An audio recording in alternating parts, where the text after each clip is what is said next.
Since I was born, but now I am getting youth.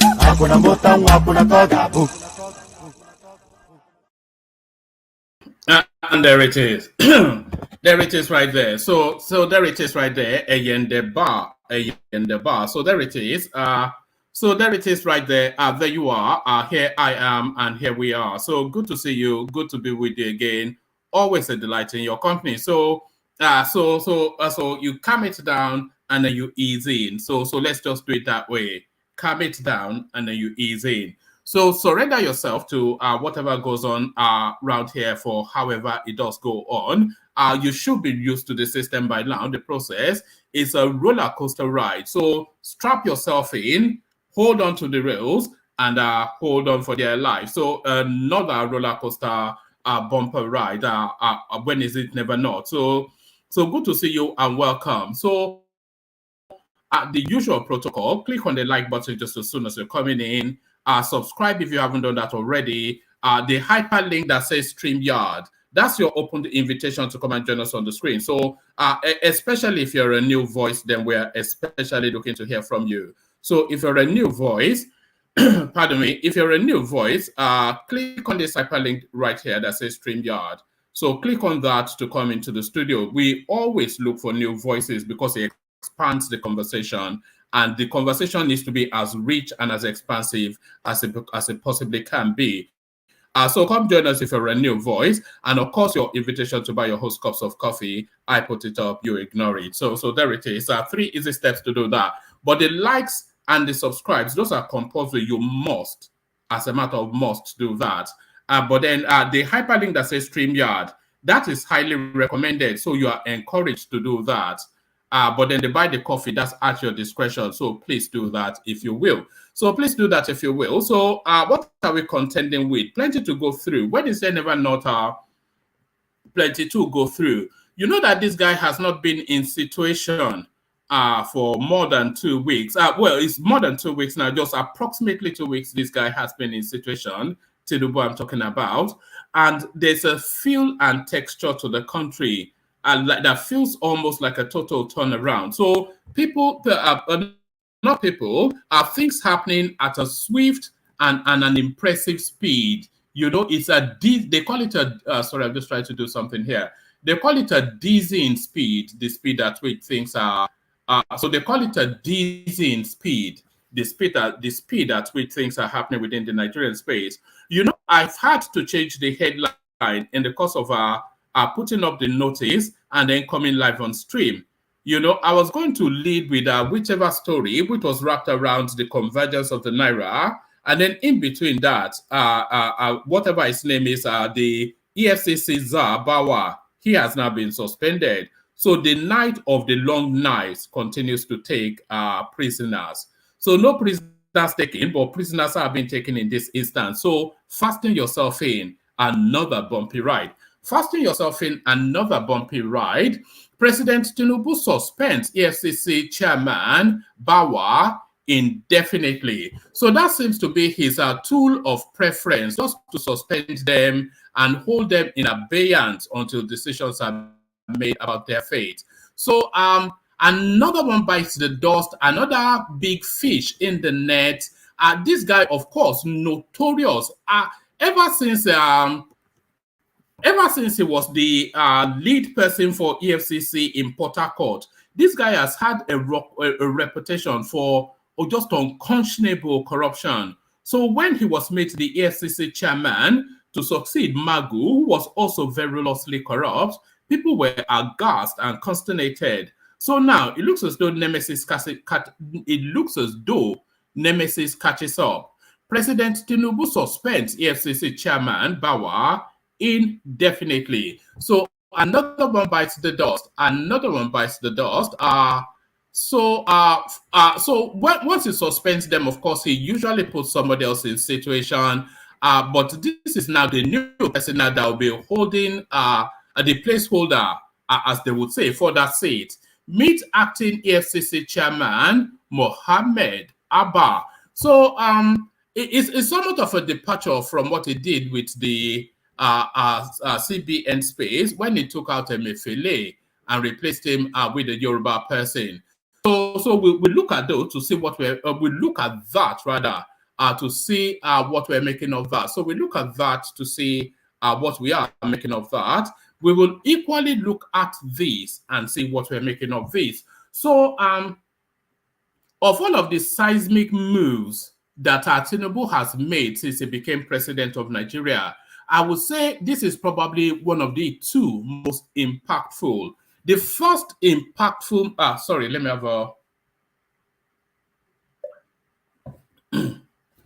The first impactful move that he made was to tell us that the fuel subsidy is gone. And by the way, Tinubu was the one that ended fuel subsidy, or not Buhari, because I've been hearing narratives all over social media that it was actually Buhari that ended it.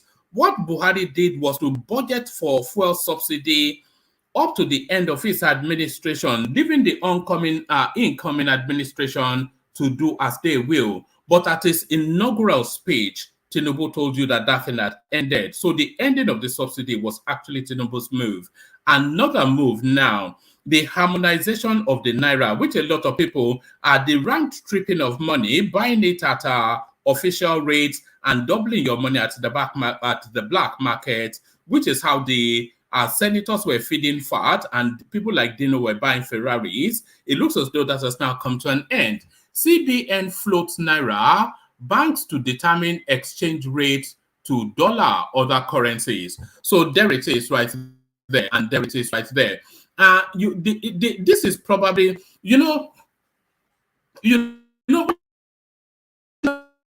Tinubu said he was going to grow the Nigerian economy by 6 digits, by 6%, you know, and people like KPMG were laughing at him and all of that. So this harvesting and harnessing of money now, it gives some veracity to that growth prediction. CBN floats Naira, banks to determine exchange rates $2, other currencies. So quite what is going on there, we find out shortly. Along the same line, CBN grants bank freedom to trade forex at any rate. So you will see a heavy falling of the Naira, but only really for it to plateau at its real value. So this is what we're going to be finding out in the course of whatever is going on. What we are going to be finding out is the real value of our currency. So not that adjust, subsidy is a word heavily used within the Nigerian space, but everything in Nigeria is subsidized by the state. The value of the Naira at the official desk is heavily subsidized because you can see that chasm between its value at the official desk and the black market. So that tells you that the Naira is heavily subsidized. So we know that education is heavily subsidized, everything heavily subsidized, fuel heavily subsidized. So we're being weaned off that as subsidy dependency. CBN grants banks freedom to trade forex at any rate. So at any rate, it's a buyer-seller market. It's an open market, supply and demand, as they say. Supply and demand, as they say. But then all of these moves now that Tinubu is making, how is the rest of the world responding to it? Well, we get the answer from Bloomberg. Africa's giant rises hopes of fresh start. So this is how the international community are responding to all of these moves being made by Tinubu. It looks as though cautious optimism is what they are saying. Africa's giant raises hopes of fresh start. So raises hopes of fresh start. So we go on from that. No, I don't want to do that one anymore. Let me do this one instead. This one speaks to that Hidi Sarika storyline that we have been doing. Reverse sham called Nigeria Air, Alan Oyema tells Tinubu. So he's now seizing that opportunity then to make what he can of that space. So we'll spend some time with that as well. Let's see. Let's see. Let me see if I want to bring you. Oh, all right. Let me bring you this one. Nigeria reclaims position as top Africa crude oil producer in May 2023. So January, February, April, May. So that would actually have been under Buhari's watch. So that's what documenting, but we'll only go with the headline on that. So plenty to go through. When is there never not plenty to go through? So we wrap conversations around that, and then we meander through the conversation and see where it lands us. So always a rich menu. When is it never not a rich menu? So lean back, kick back, take it easy, relax into it.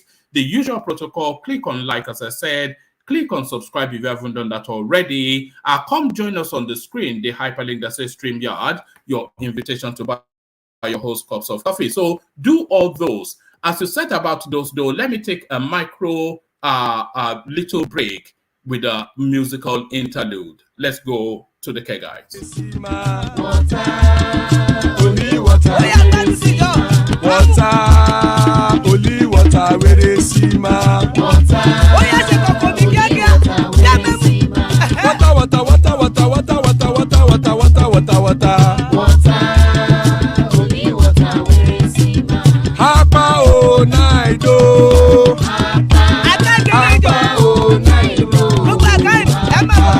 Hapa you don't come oh.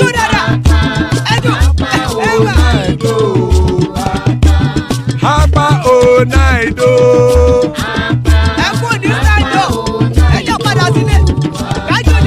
Oro kẹ̀kẹ́ ẹlẹ́mù yé o. Ilé ṣọ́bí kẹ̀kẹ́ ẹlẹ́mù ré o. Ṣọ́bí master kẹ̀kẹ́ ẹlẹ́mù ré o. Chifu wáìlà tí kẹ̀kẹ́ ẹlẹ́mù ré o. Eruku lẹ̀lẹ̀ ẹlẹ́mù dé. Eruku lẹ̀lẹ̀ ẹgbẹ́ ẹlẹ́mù dòde ojàre o. Eruku lẹ̀lẹ̀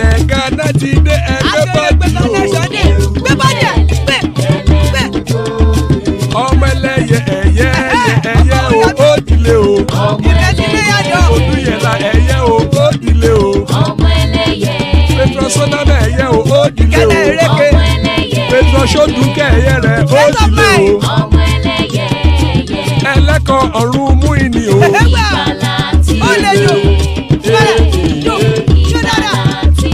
àkùkọ ọ̀run mẹ́kọ̀.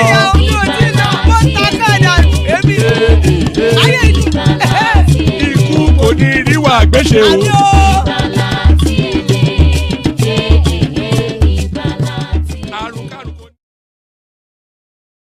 And there it is right there. Akuko Onumeko, the cockroach of the heavens don't crow yet. So you know what that means? Ikuko Niriwagweshe, may death have nothing to do with us. So amen to that on behalf of myself and you, my friends. So to it and immediately to it.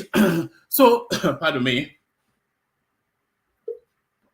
So to it and immediately to it. So as I said earlier, I was going to lead with a completely different storyline, and then this broke them between me putting out the thumbnail and the session starting. So the speed at which things are changing within the Nigerian space. There'll be another big news, by the way, before we finish this session. This seems to be the way it has been going. President Tinubu suspends EFCC chairman Bawa indefinitely.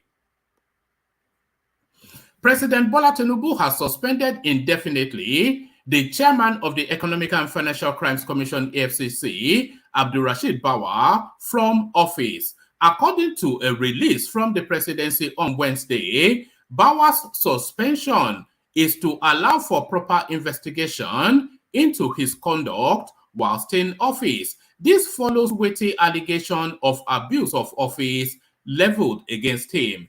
Mr. Bawa has been directed to immediately hand over the affairs of his office to the director operations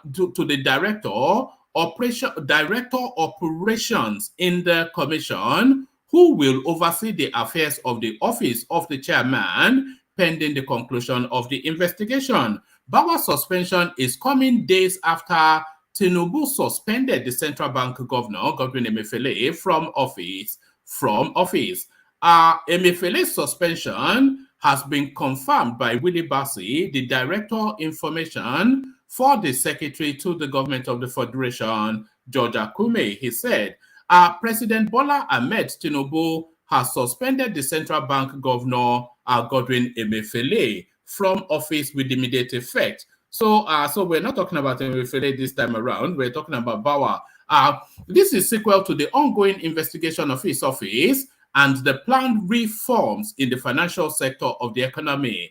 Mr. Emefiele has been directed to immediately hand over the affairs of his office to the Deputy Governor, Operations Directorate, who will act as the central bank governor pending the conclusion of investigation and the reforms. So pending the conclusion of investigations and the reforms, but you can bet your bottom dollar you will never ever see Emefiele anywhere near the central bank again. He knew this was coming, of course, but he did not have the opportunity to run. So Ibrahim Bawa bites the dust as well. So the knight of the long knives are off with his head, as they say. Off with his head, and off with his head, and off with all their heads. So out with the old and in with the new. So let's just have a brief précis of who replaces Bawa. Meet acting EFCC chairman Mohammed Abba. President Bola Tinubu on Wednesday suspended the chairman of the Economic and Financial Crimes Commission, EFCC, Abdulrasheed Bawa, over weighty allegations of abuse of office. The suspension, and by the way, before I carry on, we see this all the time, and we see this under so many administrations.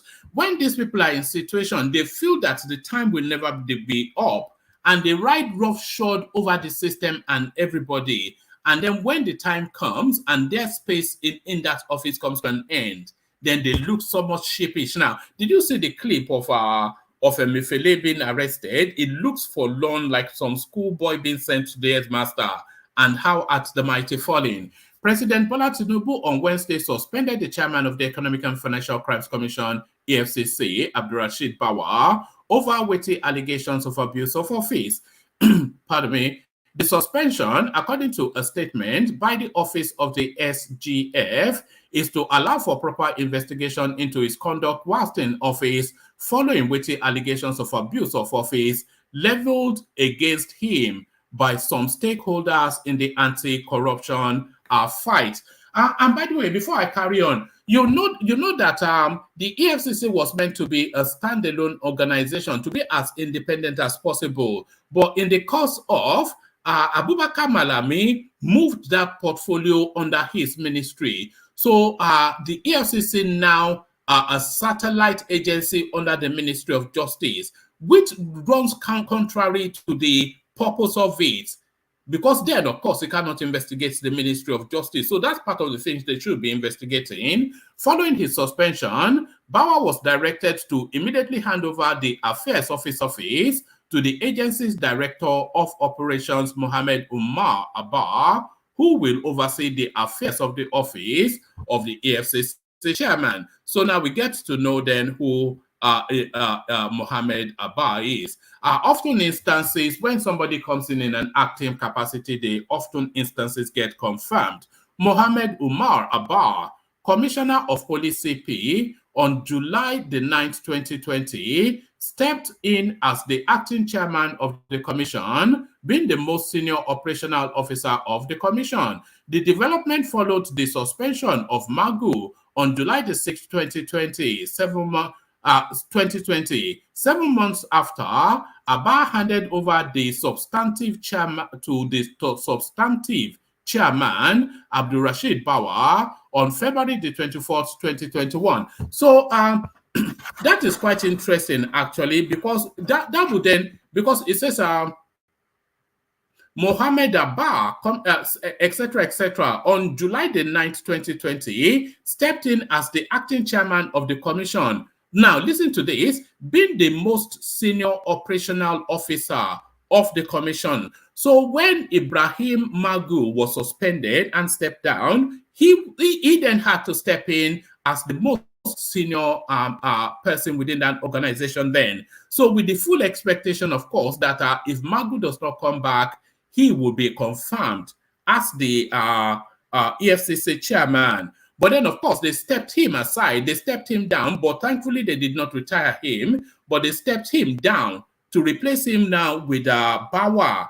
So Bawa now stepped down, and he has now been brought back into situation, but of course, with a gripe and a vengeance. So I think that might well be in play. The development followed the suspension of Magu on July the 6th, 2020. 7 months after, Abba handed over the substantive to the substantive chairman, Abdul Rashid Bawa, on February the 24th, 2021. Born on June the 22nd, 1965, in XYZ local government area of Kano, Abba bagged his first degree from Bayero University.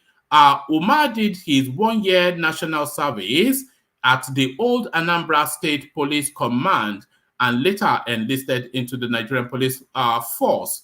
He attended the Nigerian Police Academy, Kaduna State, where he was commissioned in 1992. CP Abba was seconded to the commission on January 2016 to head the counter-terrorism, etc., etc.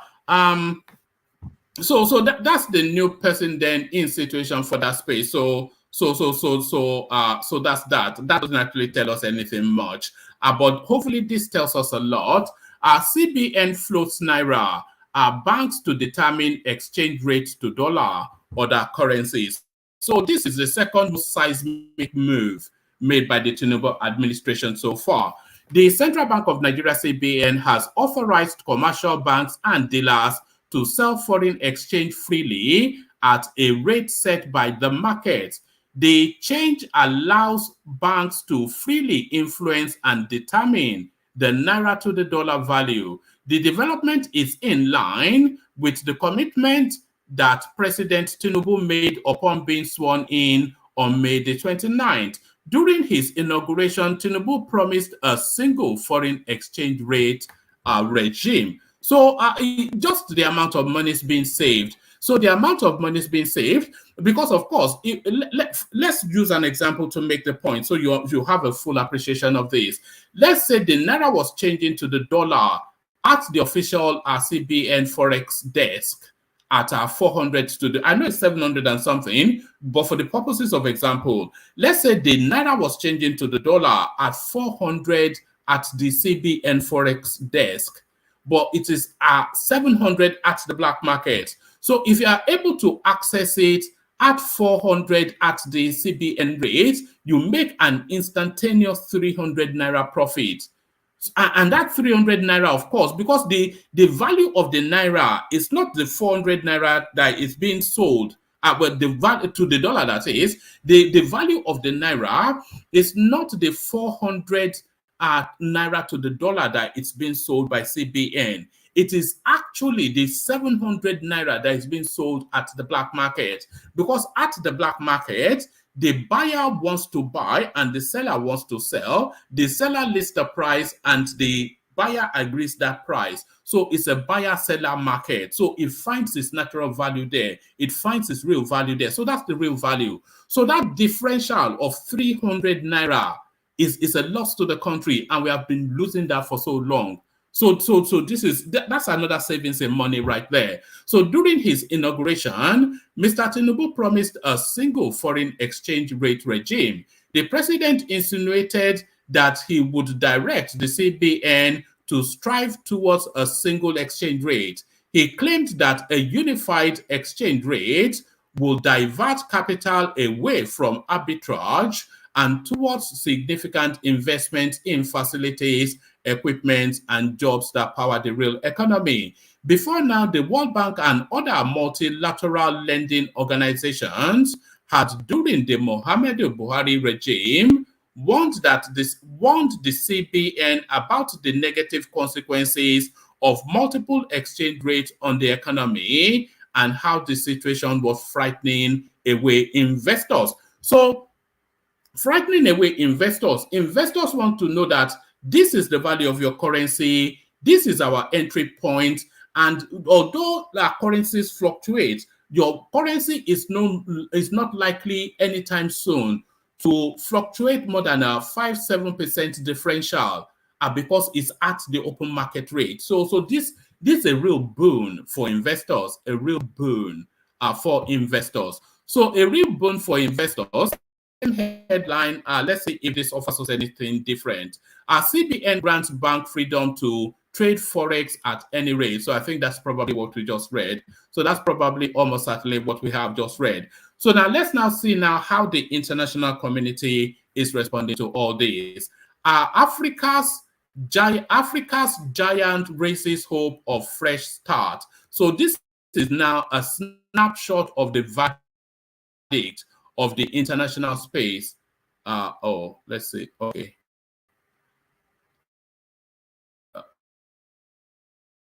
I hope it's not anything long and winding. Okay. Person right there. Nigeria's new president, Bola Tinubu, has delighted investors with his decision. Let's take that again. Nigeria's new president, Bola Tinubu, has delighted investors with decisions he has taken in just 2 weeks in office. The question now is whether he can stay the course. So far, he abolished a costly fuel subsidy, suspended the contentious central bank governor, and signaled that an exchange rate policy overhaul is imminent. The stock market has soared to a 15-year high in optimism. He has the mettle to implement the difficult political decisions needed to turn Africa's largest economy around. So there it is. So that's the verdict. So that's just a snapshot then of the verdict of the international community. A snapshot of the verdict of the international community. Should we go to this one? Let's leave this one for a moment. Let's come to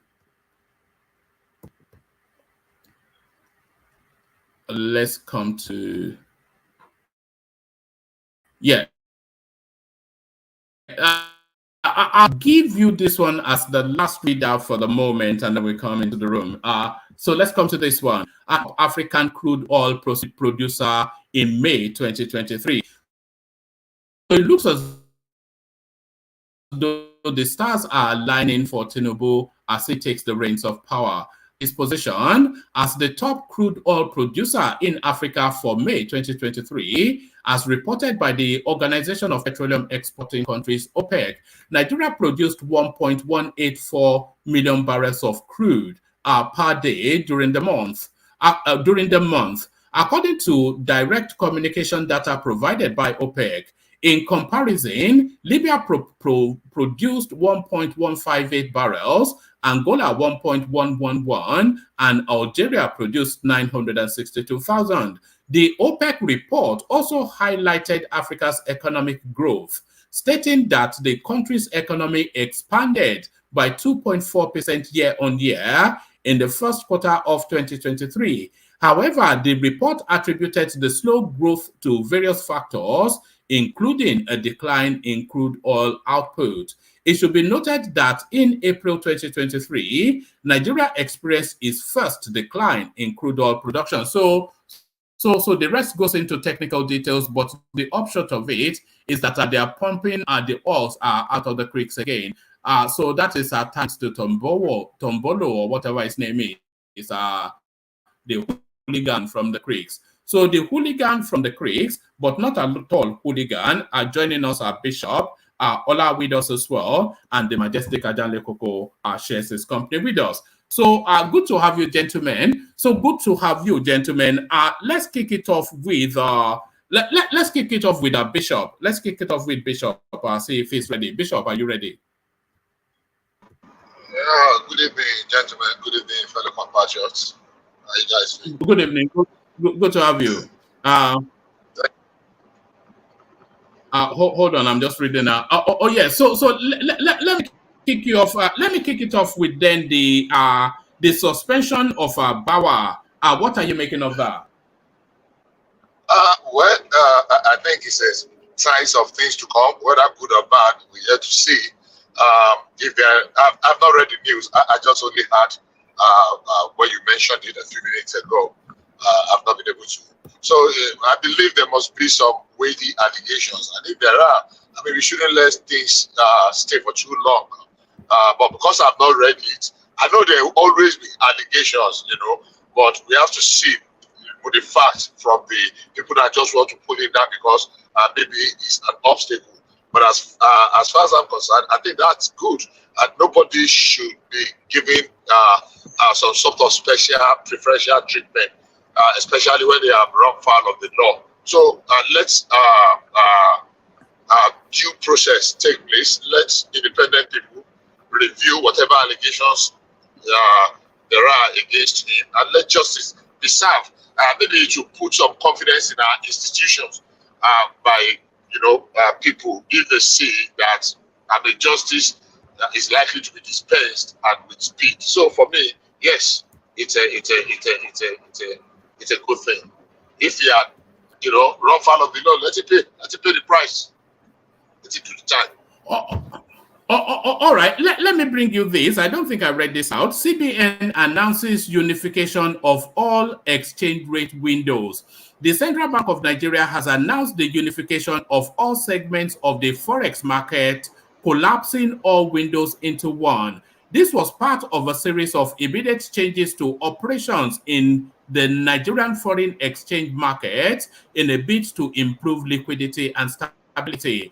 According to a press release by the Director of Financial Markets, Angela Ajimbe, a PhD, this is what she said. So, number one, abolishing the segmentation of the FX market into different windows. All transactions will now be done through the investor and exporter window, where the exchange rates will be determined by market forces. Application for medicals, school fees, BTA and PTA and SMEs will continue to be processed through the deposit money banks. Previously, the FX market was divided into different windows, but now all transactions will be conducted through the investor and exporter window. This means even those applying for BTA and PTA, I don't know what those are, but you probably tell us, will also pay the official exchange rate at the I&E window. The exchange rate in this window will be determined by market forces. And number two, we introducing the willing buyer, willing seller model at the I&E window, where all eligible transactions can access foreign exchange at the preferred rate. Willing buyer, willing seller model. The CBN is reintroducing this model at the I&E window. It means that eligible transactions can access foreign exchange at the rate they prefer. Number three, setting the operational rate for all government-related transactions at the weighted average rate of the previous day's executed transactions at the I&E window, rounded to 2 decimal places. So, I think I understand what that means, but nevertheless, we'll get into it in a moment. So what are you making of all of this harmonization going on within the foreign exchange space, Bishop? Thank you once again. Good evening, gentlemen, once again. And I forgot to remind our listeners to please do the needful. Click the like button. Please, we are begging you. Please. They will click the like button, share, and if you have not subscribed, kindly do so, please. I beg, we beg. So I think this is the most exciting news of the day. For me, it should have been done many years ago. I remember when IBB started second tier, third tier option of the foreign exchange market, and we started having distortions. And not just that I'm excited for nothing, even though I will readily confess that discussing finance is not my forte, but at least based on what would be on the way, it's exciting. And if you read body language, the excitement, this is springing up in the investment communities around the world. I've had statement from PricewaterhouseCoopers. I've had statement from KPMG. I've had Bloomberg, and this is something that should have been done like forever. Yeah, but the second best time is now. And the only thing everybody is waiting for is, will the commander-in-chief go the whole hog? Will he be able to hold on to it? Because there will be pushback. There will be pushback. But if we can sustain it, Nigeria is a very fertile ground for investors. A lot of people are looking for opportunities where they are looking for where opportunities are to bring their fund. But because of some of these policies of assault, inconsistency, especially in this area that we have used to enrich some individuals, some certain privileged individual through undue advantage, through arbitrage. People are just sitting down in the corner of their home sipping 1974 branded champagne. We just at the call, we just made 300 million, because if they give you $1 million without even going to import or do anything, you can just take it to the market the following day, and you are 300 million richer. The irony of it is that sometimes you don't even give them the cash. It's some kind of transaction, so your money is not involved, but because of connection, you are 300 million richer. So it's a news that really excites me, even though the nitty-gritty are still sketchy, but it's pretty straightforward. There is not going to be a dual market. Whatever you want to do, you just go to where you prefer. Maybe 1 naira or 2 naira here and there, that is the spread, and that will be different that you want to gain. That depends on how urgent it is for you or how desperate you are. But the idea of having almost a how many percent now? Almost a double, twice the rate from the official and the black market, which is what principally majority of the people used. And like you said earlier on, which is what actually gives us a semblance, like a mirror of the reality the value of our currency. All we are doing through the central bank is just to privilege, to favor a privileged few. So for me, I'm very excited, and I'm still looking at what the investing community, they are talking about it. But quite honestly, it's something to share about. I just pray that we are not going to dilly-dally. There's not going to be policy capitulation. There's not going to be policy reversal, no matter the pressure. But I think that Tinubu is really prepared. He's really prepared to go the whole hog. So for me, it's a cheering news.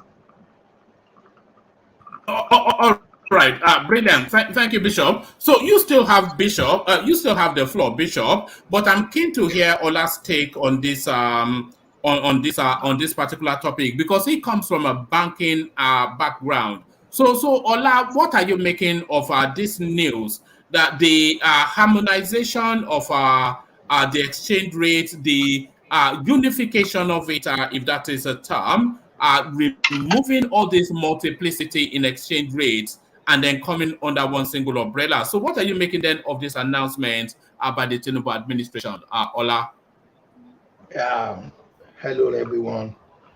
I see it as a serious progress. So I call it like a radical progress. But then I will still be cautious, because it will now depend on what the government will do on the fiscal aspect. But just merely looking at the situation, like you fairly said the other time, so it will not be a matter for demand and supply. So because what this guy called Tinubu, what he has managed to do just in a few days is that he managed to remove corruptions. And when you look at this forex we are talking about, you see all the mentality of subsidy, because people may not really know that the naira is actually being subsidized. But that type of subsidy that favors some big men overnight, but the billionaire, those are the ways it's going to. So by maintaining this now, you are sending the right, information to the investors that, okay, at least you can be guaranteed of your investment within the country. But you look at it differently too. Those people that want to be holding the currency, that want to be taking position too, it is risky for them too, because event can easily overtake. Maybe you want to hold and you are expecting some kind of abuse, and find a way that, okay, you will cut out that there will not be parity, so that you just make undue profit. So it's now very risky for you now to hold. But is the window for undue profit, is it not been removed? Because what they are saying is they are using the willing buyer, willing seller model, and they've asked the commercial banks to sell at whichever rate they have, and all of the satellite forex windows within the CBN has been harmonized under one umbrella. So they're saying market forces should determine it. So is there any point in holding dollar anymore, unless you can hold enough to create an artificial scarcity? That's exactly what I'm saying. That, I said that it doesn't create a chance for you. So the thing is, when you get your dollar now, you want to sell quickly. That's exactly what I'm saying. So when you sell your dollar quickly, it simply means that those people that really need dollars, they will have access to that dollars, not some artificial demand that just want to use that to create economic sabotage. So to me, like I said, it's a good policy. Now, on the other side, I would like to explain is this: it depends on what the government is going to do on the fiscal side of it, because normally things we go beyond we hit the roof in the short term, because you expect the naira to devalue and goods and services to be expensive to some extent, but although later it's going to find a new level. But now when you have this thing, government we have to complement too. How do you complement what you are saving from all this? From all this, how do you boost local productivity? Because that matters now. Because as you've done this one now, your taste for foreign goods, the taste should be gone by now, because the foreign goods become more expensive for you to consume. So it can trigger something internally. It can trigger something internally that, okay, those that are not productive before internally, how can we take advantage of it? Because this is an advantage now for whoever is going to invest locally to say, okay, let me meet some needs. For example, maybe your taste is to import rice from Malaysia or wherever before now. All of a sudden, the local rice may have some kind of advantage. But then, if you don't quickly do something within the local rice too, there can be inflation too. You understand? So you want to do something. How do you do something? The money you are getting from this, you can use it to, give some kind of production subsidy. No, And no, all the time, yeah, no. So that's more of a long term or medium term project. But the immediate impact of this really is the immediate. Alexander is asking me to read Zita's comment. He says, "One man, my husband is around and is watching your show now. He says he likes the way you read out the script, your tone. So thank you. At least one person likes my tone. I thought it grated on people's nerves, but that cheered me up. So thank you to your husband, Zita. But Ola, you're talking about more of a long-term panacea to then bring down the effect of this, but the immediate impact of it is really where the conversation is. And what we're hearing, the report from Bloomberg, is that the international financial space, they're cautiously optimistic by some of these moves, especially this latest move being made by the Tinubu administration. no, yeah, it is normal. It is normal to warn your citizen. That's why I'm saying that if you allow things to go like this, if you don't boost your productivity, it can be a recipe for disaster. That is for sure. But that's why I'm saying that what you do when you do this, you have to complement. If you don't complement, look at this. Okay, now I can tell you now, for example, that this the regulation they are doing. When you do something like this now, it creates some kind of advantage. That, okay, maybe NNPC or whatever they call their name now is the sole importer of oil and gas, and maybe they have undue advantage to dollars. But this time around, you can give license to so many people, and people will be importing. Now, the way they are importing now demands, are they flooding the market, for example, with some kind of PMS? So if you have the supply now, if you create some kind of supply that or supply that meets or maybe a little bit above the demand, what is going to happen to PMS is going to come down. That's what I'm saying. So now, for you to take advantage of this, too, you have to complement. All right. You're breaking up a little bit, Ola.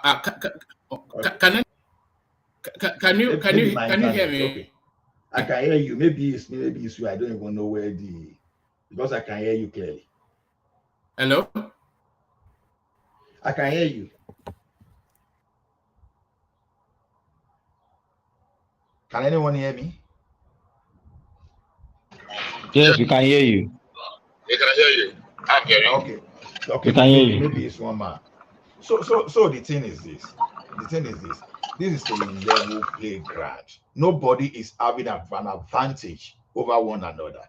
For example, if you have 3 oil marketers now, if they need to import their product now, nobody is going to the back door now to go and get something at the official rate and create some kind of advantage on you.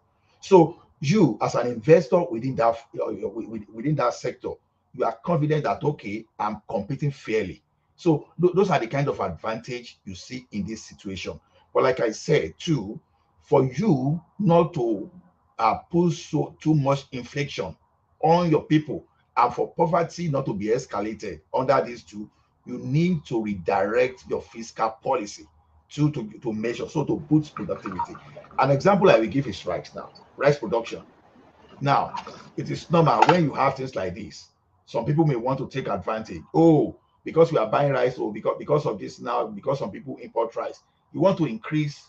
No, this is what I'm saying. Maybe you produce rice locally, you export instead of taking care of the population. Now, some people now export. Now, because you are exporting now, the landing cost of imported rice will go up. So you want to balance the situation somewhere. How are you going to give incentives, for example, to boost production of to build local production of rice and to counter the one that is coming from the international community. So okay, it's like one man is set out of his show.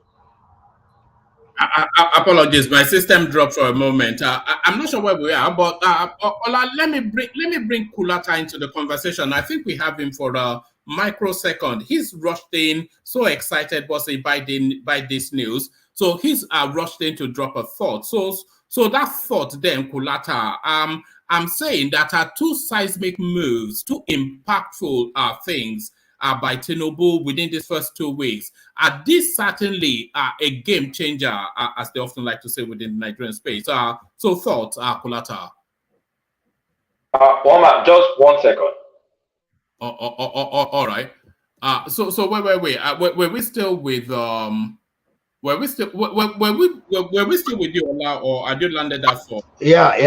I was just talking of how we should. That is a good policy, no doubt. It give it give an advantage. It gives the investors some level of confidence required for them to bring their money. Although it's not as if they bring their money in before, it's not as if they don't find their way because they have to pass through the CBN, right? But because of how we have policies, some are sort, right? So things can change, and you hear the kind of airlines, some kind of MTN, where you ask them to go and source the exchange, whereas you will settle some kind of bureau exchange for let's say 460, and you now ask MTN to go and buy for let's say 700. So when everybody knows that they are play freely, and we know how to price their product to whatever they are offering the community. So this is telling you that, okay, I'm creating a level playing ground. It brings predictability to the financial sector. Is it not the totality of the financial sector, but to the forex sector? But Kulata, how are we unpacking this move now? I'm saying, well, along with the first subsidy removal, this is the rebalancing of Nigeria taking place. This could cascade and dwarf what's happened in the last 60 years. Am I getting too carried away, Kulata? You're not getting too carried away. This is putting Nigeria back to fiscal sanity. I'm happy. I think this is one of the happiest days for me relating to Nigerian news, because two of the things that I fought out for before elections, any presidential candidates, any question I asked them included these two questions: removal of fuel subsidy and unification of exchanges, because they are very, very important to me. So for Tinubu to do it in 2 weeks or less than 2 weeks, I have to salute that man. I have to also say, like I told Egbon earlier today, that Tinubu has balls the size of watermelons. What he did, both of what he did, they're seismic moves fiscally. He has put us back into fiscal sanity.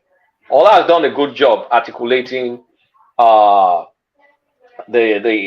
impact on investors. But let's even just look at it from impact of fiscal sanity. Like NNPC has not remitted dollars to Nigerian economy since maybe 2021. NNPC hasn't given Nigeria dollars. So we've been using that money to pay subsidy. That means we've been putting it into people's pockets. That's subsidy money. So Forex, NNPC, there's no Forex to use to do anything. We can't build the reserves. They can't put it in the market. It's just paid into people's hands. So what's the impact of that?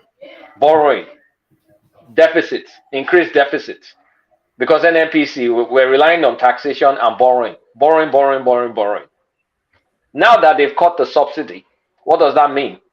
Whatever trade NNPC makes, we have the dollar. The dollar can go back to where it's supposed to go. Meaning the deficits we're driving up will go down. that will ease out inflation on the long run. Even on the immediate term, it will ease out inflation. And then when you think about it, Dangote hasn't come on stream.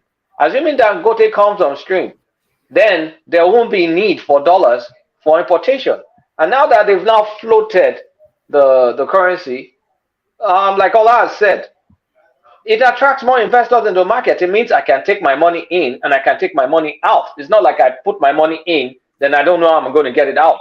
And if I can even get it out, do I have to be at the mercy of NNPC? CBN, or at the mercy of the market? What exactly will I do? So that uncertainty, businesses don't like uncertainty. You've removed that uncertainty out. So it means it's based on market value. So, we're going to have more investments coming into Nigeria. I personally, the business I stopped in 2015 because of that, Buhari's policies, I can say confidently today, I am going back into that business because I stopped that business because of this forex uncertainty. But now I am heading back into business. This favors me to export stuff from Nigeria. I don't have to be stuck with trying to get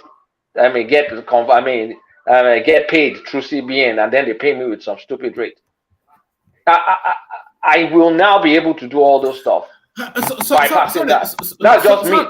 Sorry, Kulata, what does it mean that commercial banks are allowed to sell the dollar at whichever rate? So was the CBN determining rate for them previously? The CBN controlled it. If whatever you needed to get dollar, you applied the PTA you mentioned is business travel allowance and personal travel allowance. You apply for that, and then you give CBN. And CBN also had a list of things that you can import, that you can issue. What's that thing called? Is it C of O or whatever? Form M. Form M, yeah. That you issue Form M, and then they give you Forex. And of course, all that stuff is just recipe for abuse. They just gave their preferred people preferred rates. Those ones go and make automatically 300 naira a spread. Immediately. So imagine CBN gives you $1 million. That means you're $300 million richer without doing anything. So, look at the number of people that have made a killing, made a lot of money just by that. And also look at the people that make a lot of money with subsidy. So look at how much inefficiency. Hold on, Kulata. I think you cannot go past that space without me inserting this. That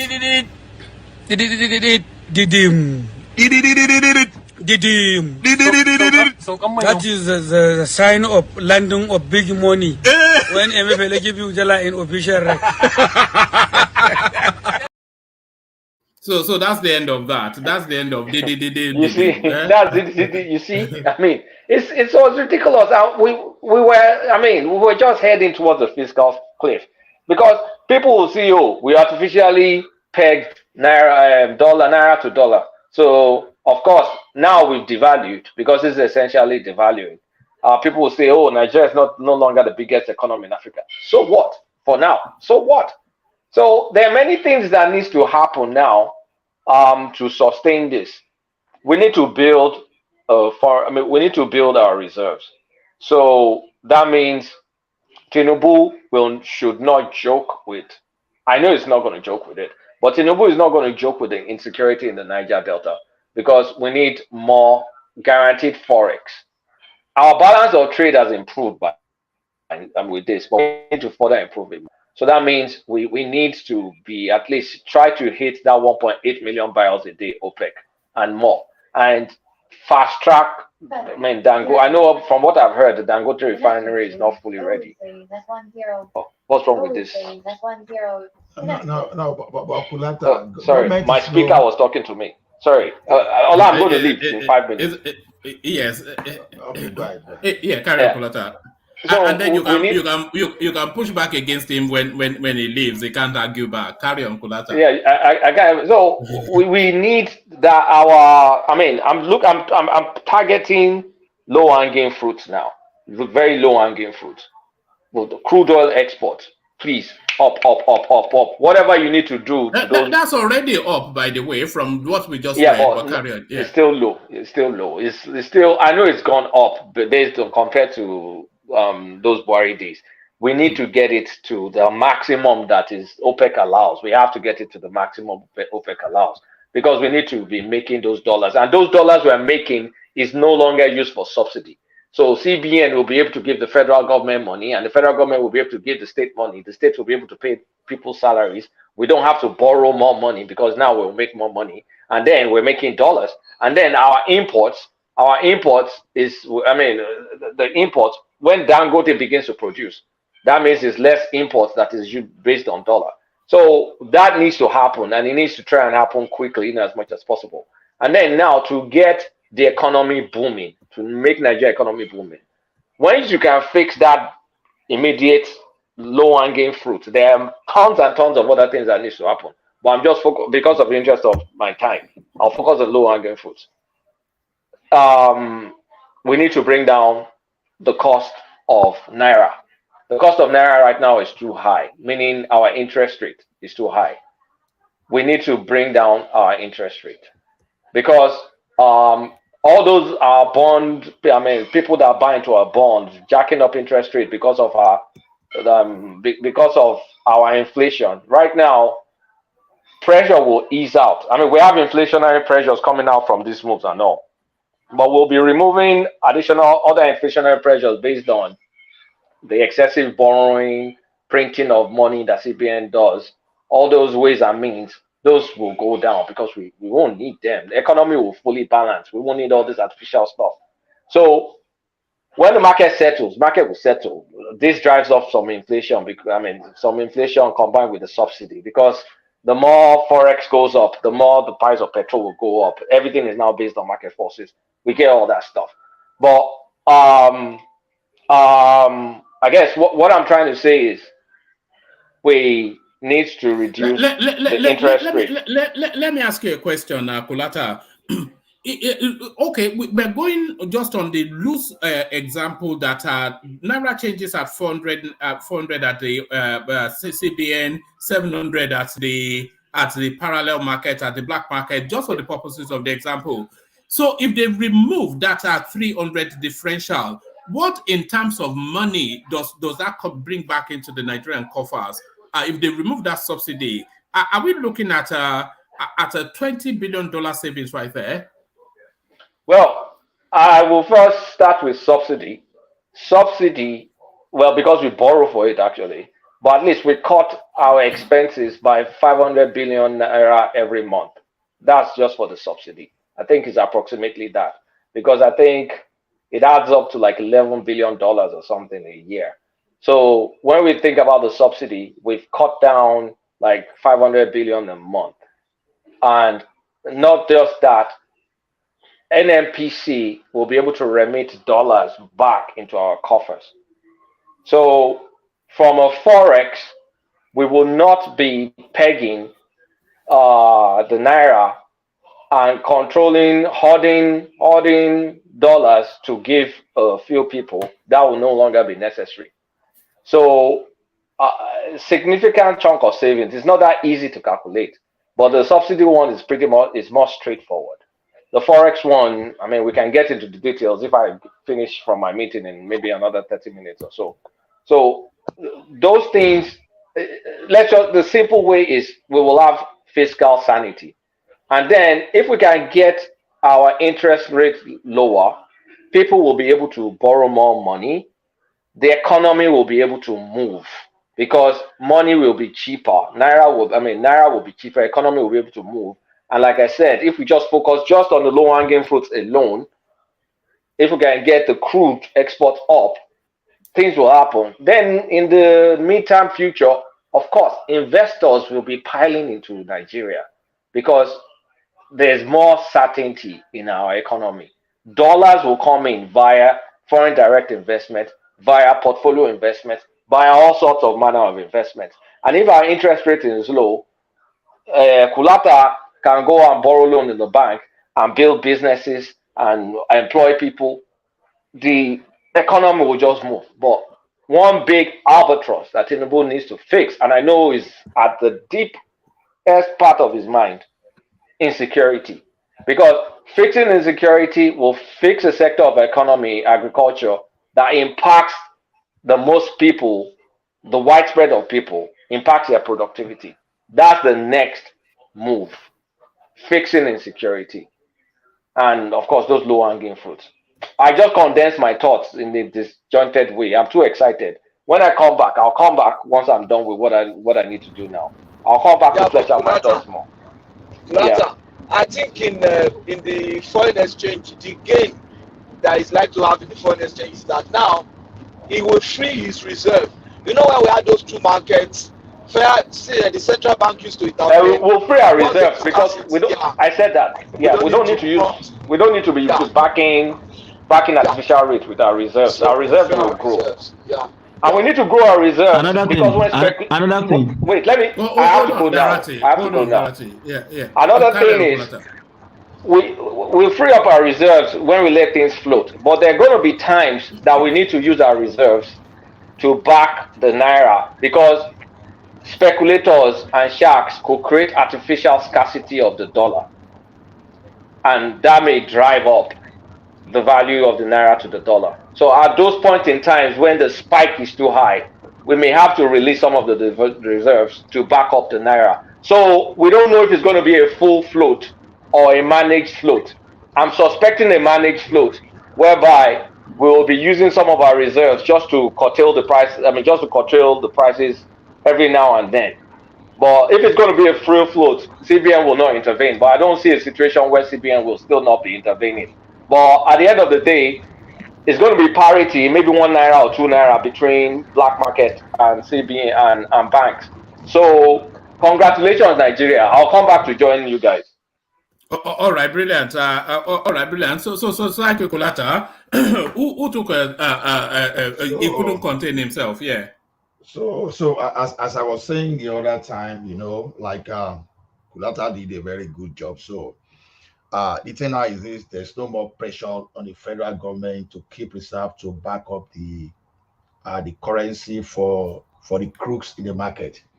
So now, how does this affect us now? Because, like I said, if our productivity within, if we do not jack it up, it's going to have some implications. But my excitement is this: like when like we really said the other time, when someone was saying, "Oh, Tinubu will not be able to grow the GDP by 6%." What it could surpass that 6%. Because with all of these monies that is pulling in, it's pulling in about 20 to let's say 15 to 25 billion just from the oil subsidy, 11 billion Kolata put it. This removal of subsidy again to the naira as well, that's another big savings right there. So it has all of that. So if it does 2 or 3 big impactful infrastructural projects, then that 6%, it might well surpass it. No, yeah, that's correct. Because the thing now is this. No, but one man financial capital is not the only factor that enhances productivity now. If he likes letting pull out the money, if there's insecurity, there's no power, productivity is going nowhere. Wait, Oga Patrick, we are addressing that. You see now, when you look at it from even the fact that what did we lose during that Buhari is a factor on its own. So if we cover that one alone, we can even gain that 6%. But look at it this way. It's like this guy is doing what he promised exactly. Now, we are saving money now by not subsidizing the crook, but we now want to subsidize production now. Assuming that this guy now make it straight to recruit 2,000 soldiers, you want to bring it to reality.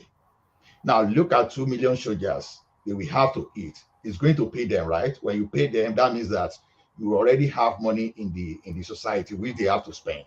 Now, if they are going to spend this money, then you expect inflation. How do you curb this inflation? You go back to agriculture. Taking 2 million soldiers to go and guide your farm, it's more than enough to chase some criminals in our forest away. So you expect boost in agriculture.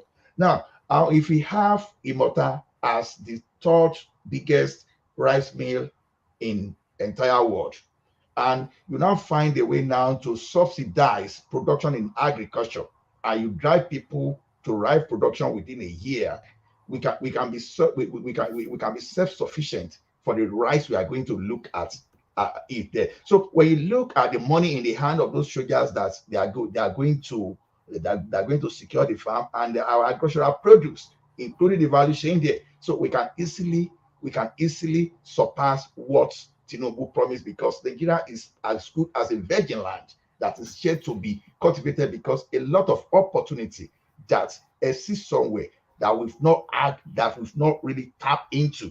Because as we speak, we can even mention like almost 10 that we are not even doing anything about. So to me, redirecting the money, the fiscal aspects, like you said, maybe if you like, you want to go and build more silos, or if you like, you want to go and build some kind of more dam for irrigation for all those production, or if you like, you want to start constructing road to the farm so that people can bring their produce out of the farm easily. Those are the type of project that you can use this for. So when people say subsidy removal will make poor people to become poorer, it's not really so. It is how you direct that money. So this is I'm just telling you part of the implication of this subsidy. All right, we'll go to the wider implications in a moment, Ola. But I want everybody to have to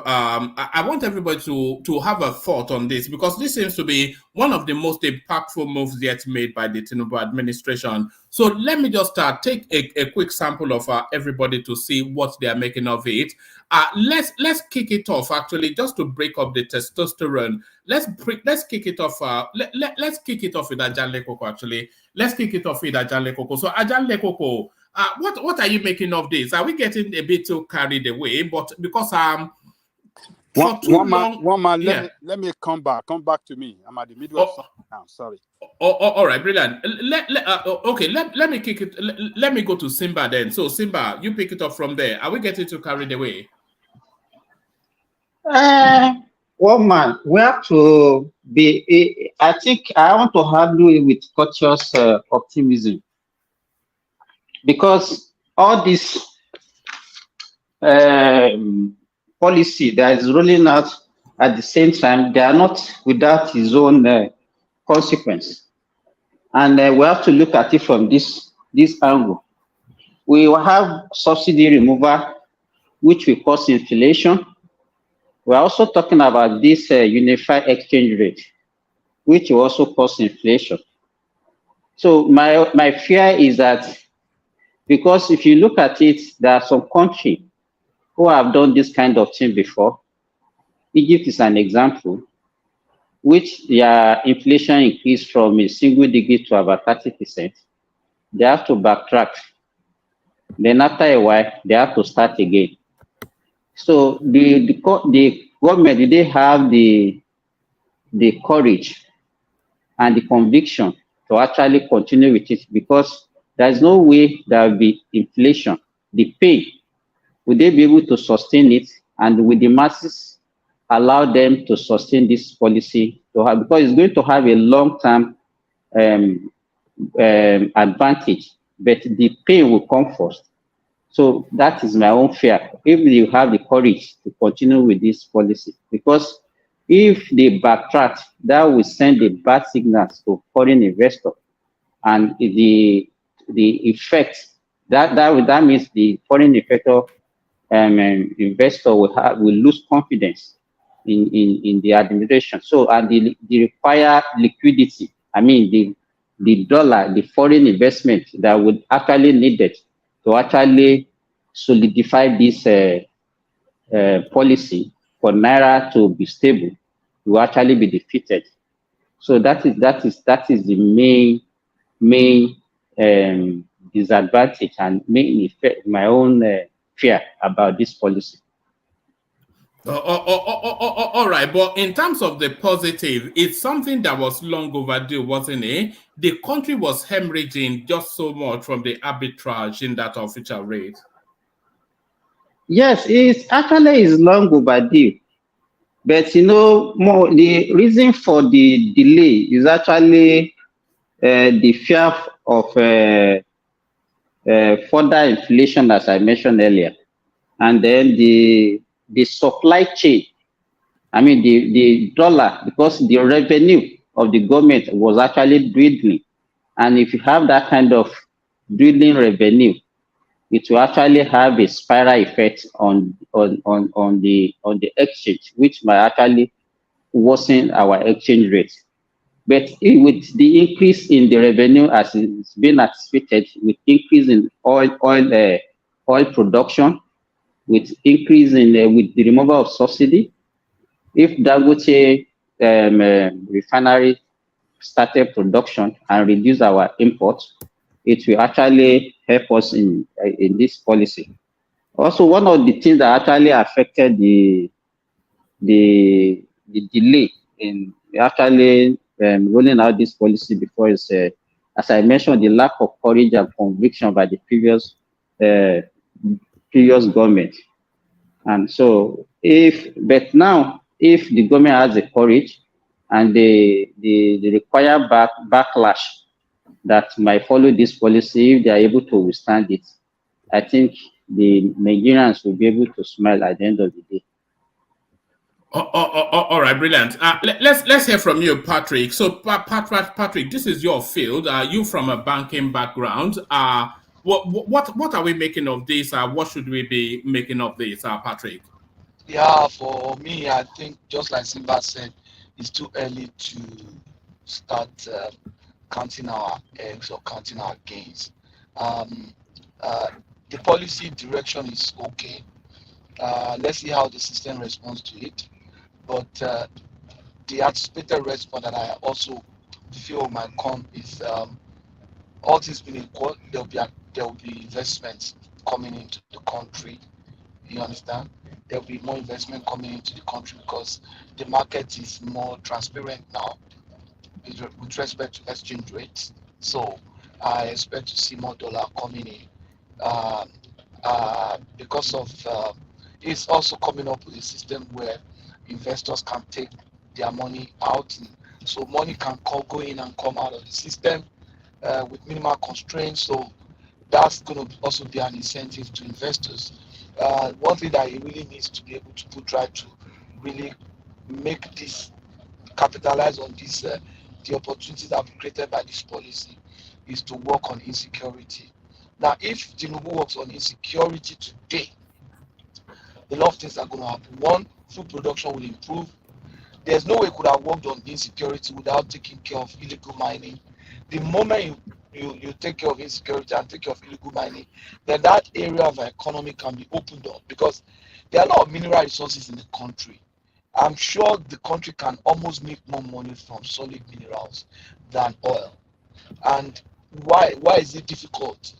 Insecurity is one of them. There's no strong government policies in terms of solid mineral. The only person that attempted that was Obi Ezekwesili. The Kadifayemi didn't really do well or as much as some of us expect of him, given his profile.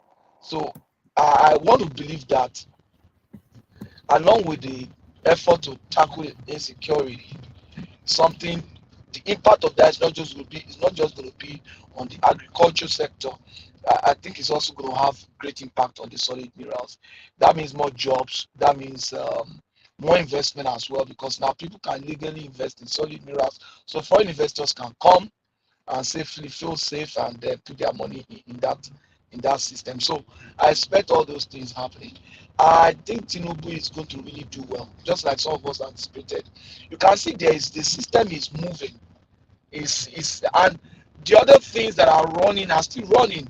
The project, the rail, the contract, they are still running. You understand? And so the guy is hit the ground running, and he doesn't even have ministers yet. No, and he's doing all this. So by the time he sets up his cabinet and everything, so you should expect great things. I think Nigerians are lucky to have voted this guy in, and we appreciate all the Nigerians that saw the right picture and took the right decision and made good judgment and never allowed sentiment to blind them. And in short, to me, this is a balabalistic enjoyment. than Nigeria. Patrick, would you say I'm going too far if I say that the removal of the subsidy and then this now harmonization of the exchange rates, these two policy positionings, these are probably two of the most impactful policy positionings in Nigeria for the last 40 years. Very well. The removal of subsidy, the exchange rate. And mind you, one thing is going to happen. That student loan is going to transform the educational sector in Nigeria. There's nothing wrong. Why will a Covenant University be able to compete with an Ife? If I'm going to get a quality of education that is better than Covenant from Ife with a stable calendar, why would I go to Covenant? You understand? I would rather go to Ife where I have access to the lecturers that are very experienced, so there will be competition. And that alone is going to improve our productivity too, because the quality of graduates, those people are coming into the economy, they're going to be working, they're going to be adding value to the system. And then I think they want to also reopen the technical schools and everything. He was talking to them. He said even ordinary school driver is a path to wealth. They didn't understand it. There are some people in this country where I live, all they have is how to couple things. And they work in factory lines, and that's how they make their money, that's how they send their children to school, working in factory lines, learning how to screw nuts and all those stuff. So it's something that is really good. I think for the first time we have a president that is prepared for this job, and that is a Democrat, and you can see his strategy. And I thank God that all these old former presidents, people like Obasanjo, they were just going to mess us up finally by almost making us to miss Tinubu. I'm telling you. All right. Let's hear from Darati, Patrick. So Darati, we've not yet heard from Ajanle Koko, but so far there seems to be unanimity in the excitement around this policy position. Are we going too far to suggest, just 2 weeks into his administration, that Tinubu is on course to be the greatest Nigerian president ever? Are we about to see the birthing of a golden Nigerian era, or is that too excessive? Am I being too hyperbolic? One man, thank you. I can say that you are not. Because if you look at the excitement all over the world, Nigerians all over the world that are following the Nigerians political space and economic space, they were all jubilating. You see, the impact of that particular policy is going to have a very big impact on our economy and the lives of an average Nigerian in the long run. Sema was talking about the effect on the short run. Of course, we know there will be some kind of inflation, but do you know that even just that removal of subsidy alone has reduced the price of gas from almost about 800 naira per kilogram to about 560. I saw a particular something yesterday, price list at Oshobo, talking about how the price has already dropped. And that uniformity of the exchange rate is another game changer. I have a friend that lives in the United Kingdom that told me categorically in 2021 that, I'm not bringing my money to Nigeria if this administration does not pack up. I mean, it's only after this administration goes, then I will see what policy will be in place. And Kolata was talking in that particular direction too. He told me that I'm not investing in Nigeria for now. So which means more investment will flow into Nigeria. So I can tell you that you are not being exaggerating the effect in the long run. Now, there's a particular part that you were asking Kolata the other time, that what are the low-hanging fruits that we can get from this?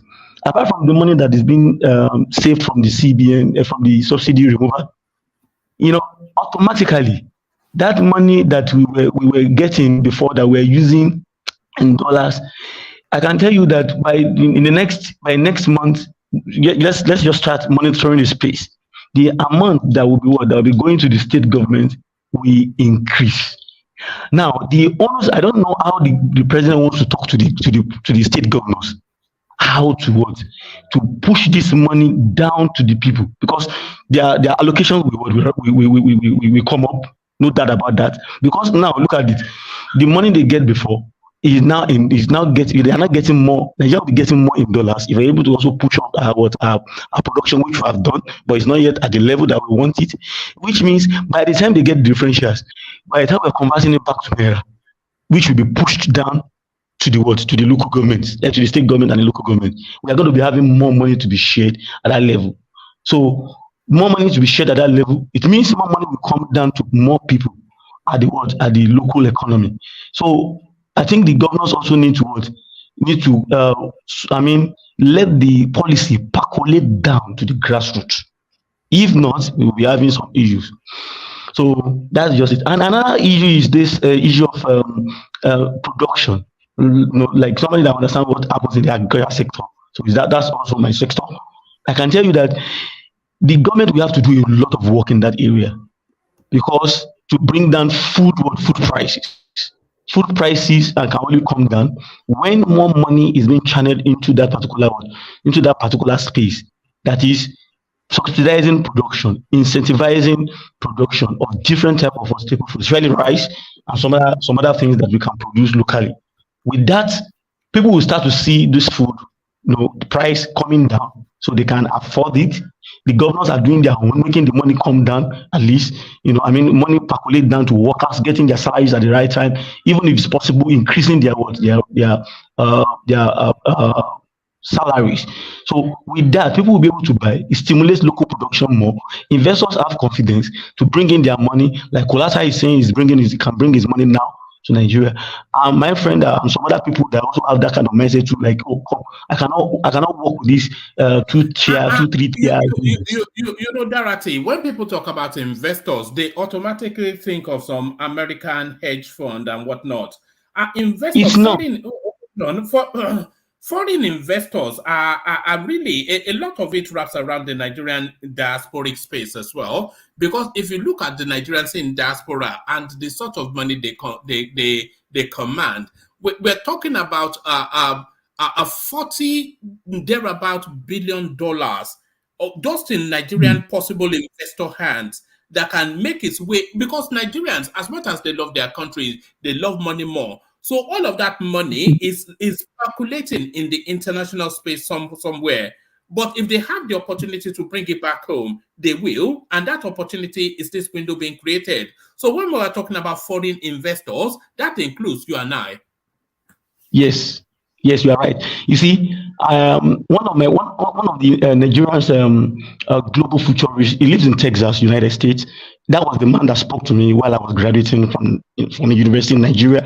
He was saying something, speaking to the members of the diaspora community, Nigerian in diaspora, that you see the money, the kind of money that have been pushed down to the country are not being used the right way. Many of them go into buying drugs, buying these. They are not actually for production purposes, and many of the reason is because of these policies that we are having, policy somersault. Now that everything is not going on smoothly. Now he said something that I held on to strongly. He said more than 80% of the money that a Nigerian in the diaspora makes sits, in the bank in their various countries. They are afraid of bringing this money pushing this money into the Nigerian economic space. Some of them even just kind of play with within the stock market, looking for short-term investment that they can easily do and pull out their investment if they suspect any foul play from the government or from the market. They can easily pull them out, but not into actual production that based investment. So with this, people will have that mindset or that confidence to put their money, channel more of their money into productive enterprise that will lead to more creation of jobs. You know, when there is job and people are being paid decent wages, and you are sure, look at what is happening. The airlines, they are even having a problem with the country in the area of repatriating their funds because we don't have enough dollars. CBN is rationing the dollars for them, and they are looking at it. These people are not serious. They either divest some of their stuff down to other countries that are responsible in terms of their monetary policy and some other policies. So with this, we will see more Nigerians having the balls to say, okay, I am sure if they monitor the space for about 1 year, 6 months, 1 year, that this thing is stabilized, then I can put my money in. And it's going to yield more positive for the country. All right, brilliant. Well put. Well put, Darati. So I'm getting somewhat conscious that there seems to be so much excitement. I've not yet heard a cautionary note or a voice of you know. I'm not hearing anybody pulling back away from this.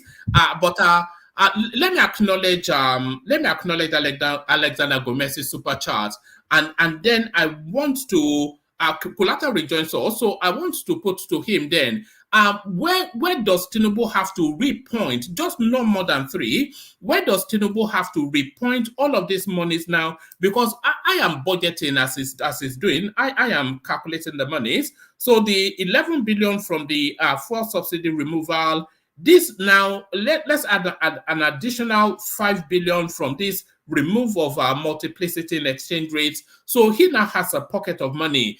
Where does he have to repoint that money in terms of specifics in order then for us to give validity or solidity to this excitement that we're all getting carried away with? But before I go there, let me go to Alexander Gomez's super chat. It says, one man, I told you that Tinubu would turn around the country in 1 year. I just had that inner feeling. It gave me butterflies. Watch while the country reaches the apex of her potential, Nigeria. So the excitement palpable. But before I come to you, Kulata, just to document a new voice. Oh no, there's not a new voice. So it's Saki Father. What are you doing now? Why are you now coming with some Latin words to? But Kulata, to that question that I put, do you understand it, and what do you make of it? I perfectly understand it, but one thing we need to get clear is not every money from fuel subsidy is savings, because we borrow to subsidize the fuel. So we will stop borrowing. So, but in terms of where the money will go, the most pressing issue is insecurity. Tinubu needs to invest seriously in security. So when we talk about insecurity, let's split it into different ones. So there's the insecurity in the Niger Delta. There's those guys that are bunkering, because those guys they get the crude for free because they bust pipelines. They don't buy it from anybody, so they can still afford to take it and sell it to the market. They can even sell it to Nigeria because it's still going to be profitable for them. Actually, it's going to be way more profitable for them. So, because the crude is free, they refine it at their own health risk. And then they go and sell it. And then they sell it for $500, 500 naira, 600 naira per liter. So, their business potentially will boom more, because the cost of their production is essentially nothing. So, it needs to lock that space up. And how does it work on that space? This is where politics comes in. It needs the Tompolos, which is already doing work, but it needs the Wikis too. And it needs Akpabio. It needs all these Niger Delta people to try and influence that space. And those are just the political movers and shakers, of course. We need sincere security operatives that will curtail those pipeline vandalism and all that. We need to be able to curtail it. And a lot of corrupt military. If I may push on that, I realize that you and Patrick will focus more on mineral resources or natural resources. I'm not even focusing on mineral. We're talking about what you use. That's why I want to push. So why are you not looking at the type of human capital development that can happen? This is point number one, Ola. Ola, you're jumping the gun. And that human capital is already done the student loan, but carry on. Ola, you're jumping the gun. I'm still on one point. This is the first point. I focus first on the low-hanging fruits, something that will yield results immediately. No, but that will not benefit the masses so much. That's what I'm saying. It will benefit the government, but not people that will be facing food inflation, right? So because you're not looking at the end-to-end picture. If we secure all that space, supplies are guaranteed, NFPC is guaranteed, states will be able to pay more salaries. When states pay more salaries, people will be able to go to the market to buy pepper, onion, salt. So, Kulata, I want to put it to you now. Okay, I don't want this attention now. Wait, let me even land my point. Yeah, I'm sorry. Carry on, Kulata. Before I miss, because I'm heading somewhere. Because the first point is, where is it going to channel the money? It needs to channel it into insecurity. The immediate, and I'm trying to decipher different insecurity. The pipeline insecurity, that needs to be addressed. That's the one I was focusing on. Outside of the pipelines insecurity, we need to look at the insecurity in a lot of governed and ungoverned spaces, because that one is what affects individuals the most in terms of direct impacts to people. The pipeline one is both direct and indirect because that affects the government's purse. But the individual insecurity is being able to secure the spaces so people feel more secure to go back to the farm. So people are not paying taxes to what's it called? To characters. What do you call those characters? Bandits.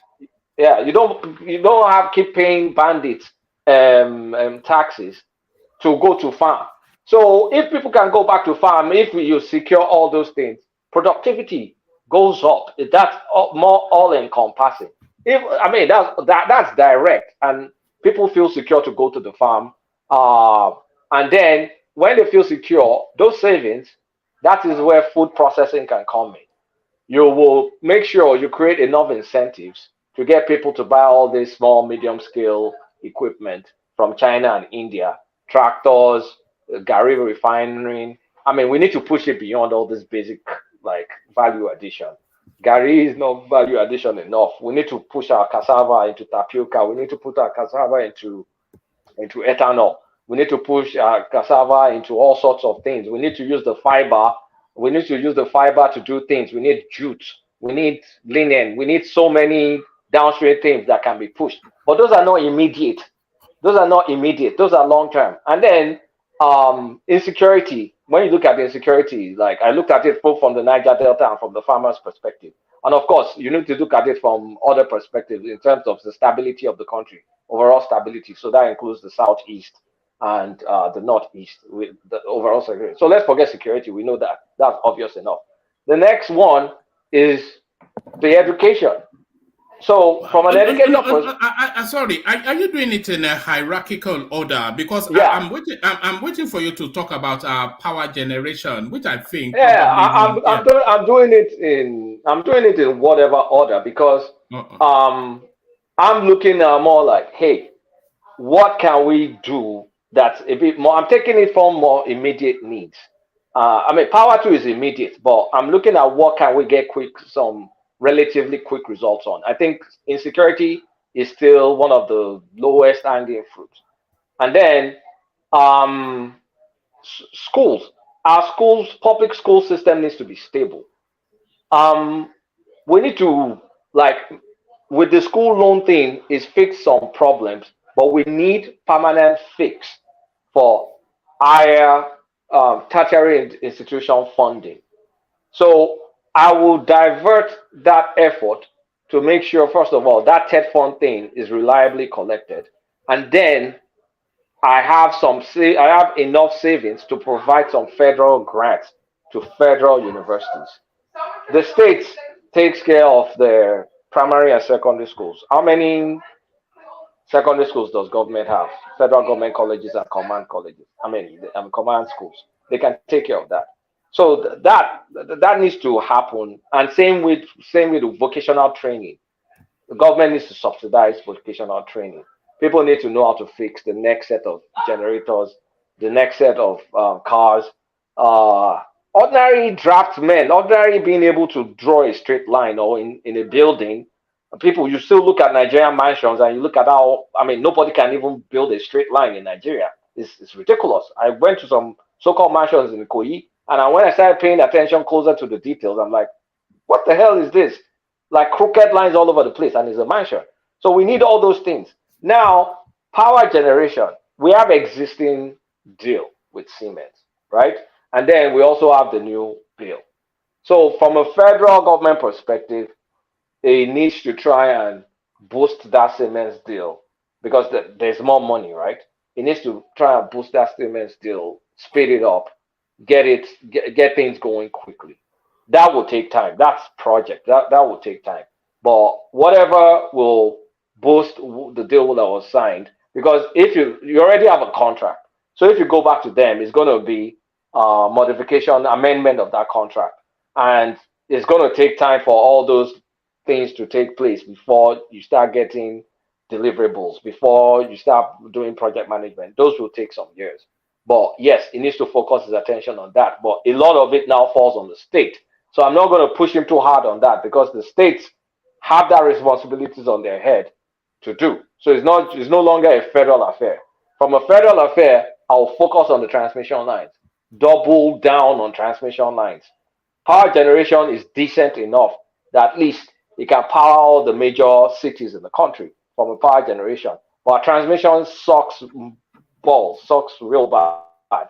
So he should really put his energy in transmission.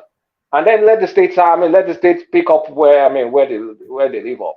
So in terms of top three, those are the top three I will look at, which is insecurity, number one, always number one. Without stability, there's no prosperity. We must have peace in that country before we can grow. Then number two is education. People need to get educated. The third one is power generation. But of course, there are more, but those are my top three, whereby any money saved from all these moves, you should channel it into those. Oh yeah, there's transportation too. I forgot about that. But yes, all that sort of transportation thing, I think that can be left to the private sector so long as they build the roads. But Kulata, I was asking Darati one question. I'll ask you, give me just a short feel of it, and then I'm keen to bring Saki further into the conversation. But I was saying to Darati, and I knew he would immediately agree, of course, because I don't know who lost Tinubu more, him or Fatai. But I was saying that with 2 weeks in, are we seeing that Tinubu may, if it goes along with this trajectory, with this as it started off, if it goes in this vein, is he on course to be the best Nigerian president yet? Are we looking at the birthing of a golden moment for the country? No. It's still too early. It's still too early. All we can say right now, he has set Nigeria on its fiscally sustainable path. I'm not going to say it's going to be the best Nigerian president because, like I said, we will measure. Kulata, sorry for mid-sentence now. Mid-sentence. Let me. Sorry. What I want to ask you is in line with what I was even going to say. No worry, just continue. Let me even complete the sentence. I said we will ultimately measure his performance by the GDP growth Nigeria is able to establish.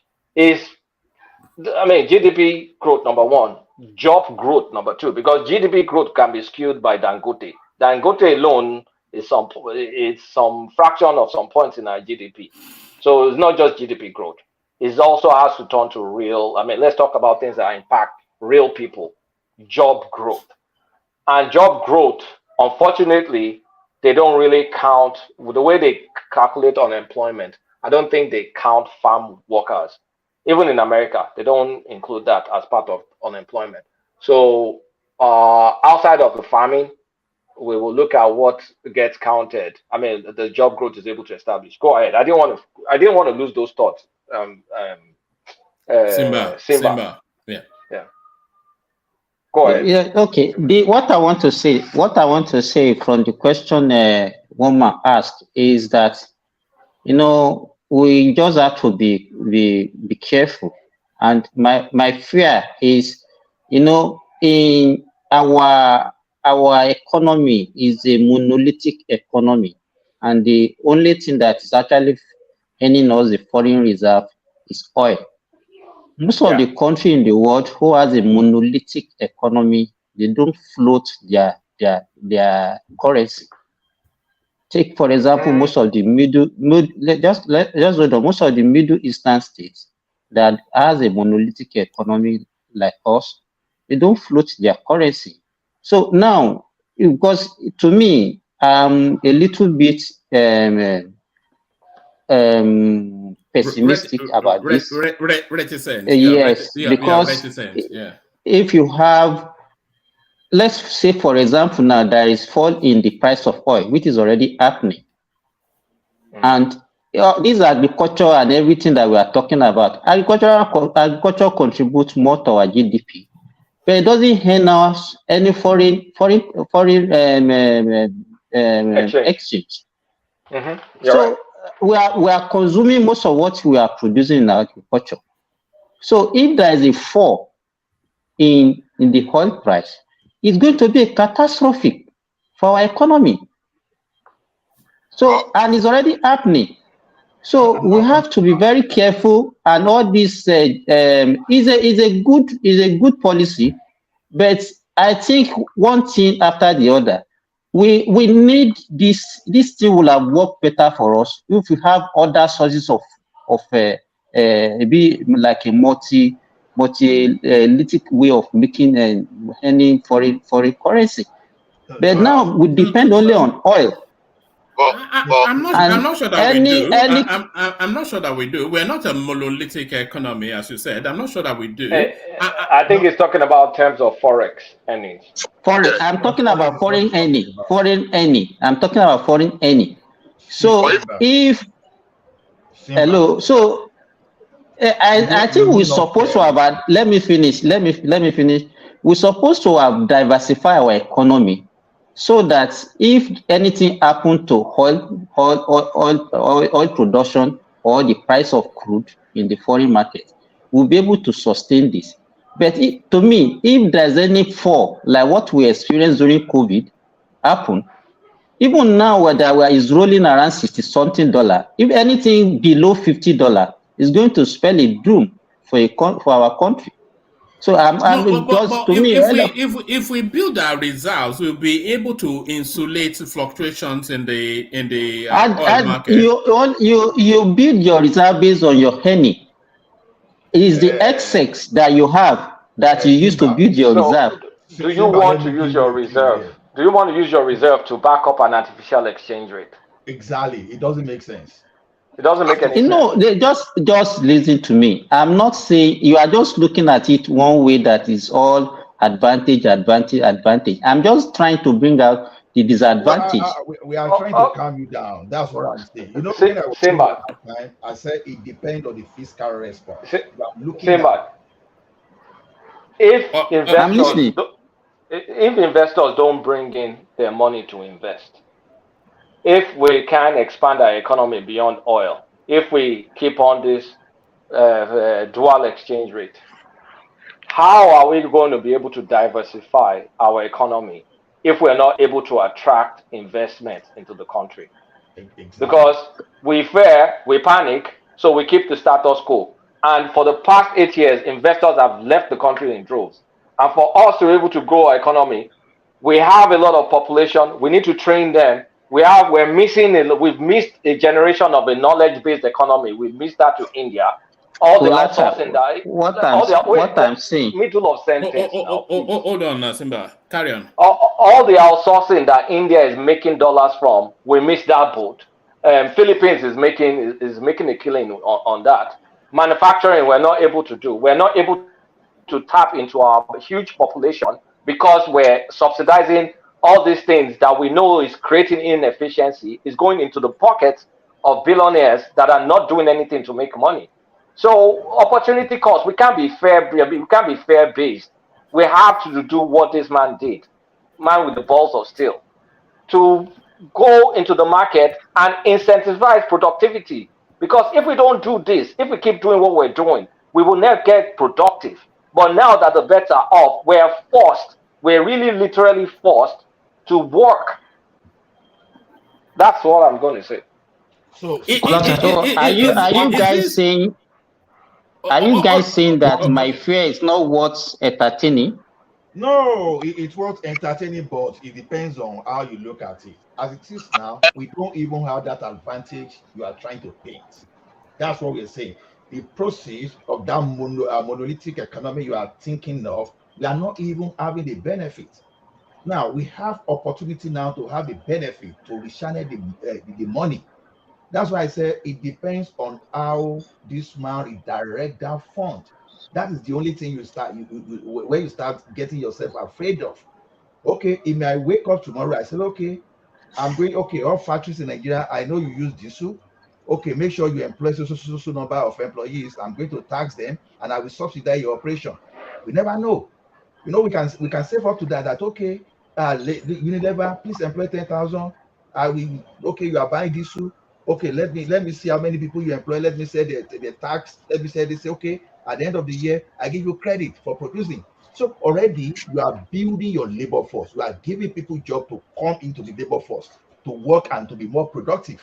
So look at it this way: if you are able to sustain something like that for like 4 years and you are able to boost your production, you can get to a situation whereby you can have over supply that you push to the neighboring country, and all of a sudden you'll be earning that forex that you think we are only earning from crude oil.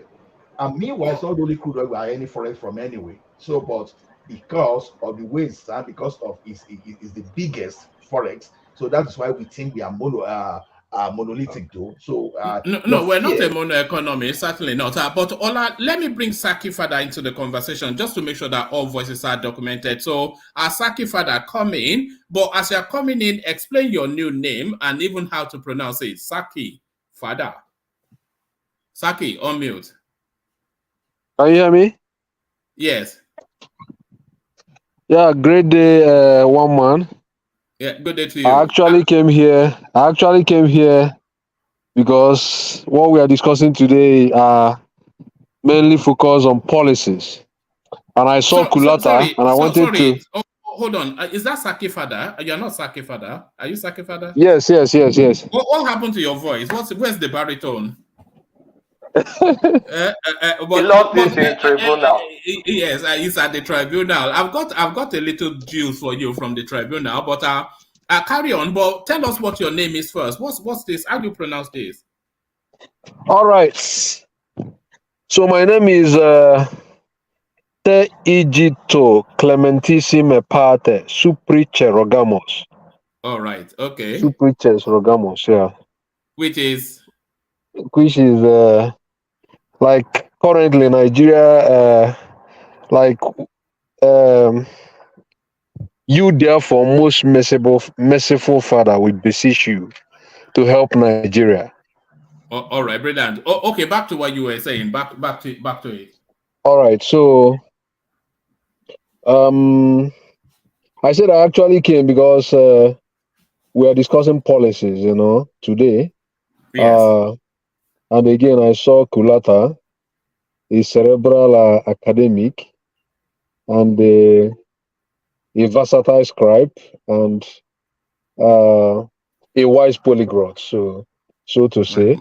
My goodness. So I decided to come in and engage him. It would have been impressed if he knew what that meant, but carry on. All right. So what are the issues you want me to talk about? I didn't come in quite early, so I don't know the talking points. We have so many things we're talking about. As I'm sure you're aware, Ibrahim Bawa has been suspended indefinitely as the EFCC chairman. So we did a little snippet on that. But what is holding us in situation at the moment is this floating of the naira to harmonize the value of that currency, leaving just jettisoning that CBN rate and letting market forces determine the value of the naira. So we were suggesting or discussing that is this probably one of the most impactful moves that has been made within the Nigerian space, in especially monetary policy, in decades. Yes, in my view, Nigeria actually need a unified exchange rate. We need a floating exchange rate, allow the market to determine what the real value should be. All these multiple exchanges, provides an opportunity for hedging. Arbitrage, so to say. So I think it is a nice policy. Everybody knows that. These are simple things. Everybody know that this is the right way to go. It is not. I don't see it as a rocket science. It is what the past CBN governors should have actually done. It is not really a rocket science. Everybody, even somebody in JS1, you know that Nigeria actually needs a floating system.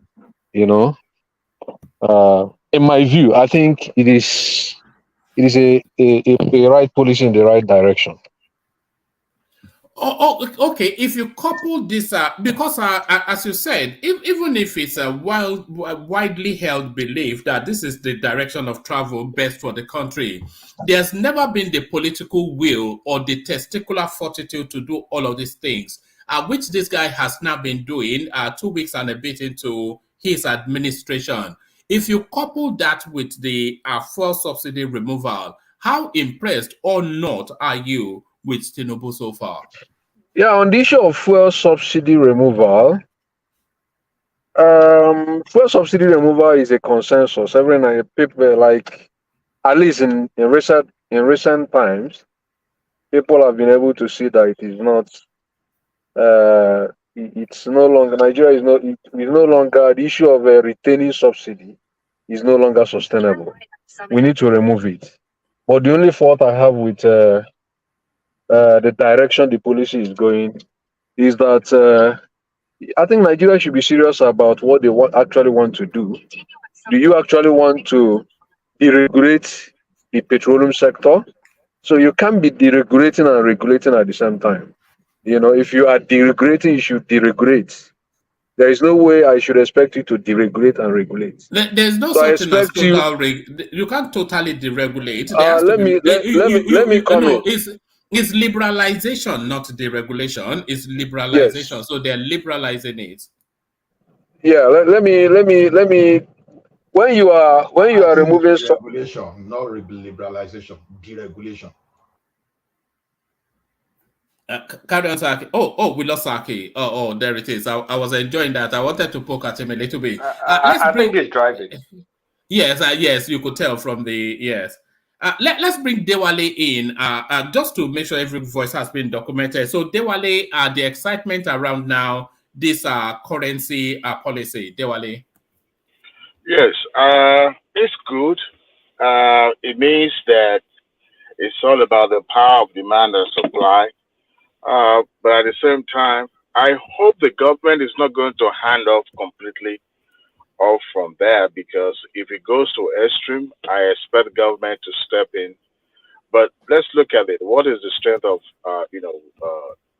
demand of dollar? Most of what we consume are foreign made anyway, so there will always be a constant demand for foreign currency. However, we also need to produce more for us to be able to have that, equal to what we're consuming. Nigerians will always, there will always be a demand for foreign currency, especially dollar, petrodollar. So it's a good idea, but I think it's well suitable for a stable economy, because my fear is the government completely handing off from here, because there's a possibility of manipulation, and that's where my concern lies. But it's a good idea. I think if all things being equal, it will be able to regulate itself. But I see, most of the things we do in Nigeria are always completely on the extreme side. So, nevertheless, it's a good idea. It's a welcome idea. When I saw it, I was like, How are they supposed to manipulate it when you say they are going to manipulate? Because like I believe all this thing are still just unfounded fear. Because the thing is this is going to reduce your taste for foreign. Even there are so many people that go to Ghana, Republic of Benin to go and study. All of a sudden, you will find a way, they will find alternative in Nigeria. So there will be less pressure. You understand? So people looking for foreign. Hold on. Why did you say it will reduce your taste for? Just a summarized. Why would it reduce your taste for foreign? But that would be reduction in the foreign foreign spending or foreign taste or whatever. It would be as a result of if the demand actually goes down. You know, but as the way it is now, we know, you and I know all that Nigerians always prefer something foreign. All right. But you do it when you have money. That's why I'm saying that it depends on how. Okay, look at it this way now. If the government increase the workers' wages, the first thing, they have capacity for foreign, right? The foreign. But now the inflation that this kind of thing may set, the power for foreign goods will reduce. And don't take it in that direction, Ola. You said it will reduce your taste for foreign. What I'm asking is, are you talking about the affordability of foreign goods because the foreign exchange will be too expensive? Is that where you're going? Exactly. Right. That's my point. So, guys, can I ask you guys a question? Dewali, yes. when you pair this subsidy removal and this, you know, the subsidy payments, I want to believe they're in dollars, right? So I want to believe so too. Yeah. So the subsidy.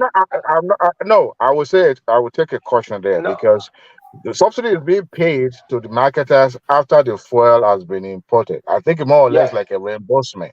So I wouldn't know what is being paid in dollars or not. That's what we need to find out. Well, I want to believe. I think it is in dollar. It is in dollar. It is in dollar. So let's do one. Let's go. All right. Let's go with So dollars. Carry on. on. Does that mean it puts more pressure? No. Hold on. Let him land the point. Let me finish. Let's do one small mathematics. I want to believe before subsidy was removed, we were importing 60 million liters a day or something like that. So they said. And that's what they said. As of today, even though the market hasn't found its natural, I think the market is still adjusting. I mean, I think not the market is adjusting. People's behavior is still adjusting. But I think as of today, is less than 20 million. Let's just say for the purpose of maths, it's 20 million barrels a day. This is the real numbers. This is closer to our real consumption.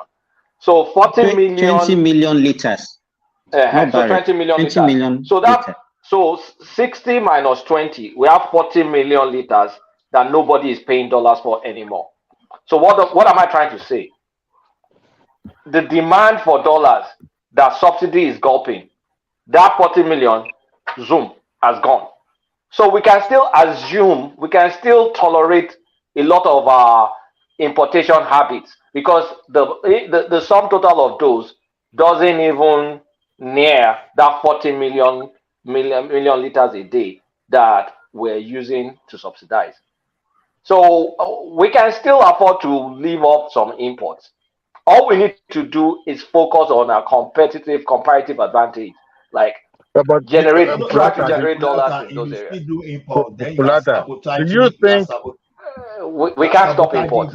We cannot stop imports. Let's forget that. It can be reduced if there's more policy about local production. It has already, that's what I'm trying to do the math. It has already reduced, even though it's vaporware that reduced. That 40 million liters, that's a reduction. That is putting pressure on dollar to the demand. Are we looking at some sort of protectionist policy positioning to stimulate? No, it will backfire on us. Kulata. Yes, sir. Kulata, yeah, there is one statement you made, which I also thought about. And I think that if we dwell on that statement now, it might be too early to start rejoicing. And that statement is the fact that it's not as if subsidy is making money available, because the subsidy we are making, we are not saving the money. We don't have, it will not result in a savings. It's just going to borrowing. It's just it's going to result in a reduction in expenses, which was previously being funded by borrowing. So the net effect of the economy is not the money is now available, you can spend it somewhere, except you want to sustain the borrowing and not spend the money somewhere. So as it is, let us not say they have no subsidy. So where have they put the money? The money is not going to, it's not available. Patrick, there are two parts into it though. There's the borrowing part, which we get, but there's also the fact that you're using dollars, which, whether you stop the borrowing, if you stop the borrowing, at least that demand for dollar too goes away with it. That's the point I'm trying to make. That yes, I get it. We may not get net savings. We just stop borrowing, except we keep borrowing to fund. We can borrow to fund other areas. That's fine. But the fact that 40 million, is rough mathematics, so nobody should call me out of it. 40 million that is going into people's pockets. That is going to people's pockets. At least we're not using that. We're not using that dollars again to import ghosts into Nigeria.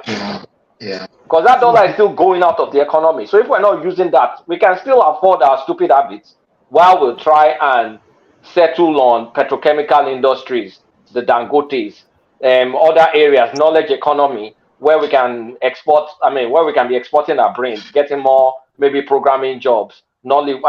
There are other things that we can generate dollars, but I think we will reduce our demand for dollars. That exporting will reduce, importation will reduce. Let me give you an example. Today, students still get CBN rates from the government to go and school overseas. And you want to close that gap now. Assuming they were getting it for 460 before, and the real market rate is 800, it simply means that they should be prepared to pay for the double. And they may not be able to afford that. And when you look at that, I don't know the figure we spend on overseas education a year. Is it close to $20 billion? I don't know. Sorry, I just don't take that figure as the fact. I can't remember. Look at that. That alone may be reduced drastically by half, because someone that could afford that through the official rate before, all of a sudden you will drop it because it's not going to be sustainable for you. Those are the things. So it simply means that the pressure will be reduced. So look at it from that area of reducing pressure. Now, when you have that, you are opening gap for those people that want to invest before that, just because of that disadvantage. They were unable to do it before. So that's the way I see it. In the long run, when I say in the long run, I expect like 2-3 years, the impact will be, even the fear that we are looking at now will not go beyond 6 to 1 year. That before we reach a new affordability level. So to me, I think this is pro-productivity. Pro-productivity is what Tinubu is doing. We might not know until he start announcing. Yeah, but our government also has to put in policies that will be more or less like a protective policies against. That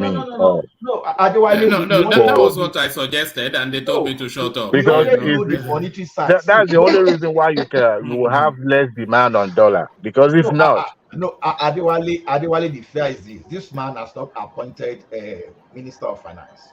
We still don't know other direction. So we are only talking about the monetary is what we are dealing with now. Is fiscal.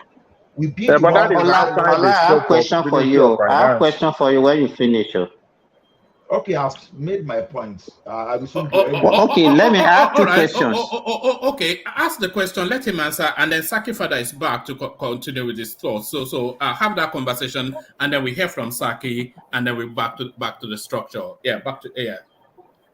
Okay, so what about the effect on our foreign debt? Especially, don't look at it from the government angle. Look at it from the angle of let's say, Dangote foreign debt and other banks and the industry that have foreign debt in Nigeria. That means that foreign debt will have to surge up because of this policy. So that means they have more liability to pay and the effect that one might have on them. 2, what about the effect on the increase in fuel price? The pump price that we're experiencing presently that all people are shouting about will definitely increase. So it can't be at this present rate because the exchange rate at which they price this one is going to be different and it's going to be higher. So if you look at those effects, how can we now navigate this effect that I'm bringing up? Because everybody seems to just be mentioning advantage, the benefit. What about this and this fear that I'm also talking about, the fall in oil price?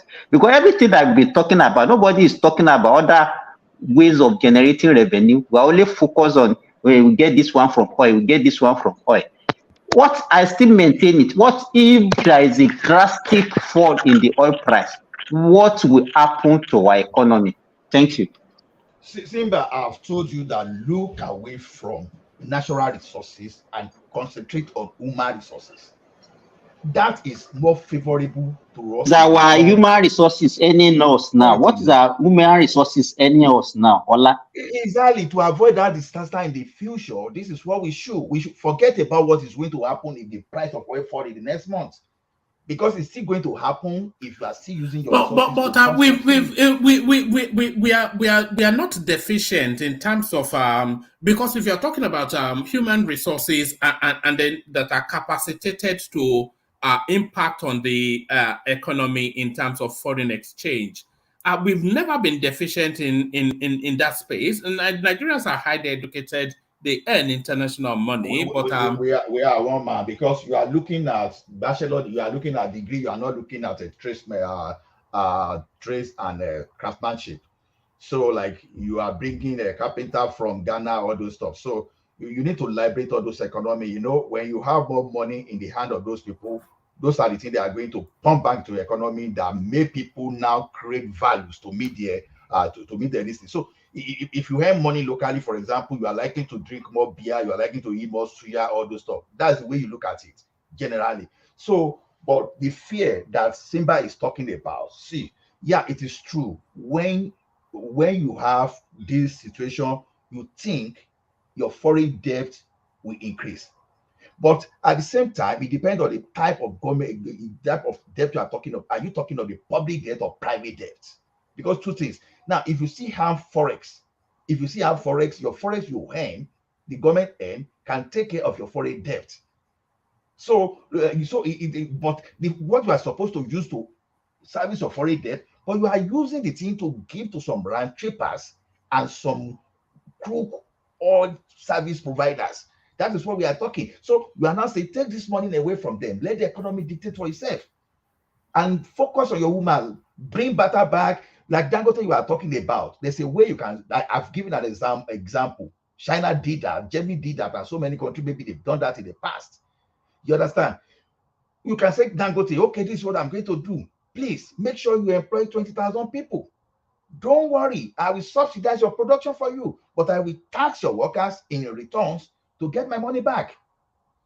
So you give them the skills to work. So China did that. As a matter of fact, this is what led to China oversupply. You see the crisis that China is giving people problem today. That is exactly what China did.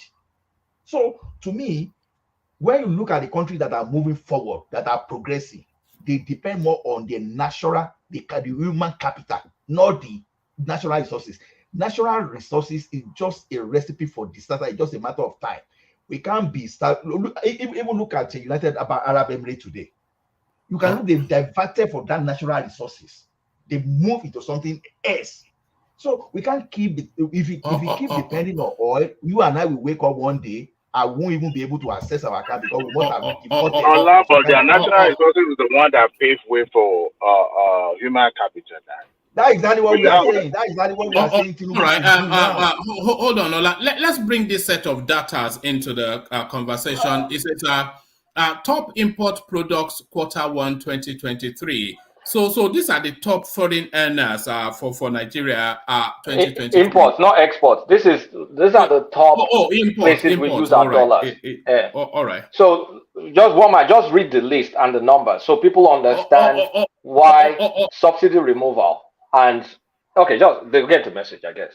Yes. So the top import products Q1. So Q1 2023, the first 3 months. So this is what we were importing into the country. It's denominated in naira, but you can do the conversions yourself. So the number one thing that we import in Nigeria, so these are the top 9, by the way. The number one thing that we import in Nigeria, you will get no prizes for guessing, PMS. We spent a whopping 1.49 trillion on that. 1.49 trillion. And then gas oil. I'm not quite sure what gas oil is. I didn't know we were importing that even. That is diesel. That's diesel. Oh, okay, so that's diesel. 472.4 billion. Durum wheat. Is that what is used for bread? 249.2 billion. Cane sugar. This is ungodly. We're importing sugar cane. Cane sugar. Look at that. Unbelievable. Unbelievable. 75.8 billion. Kerosene type jet fuel, 70.2 billion. Used vehicles, 69.4 billion. Filters, 42.5 billion. Machines. You would have wanted machine at the top of that list, but then there it is. Machine number 8, 39.4 billion. And motorcycles and cycles for the bandits, of course, 38.6 billion. So what are we gleaning from this? I wonder why the Pass My Neighbor generators is not included in there. I think that's probably on that machine, but yeah. So one man. So one man. The top one, PMS. I believe that's plus the subsidy. So when you cut before Dangote, let's even forget Dangote now.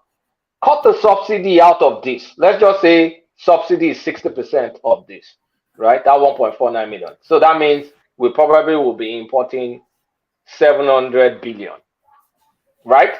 So look at all these other things. There's some habits that we have that we import that we're afraid of. Does that's close to 600 or 700 billion we took out? Does that even cover up that 700 billion? Don't you see that the demand for our import has drastically reduced with the removal of subsidy? So we can still afford all these stupid habits.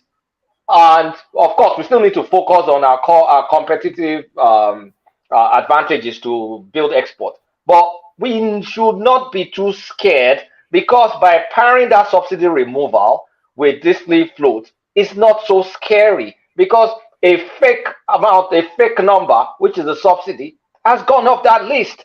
And in the future, the PMS will be local. So why are we worried that we're going to import YSL jeans and Calvin Klein shirt or whatever people want to decide to spend their money on? Why are we worried? They don't even make a dent in this list. Kulata, what people mean? It will go a long way, Kulata. It will go a long way. All right, respond, Ola. Then I want to bring other voices into the conversation. So it's not a two-way conversation, but yeah. What people mean then like this? When you look at this thing now, just imagine you take the subsidy away and all this thing now. I put that money now into loan system, credit system, to have mortgage, to have car, all those things. So what do you think all those things will do? It's going to boost the productivity within. So government needs some kind of funding. Even though you want the private people to get into this thing, you may just need some kind of savings to guarantee people, to back them up. Okay, you guys go there. I'm going to back you up with some fund if anything goes wrong. This is why all these things is necessary. So just imagine those things now. You boost your estate industry. You boost local car services and all those stuff. Those are the things we should be looking at. So if you are able to bring those services to our textile and all those industry later, let me tell you one thing. If oil likes make it fall, you've already find something to sustain yourself. The only crisis that will ensue there is maybe you are not here anymore for it, but for your stability, sustainability locally, at least for a while, pending the depression, whatever, you'll be able to absorb the shock. That is what we should focus on. So to me, we don't need to. Let's just look at the event of food. But to me, I'm optimistic to the roof. I'm telling you, that's just me. All right, brilliant. Let's get back to Saki Fada, who rejoins us. Saki Fada, Kulata was suggesting that you were driving. That's probably the connection problem. But Saki Fada, you were just making your intro commentaries when we lost you, Saki. Yeah, I think I lost the chain of thoughts. I didn't remember what I was talking before. We are still laboring this space, but let me take your opinion on this data that somebody that Kulata rather has put forward, and then just a brief commentary on this, and then I want to move you to the Abdul Rashid Bawa narrative, which is now the latest news to come out of the Nigerian space. But this sort of information is necessary for a lot of the conversations that we have been having. So the things we have been spending our money on, Saki, top imports in the first quarter of 2023, PMS number 1, gas oil number 2, durum wheat number 3, cane sugar number 4, kerosene type jet fuel number 5, used vehicles number 6, filters number 7, machines number 8, and motorcycles and cycles number 9. So the figure for the PMS import is 1.4 trillion. So we're just now reflecting, then trying to put some numbers and the impact of that fuel subsidy removal. What are you making of these figures, Saki? Yeah, definitely. The figure for PMS is outrageous. It shows that there are a lot of crime going on around that very area, which everybody knows. Every Nigerian knows that it's a crime scene, because of the presence of oil subsidy. Now that subsidy is removed, I think I will expect a sharp drop in that very value. We might really see the real level of what we're actually consuming. That is a consensus. Everybody, this is a public knowledge. Everybody knows that subsidy needs to be removed. That is what everybody knows. But let the process be very transparent. Let us now have a situation where we give you with right hand and we take with left hand. So by that I mean, let us not within that very framework indirectly create a kind of rentier economy for some few, playing also for some few players still in that very sector. So that was why I said, if we want to deregulate, let us deregulate. You can't be deregulating and be regulating at the same time. Let's just allow the markets to take charge of whatever is happening in that very area. I will expect moves like removing certain import restrictions, allowing more participants to come, more players to come in that very area, and let it not be like licenses are granted to a few people. Sorry, Saki. Which areas would you like import restrictions to be removed? Yeah, like this PMS for now, since the refineries are not yet working. You understand? The subsidy has been removed. The prices of fuel is still at a very high level, and that is not what we expect because of the negative impacts on the masses. Yeah, so sorry, Saki. NMPC told us that they have more than sufficient enough supplies of PMS, so there's no reason to import it. You say what? The NMPC, they told us they have more than sufficient enough supply of PMS, so there is no reason to. if they really have it as they say, what then are we seeing at the price level of the fuel in Nigeria as of today? I expect it to reflect on the prices. How much is it now? I don't know what it is, but I know it's still above 500 or thereabouts. Well, I mean, number one, the import restriction is already, I mean, a thing of the mind. It died naturally. The moment you are not going to buy dollar at a favorable government pegged rate at the CBN. So automatically, there's no need to restrict. If you can afford to buy the dollar at the market rate, you can go and import whatever you want to import. As of today, what is happening in the petroleum? Of course, I got price sampling from around several places. Prices are very different. In some places, you can get as 475, and in some places, in some states, somebody bought at 770 inside of Anambra State. 770. Prices of fuel? Well, yes. All right. Somebody bought at 590. I mean, 490. That was yesterday. Days ago, Elisha in Oyo State. So I got like 3. So obviously, the one you call liberalization or deregulation is already coming into effect, because ordinarily before, because federal government was paying what they call bridging, whatever. Is it bridging? They want you to buy the same price in Lagos. Petroleum Equalization Fund. PET. So the amount you will buy in Maiduguri now will factor in the cost of, mileage from Lagos to Maiduguri. No. Even before the subsidy was removed, there are still price differentials. Even before the subsidy was removed, there are still price differentials between states. Like what is sold in Anambra may be slightly different from what you see in Asaba. I see some still price differentials. So my question is, after the removal of subsidy, is there still a role NNPC plays in determining certain price level as of today, or is it totally determined by market forces? Yes. I don't think so. I don't think so.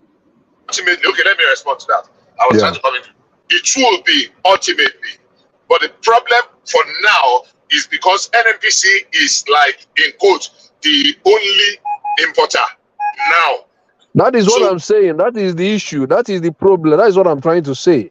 I'm saying that if you remove subsidy, I don't expect to see the status quo ante bellum still existing. I expect, imports to somehow be like to reduce certain import restrictions, allow other market participants to come in. You understand what I mean? Yeah, if you allow other market participants to come in, then invariably you will see market forces trying to determine these prices, and not a situation where NNPC try to set certain price level and people still sell around our prices. That was the first thing I answered you. That import restriction is no longer there. The only thing is that you dollar. So import restriction is no longer there. To what extent have we seen significant removal of import restrictions? Are they still restricting licenses to certain few individuals in Nigeria?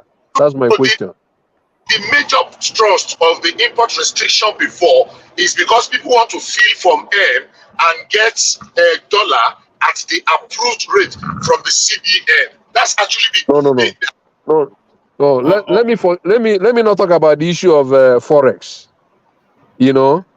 As of today, I as an individual, if I can import this PMS, do I have right to do that, or is the license is restricted to certain number of individuals so far in Nigeria as of today? restricted. All right. Respond to that. And I want to try and bring Fatai into the conversation as well. But respond, and then we bring Fatai in. Okay.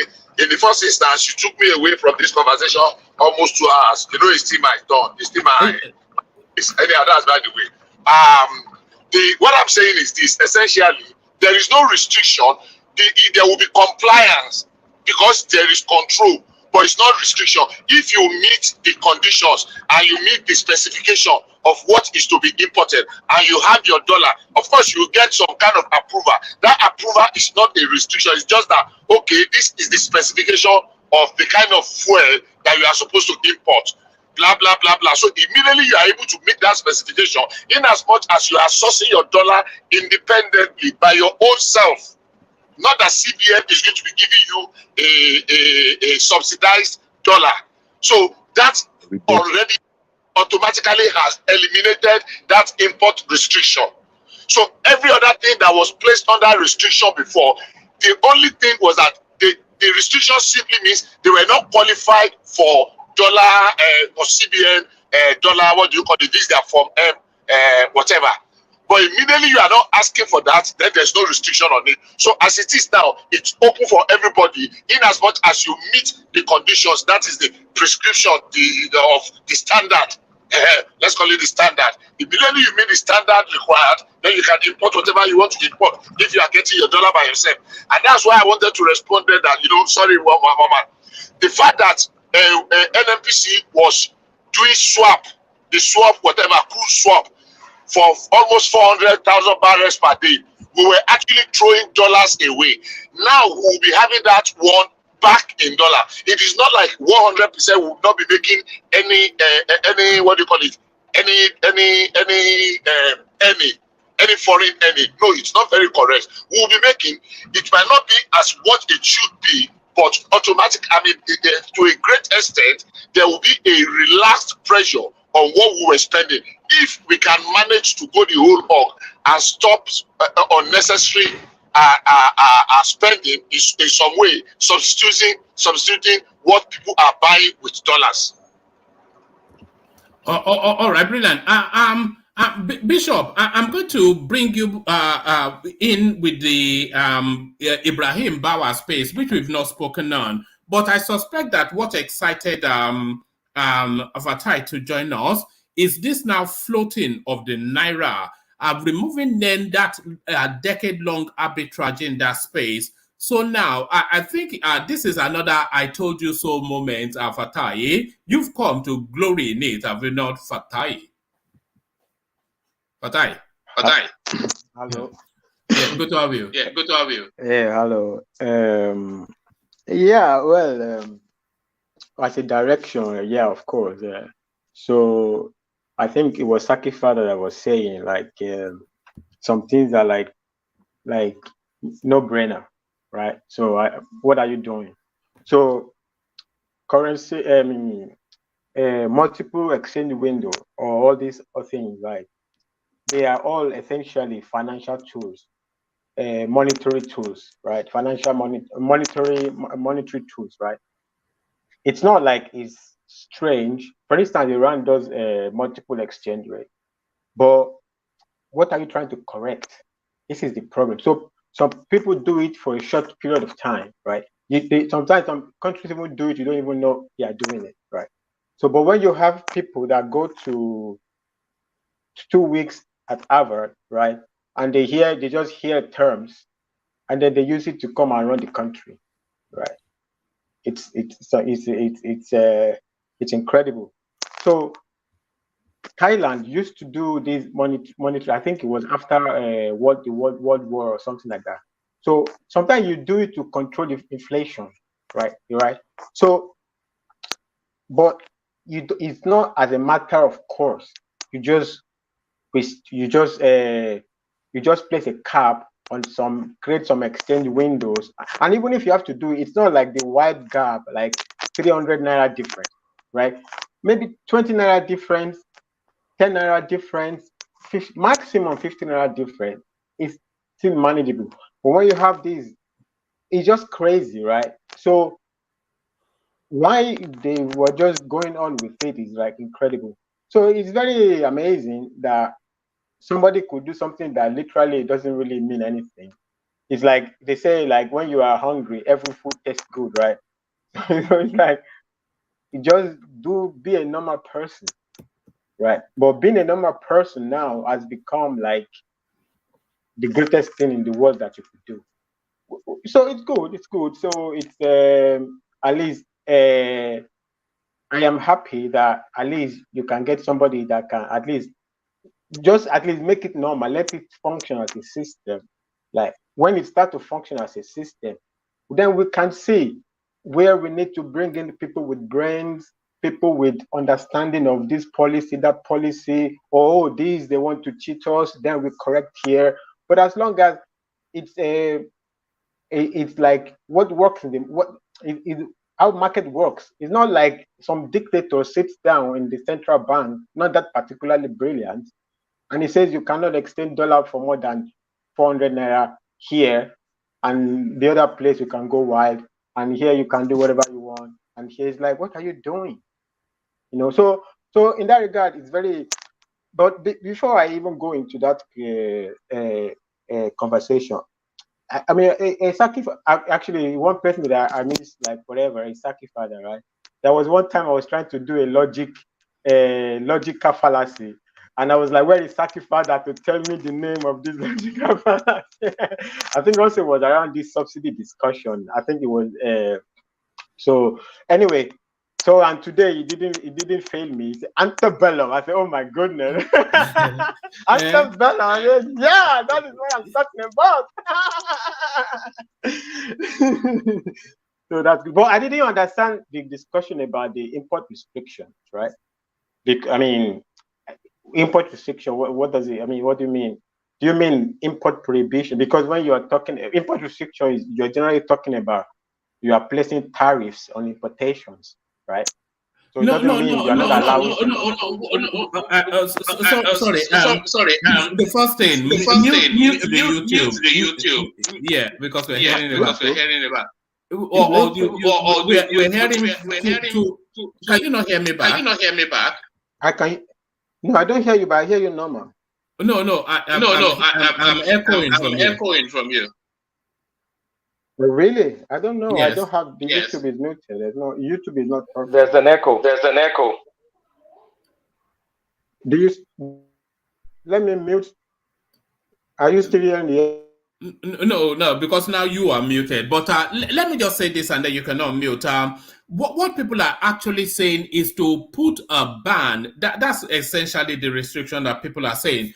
If we cite an example, just from that list that Kulata supplied just now, things like sugar cane, which I think is actually sugar, cane from sugar. So you can put a ban on that. So that's an import restriction. And that wheat, whatever that wheat is, you can put a restriction on that. So all those spaces that were hemorrhaging foreign currency, which is then somewhat stagnating local production. So you can put a ban on that. So that's import restriction, Fatai. Okay, I get it. But okay, it's called, actually technically it's called import prohibition. You prohibit some goods or you prohibit some variant of some goods, right? So it's import prohibition. Import restriction is just placing tariffs and what level of restriction you want to have, what range of tariff, like what Trump was doing to China. And that really those people will not bring those things into your country as they would like to bring. So that you are restricting them. So that, but I get the larger point. So so you cannot prohibit PMS coming into Nigeria because we don't have refineries. So we still have to import them. Those things we have to import them. So you can't prohibit them because we don't have refineries working yet. So so with regard to the was it the subsidy? What I want to talk about, right? So I was hearing the conversation a lot about the petroleum. Like, okay, we have the money we are making from the petroleum, right? The problem with petroleum is that, so when you're talking in terms of the GDP, it doesn't really add so much to your GDP, because GDP it's just one other factor. In fact, small factor in GDP calculation, because you still have to remove from your export. So we export crude oil, but you still have to remove it from your imports, right? There are other things you do. So many things that you do domestically, actually, they're actually the thing that factor into your GDP calculation. Because GDP, the understanding of GDP is trying to understand the expansion of your economy, right? It doesn't really mean how much money you are making. You can make a lot of money. It's like what Emefiele was doing. He said there is only 10% of money in the central bank. So I want to bring all the money. I shut down the economy. Okay, the point of the money is not to be in your central bank vault.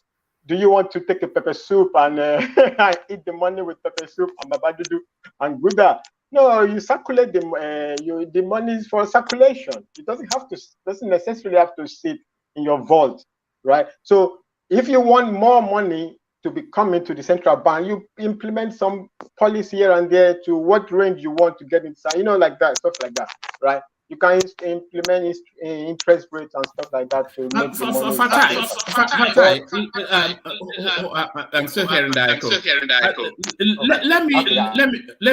Let me navigate you back to this headline, because this seems to be. I'm not sure that we're doing enough justice to this headline, which is to remove the arbitrage from the exchange rates. So, what impact do you think this will have on the monies available for Tinubu to carry out some of his projects?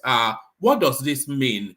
Removing that arbitrage by having one uniform, of course, it will not be one single uniform exchange rate, but harmonizing as much as possible the bank rates, because they said the free market will determine the value of the naira. So what impact does this then have on the economy in terms of what is available for the government to play with? One man, in reality, the biggest impact it will have on the economy is ease of doing business. Because so the currency is devalued, right? Whatever is the value of your currency, right? The biggest advantage or disadvantage of your currency essentially is your import export. So is it good for you? Is it bad for you? It depends. Are you a manufacturing economy? Are you I love Peter Obi. Let me use Peter Obi. Are you a consumption economy? Are you going consumption to production? So if you're going to have a big impact, like in the expansion of your economy, right? Are you a manufacturing economy? Right? This devaluation now, if we were like China, we probably would love it, right? So we will have to wait to see how Tinubu is going to be able to utilize a working economy into Nigeria's advantage, right? So right now, I think it was Patoski that led that conversation one time like that. Although Patoski was too extreme, so he's not doing anything. No, it's not that he's not doing anything, but I think the direction of Patoski, like right now, Tinubu is setting strong architecture, right? A strong architecture. The economy is set in a way like there is potential for rapid expansion. But how brilliant is the constitution of the government? How brilliant are the people that will, whatever they want to do, are they going to be able to expand Nigeria's manufacturing base? Really, that when Prince Adewale was here, I was asking him, I was saying like, look, Nigeria, if you really want to really expand, what you need is something close to industrial revolution. That is what will expand your economy. Because as we are now importing, exporting, there are two devices. I don't know what is responsible for it. It's not my two devices. My computer is muted. I don't know what is responsible. All right. Let me put this to you.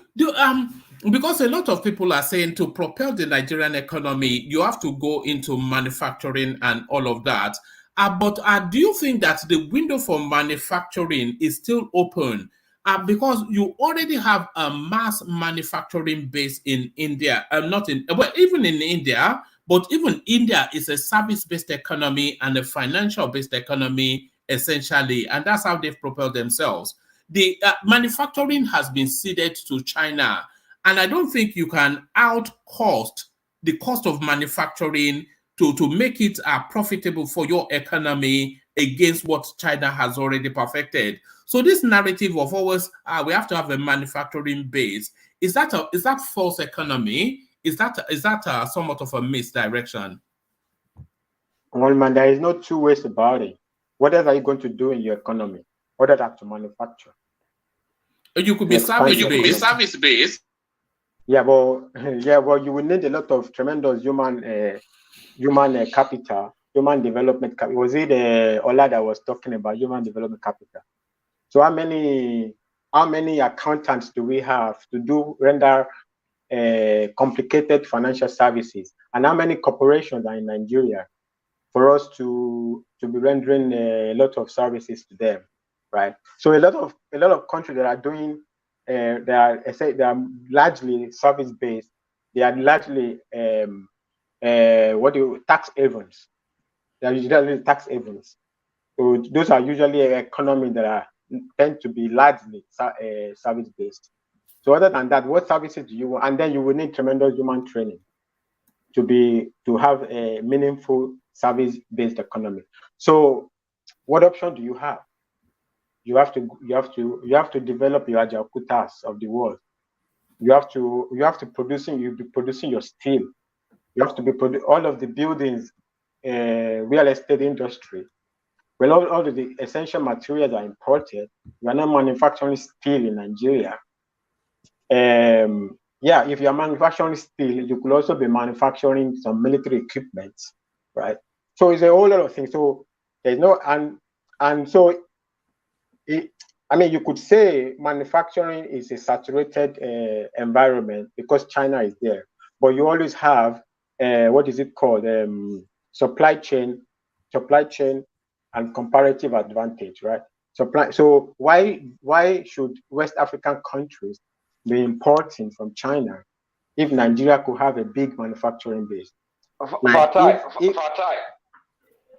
the question is, what can Nigeria manufacture that will be more competitive than Vietnam, Thailand, Philippines, China? Because at the end of the day, it's price, a lulu magic. So what can we be manufacturing? If we are to be turned to a manufacturing hub of some sort, what can we be manufacturing that when we export it or we use it locally, it will be cheaper than what comes out from Southeast Asia and East Asia? The only reason manufacturing is cheap in Southeast Asia is labor cost. That's not true. That's largely the reason. No, it's not. It's not. So why should you manufacture in America? Why should you manufacture? Labor cost in Africa is actually the cheapest in the world. Hold on. Let me make you for a moment because of the echo. Labor costs in Africa is actually the cheapest. What actually propels the manufacturing in those spaces are the infrastructures that they have. They have decent roads for movement of goods. They have electricity. They have all of these things. So those are the backdrops of that manufacturing base, and that's what makes it cheap, because they have the infrastructures to drive manufacturing. It's not labor cost. The labor cost is only relative to the West. It's not relative to Africa. The labor cost in China is not, in terms of the cheapness of it, is not cheaper than the labor cost in Africa. Okay. I mean, the first question I was going to ask is when you were saying the roads, whatever, American roads are better than China road, right? I mean, it's supposed to be. Maybe now it's not, but supposed to be. So there's no reason to be manufacturing American goods in China, right? If it's about roads and infrastructure, America can have better infrastructure if they want. So it's not really that. So the number one thing is labor, the number two is supply chain, right? So, and that's what I'm saying. So if you why do you need to be importing what you are consuming in West Africa from China if you can have a developed West African manufacturing space? So that right there, you have it. So you need, I mean, China didn't start, I mean, they developed their infrastructure, right? It's not like the infrastructure is there and now it's cheap.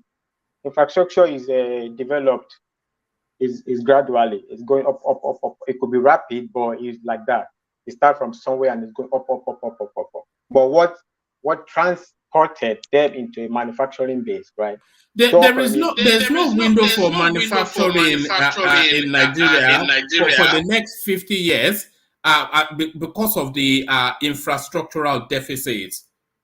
Why would you say that, one man? Because of the infrastructural deficit. Manufacturing of what? Anything. No, it depends. That's why the concept of comparative advantage is discussed, right? There are things you can make in Nigeria that you ask yourself, why do you need to go and make it? Why do you need to go to China to bring them? So that's why I'm saying that it's about direction, right? If you have intelligent people in the economy, right, they can take a look at all the indices and say, if we focus, we have a better comparative advantage manufacturing this sort of products. You don't need to send it to America, send it to Ghana, we have the money. I think it was the last time I'm saying, so we are going to have a lot of revenue. But what are we going to do with it? You have a lot of revenue doesn't really mean anything. If you have a lot of revenue, you can have it in under your bed. Have you heard? The echo is crazy. Have you heard of the fact that there's some goods? I mean, because to buttress on this infrastructure gap, I've heard that there's some goods that to ship it from China to Nigeria, I don't know the size of those goods. It's cheaper than to ship it from some northern area in Nigeria to Lagos port, simply because of the supply chain issues, which a lot has to do with the infrastructure. So that's why I'm saying is taking it to the practical. When we look at our land space and what we have now and what can be achieved in the near term, or I mean, let's just say medium term, what exactly are the kind of goods we can produce or we can be manufacturing that makes us cheaper, more affordable than what is coming from those Asian spaces? No, well, even on a common sense level, it cannot be cheaper to bring something from China rather than from Sokoto to Lagos, right? So what you will be talking about is the economy of scale. How much are you bringing? China has scale.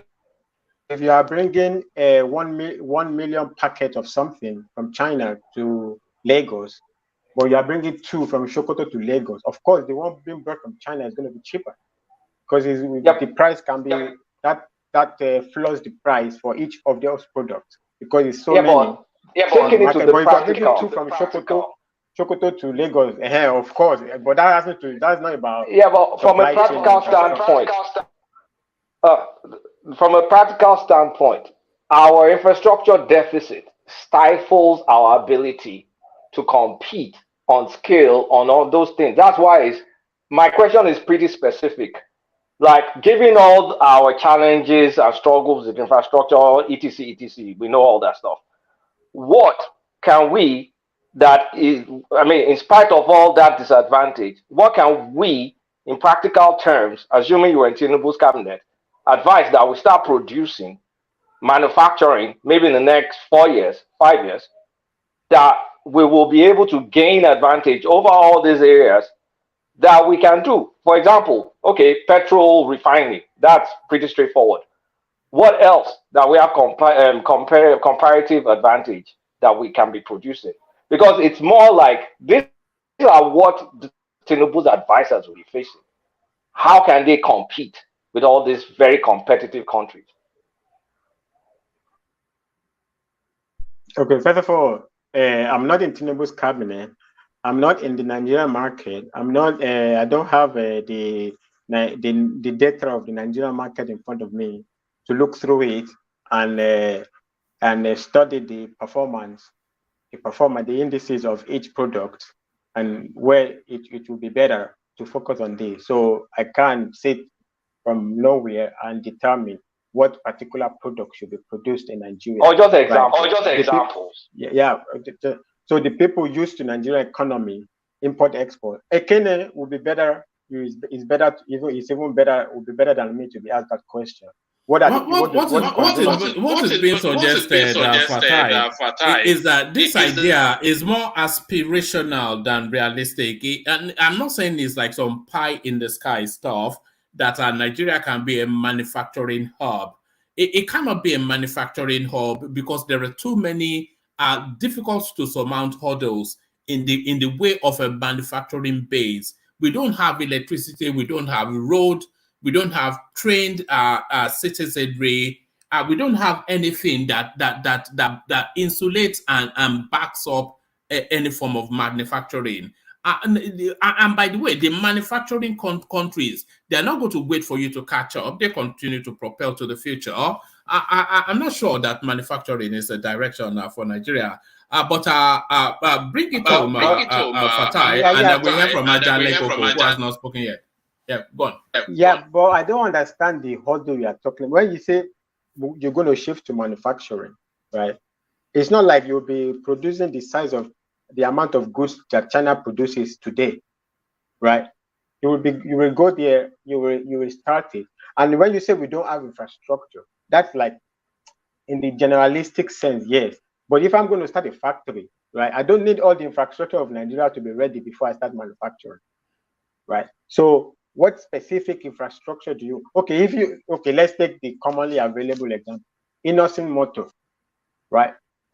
With lack of infrastructure does not stop Innocent from producing cars, can produce cars, right? So targeted infrastructure, if you say targeted infrastructure, yeah, you say you're going to be earning a lot of money from crude oil, and you can use it to build targeted infrastructure.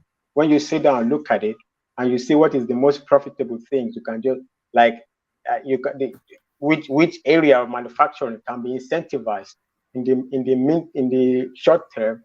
The government incentivizes it, and Nigeria and they love where they think there's money. So if you incentivize a particular segment of the economy, people will rush there, right? When you see it's developing, you also incentivize another segment.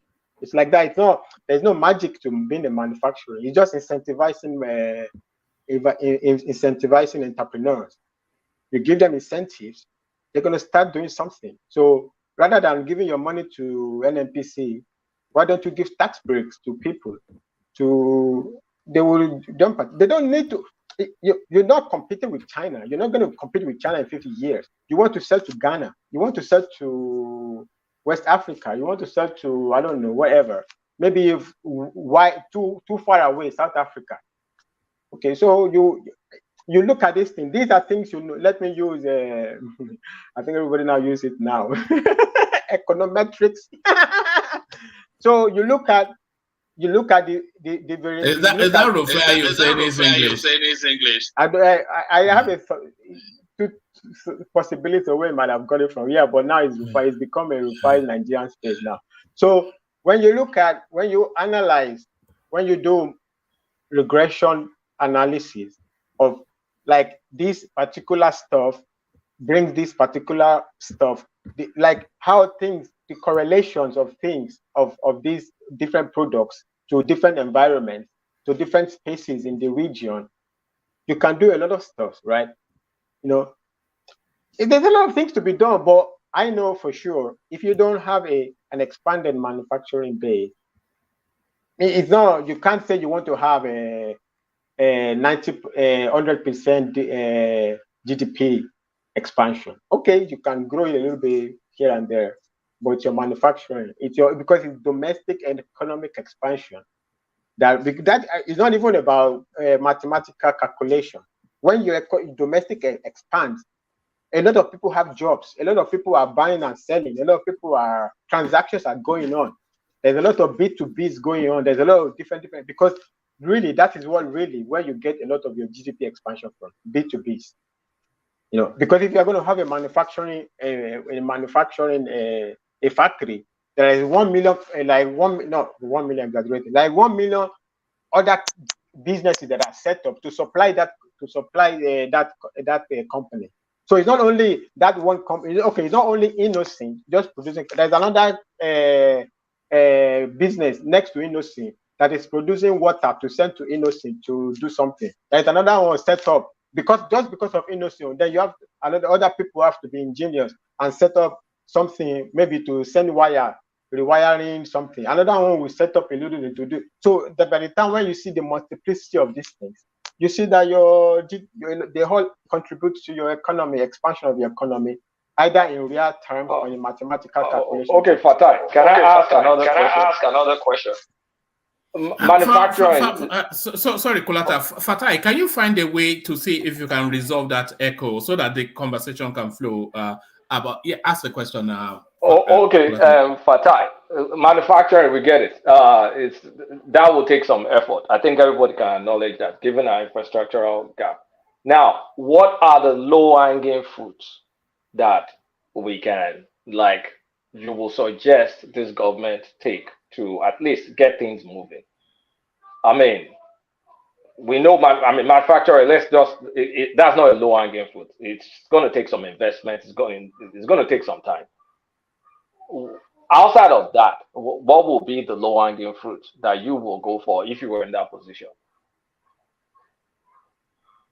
I don't understand what low-hanging. If you were Tinubu, or Tinubu advisor or something. My point is, low-hanging fruit, meaning government does not do business, right?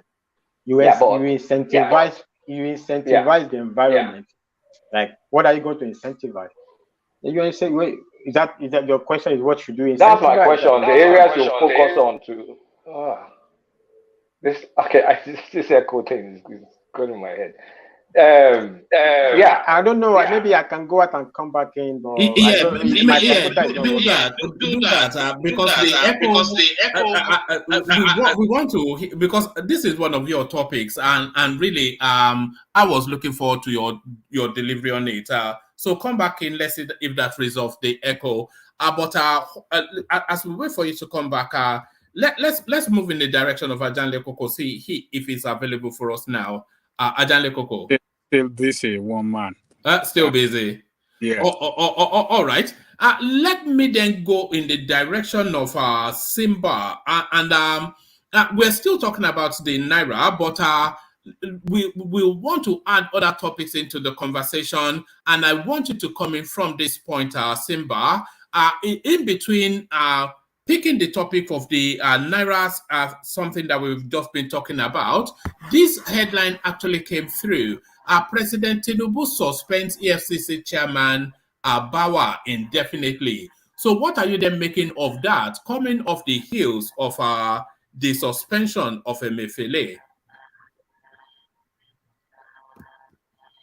Oh, Omar, are you talking to me? Yes, you.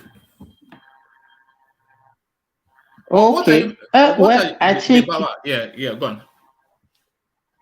Yeah, this allegation against Bawa has been in public space for weeks now, and and it's one of those persons that people are mentioning after the suspension of Emefiele. That people that are shouting the chants of ethnicity and witch hunting. And with the suspension of Bawa now for investigation, because I also learned that the DSS has also summoned him for interrogation. I think it might also douse the tension and can also be a signal that this government really mean business and nobody will be exempted. Every person that has a allegation of corruption towards in the last government might be virtually investigated. So to me, I see it as a welcome development. But I want to also sound a note of caution that Tinubu should be very careful and he should not actually, because if he's going this direction, arresting this, arresting that, it might also be a distraction towards his government. And what we need now is actually not arresting people. We need to at least restructure our economy and improve the livelihood of the citizenry, because a lot of time will be wasted on this, and a lot of money will also be wasted in prosecuting these offenders. So you should take it easy and to focus more on other sectors of our economy to better the life of Nigerians. And anybody that you think that might affect what I want to say. Yeah, I was just going to add. Hello, can you hear me? Yes, we can hear you, although you sound a bit tired and distant, but carry on.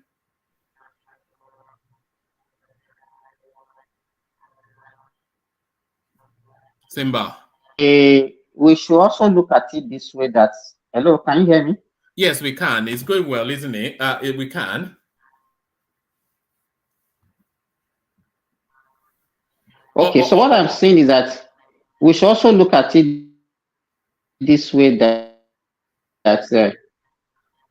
it might not be actually for anybody. It might also look at it along its policy direction, that it might be removing some people and be suspending them, because if it feels that they might not actually share the same aspiration with him in his policy direction, so he has to remove them so that he will put people that will have the same aspiration and the same line of thinking with him, so that he will be able to achieve whatever he wants to achieve for the betterment of Nigerian people.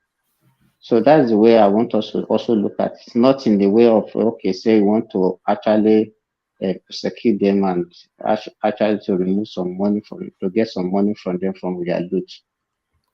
All right, brilliant. Let's bring Patrick in, see if he's available. Patrick, are you there?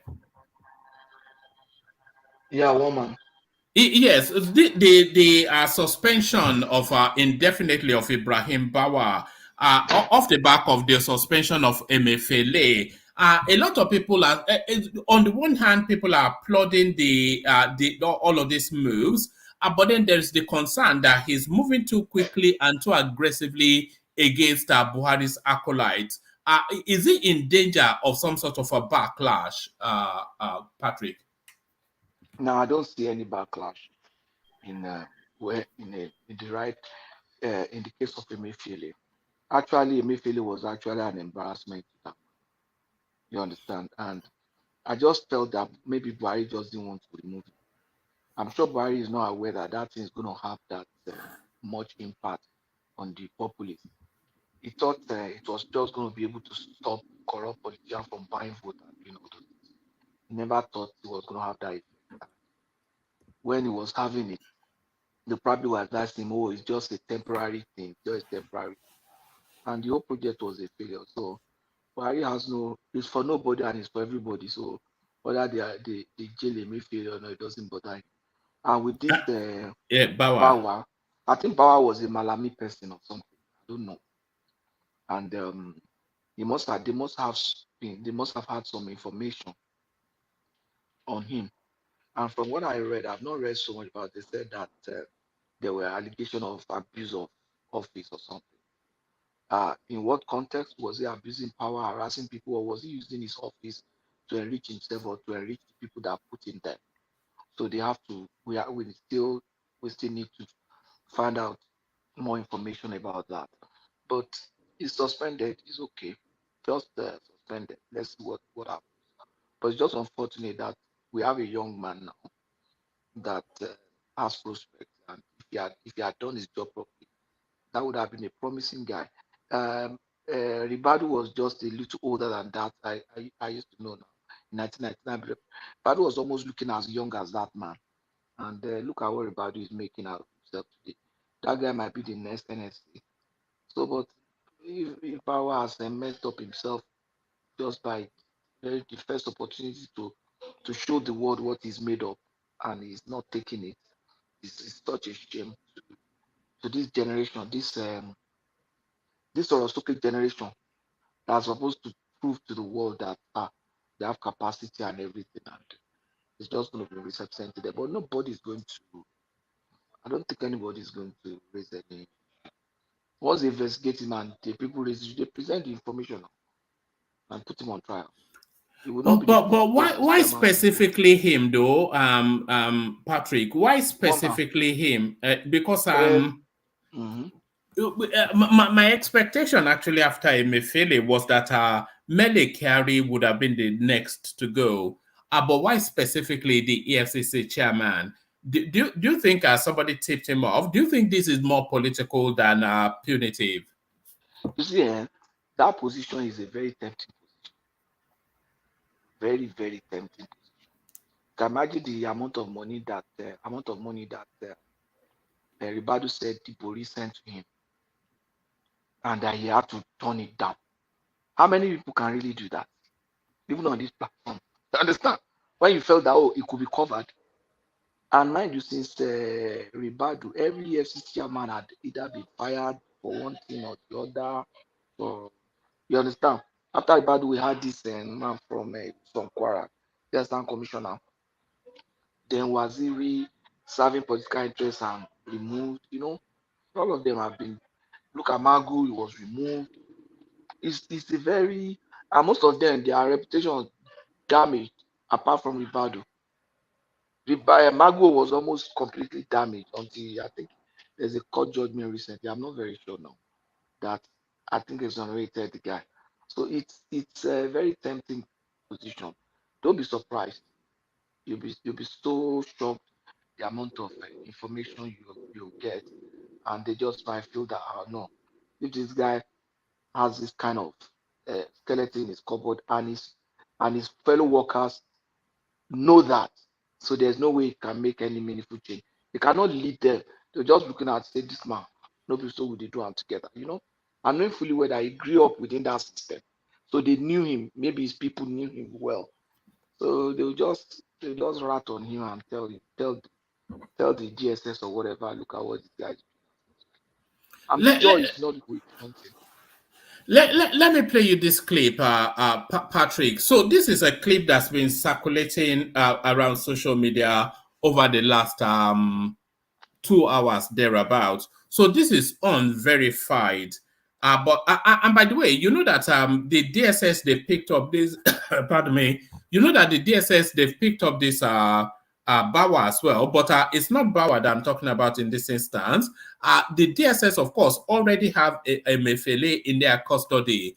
But this clip now that is circulating, they are suggesting is being circulated under the banner of DSS continuous investigation of Emefiele. But watch this.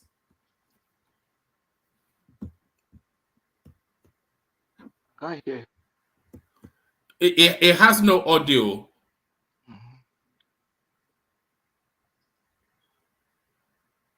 This is dollar, right? Yes, that's apparently the DSS raiding Emefiele's premises. No, this looks like that Ikoyi stuff. I think is it? Are you sure? Yeah, looks like. All right. All right. Like I said, that video was available. Bring that Ikoyi. You know that Ikoyi house, whatever. Yes, I remember when they busted that space. Yeah. Yeah, I think I've seen this video. So. No. Emefiele is a banker. You won't do that. There are so many instruments you can use to take money out. You understand? You won't see bankers stack dollars out, except he's stacking it for maybe somebody high up. That would be president, and he won't even put it in his house. President don't even stack dollars like that. There are so many instruments. The bankers help other people to steal money, and they steal it in a way that people don't trace it. So why will he do that? He was the CEO of it. All right, we're struggling to hear everybody today. It's going to be a relatively short session, the way I'm seeing it. But so I expect that. I don't expect that he will start money. Don't make it a short session now. No, can you hear Patrick? Yes, I can hear Patrick. Patrick likes to speak low like me, but I can hear him. Not necessarily low. Yes, usually is it that booming? It's usually booming, isn't it? That hold on, but it depends if the So I don't want If to. the story is interesting to him, if not, it will always sound low a little bit. But this guy, You know, this you guy can. is a gunner. Sorry, Patrick. You know, you can tell if the panelists, if they are engaged by what they are saying or not. And you can see that Patrick not fully engaged by it, but I carry on, Patrick.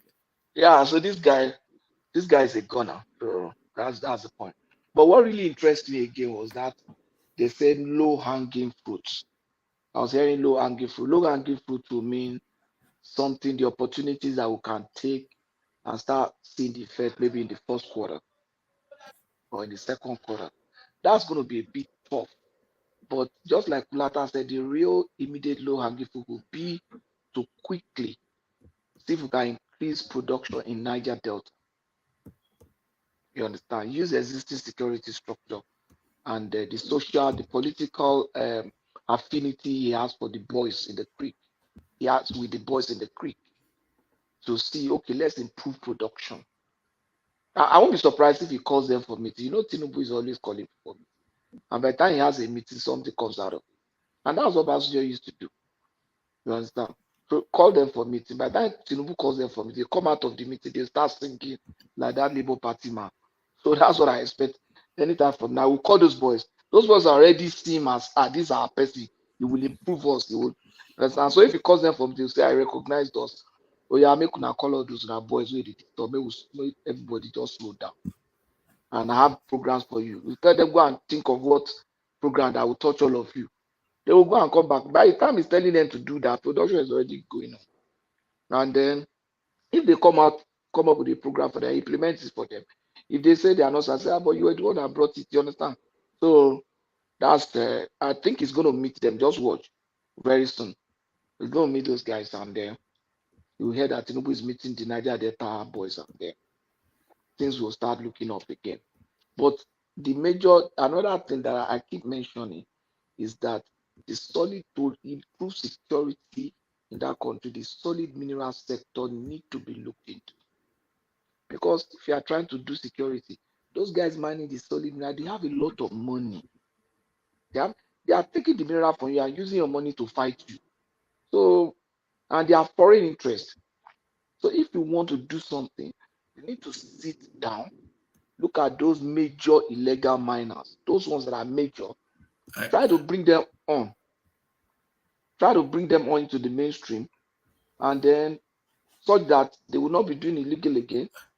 You bring them on, then they will no longer pose a security threat to you because they are running business and they don't want something that will disrupt their business. And your revenue that is being stolen is coming to you, and everybody is happy. So I think Tinubu will eventually find a political solution to Niger Delta, to the solid mineral issue. Then any other middle belt, Benue, Agric problem, clashes and insecurity that is disturbing our food baskets. I think he might eventually find a military solution to that. But I see him using different approaches to the different geographical space and the challenges of security that comes there. Another one that I think we need to quickly look into is the southeast. You understand? Security, southeast Nigeria is losing the input that could have come from that region. That's the truth. Nigeria is losing the input that could have come from that region. If we don't address it, then we are the one at loss. How is it going to be addressed, Patrick? Because I'm assuming you're talking about the agitation and the restiveness or the restlessness of that space. And I agree with you, by the way. We're losing. We all say that, this sit at home only impacts them. It impacts on all of them because there's the cascading effect of all of it. But how can that space be addressed? There is not a one solution fits all. You understand? The first thing, the best way to address this crisis is to address different states in different ways. If you are looking at it and addressing it together, what you are giving them, you are creating a collective You understand? You are creating a collective. If you create a collective, you are strengthening that region and you are strengthening the decision. But I'm not saying divide and rule, but don't create a collective by addressing it together. But just look at them. Go to Ebonyi. Try to talk to the people there and tell them, look, this is your Abakaliki rice. Want to bring it to the mainstream. We need to do this. We need to do that. Go to Imo. Those ones are the ones that are open and easily vulnerable now. Then after that, you can now go talk to a Soludo.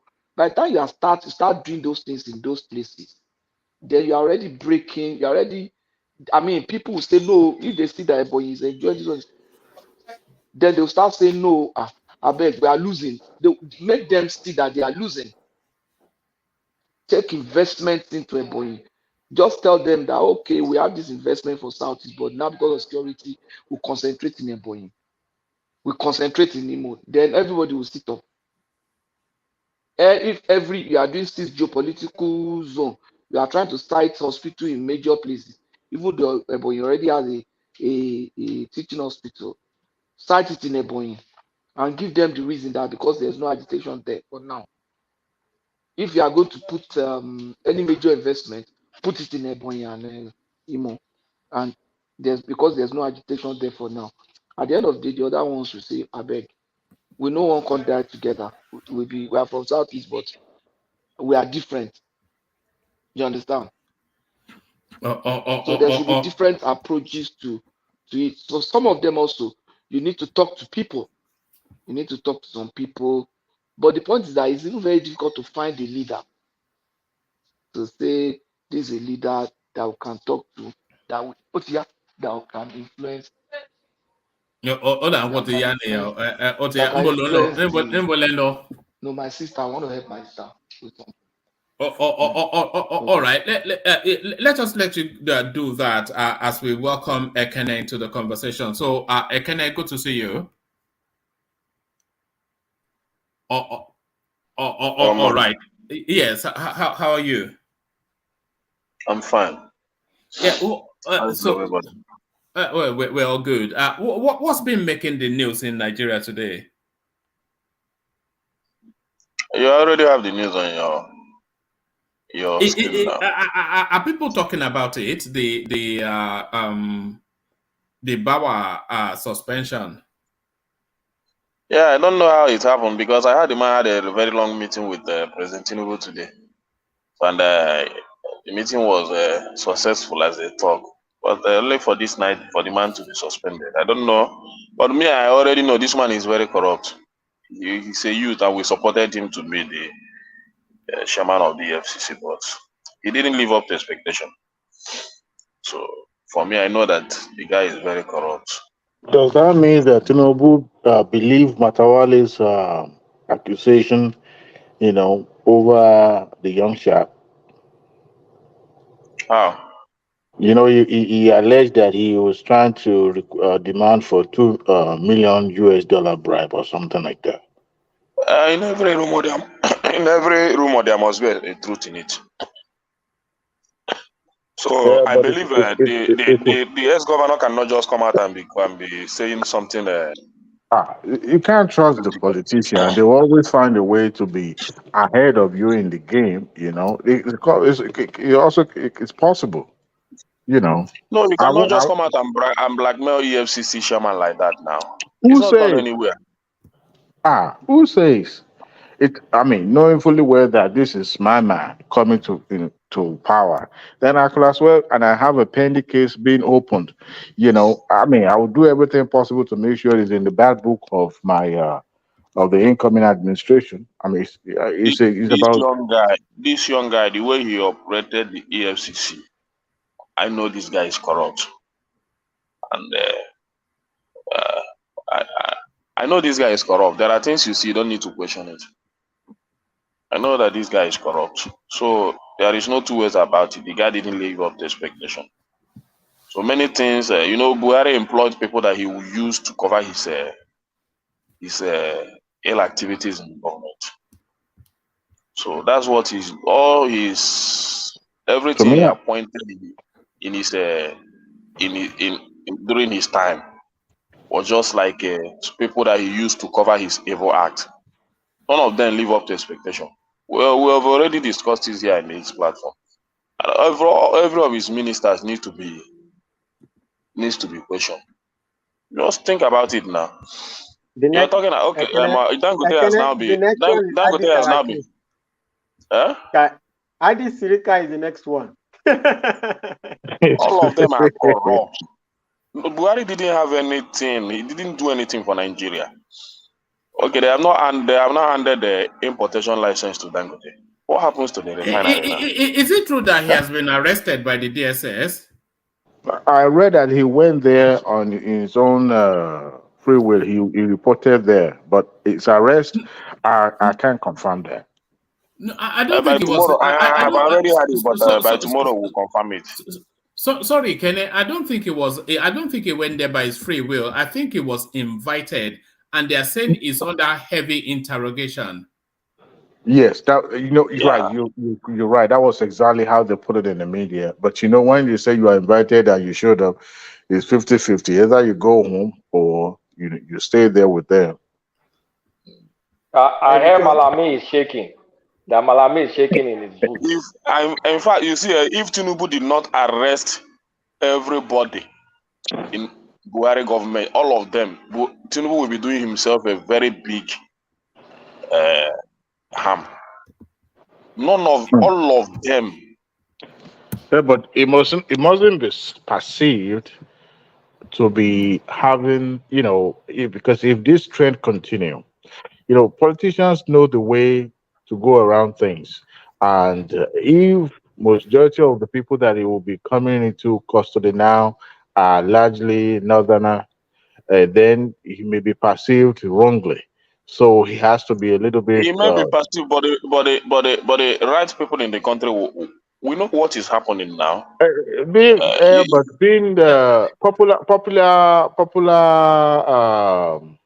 How do I put this now? Not necessarily that. Yeah, it can be politically correct because you have to be careful where you put your foot, because at the end of the day, your act may be popular, but within the political circle, you are being declared persona non grata, and you cannot be found in a wrong side when it comes to politics. So he has to make sure that it's not just playing into gallery or making most of his actions are popular, but at the same time making sure that there's no form of being perceived as prosecution of the northerner. So that's my worry. For me, the only thing about as far as he has some, not necessary.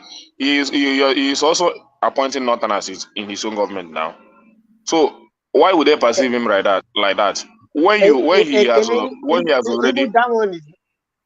Even that one is inevitable now. The positions are filled by they are filled by northerners, and what he's doing is suspending. Yeah, they are the ones there now. So if I want to change, if I don't like somebody, I suspend, and the FCC go and at least now he has appointed two northerners. Everybody knows they that. are all filled by northerners now. So if I want to they are also by northerners now. Hold on, Ekene. Yeah. Do you not feel that Dewale has a point though? Because you know what Dewale was saying just then. I had the thought as well when he suspended Bawa, but then replaced him with Mohammed Abba, who is also another northerner. So I had the thought that he did not replace him with a southerner in order not to make the optics look bad. But like Fatai said, if it's going to go against corruption, then it has to go up against a lot of northern names, because of course the Buhari administration was predominantly northern. So do you agree with that? I agree to some extent, but my point is this.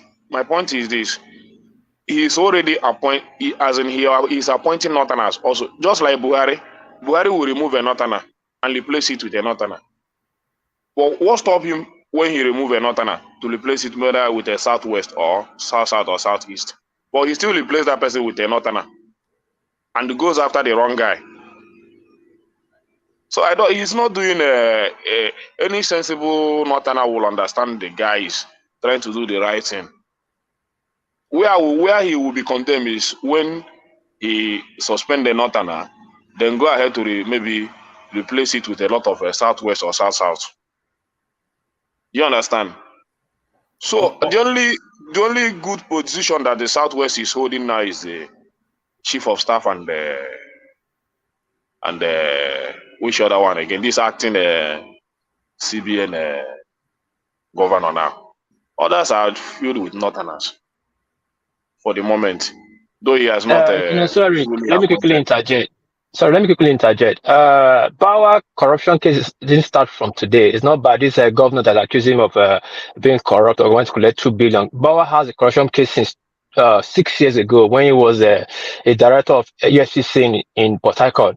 He was accused of seizing and reselling crude oil, bunkering, whatever, tankers. Is on his profile. Even when his cousin, his uncle, brought him to become EXCC, which Malami to become EXCC, people kicked against it and brought that case out, but they covered it up. But Bawa is a very corrupt young guy in EXCC, which everybody knows. So it's not about that government accusing him of $2 million. Buhari himself is one of the most corrupt presidents we have in this country, because he had all that and he went ahead to appoint him as EFCC chairman. In fact, you see, this last government just killed this country. And I will continue to say that. The man didn't do anything good for this country. So, and there is no way I expect Tinubu to go that the same direction of Buhari. He cannot do that. Never, he cannot do that. Buhari didn't help this country at all. So, he started. He needs to block those leakages. If he didn't block it, he will not have any finance to run the country. If things continue the way it is, all this bill he has been signing, he will not see the money to implement them. That's the fact. The money is not there again, so he needs to fight a lot of people to be able to get resources to run the country.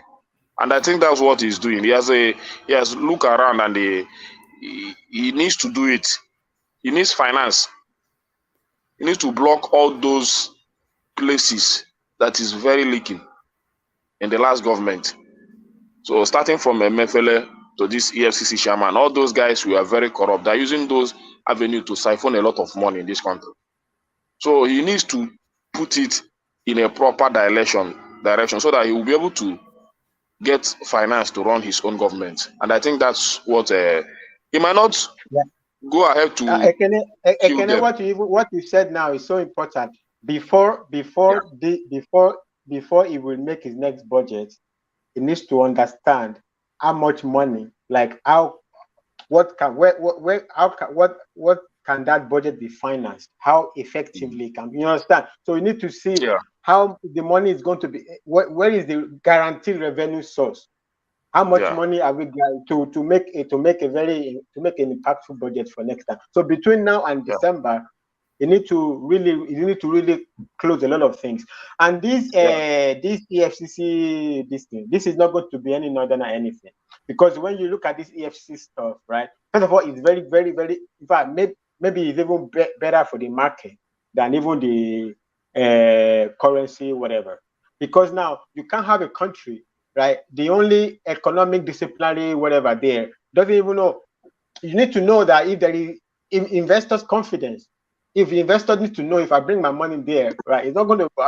My money is not going to go into black hole. If anything is going to happen like that, I know they have measures to fight against, like automatic measures that I don't need to be worried. So that's very good. That's solidifying his direction for invest, because I think mostly what he's really been doing is really been focused on financial market in the financial sector of the economy, right? So and that needs tremendous investors' confidence. You can't have investors' confidence without the CBN governor gone. In fact, that area of blocking a lot of things. If he didn't do it, he will not do much.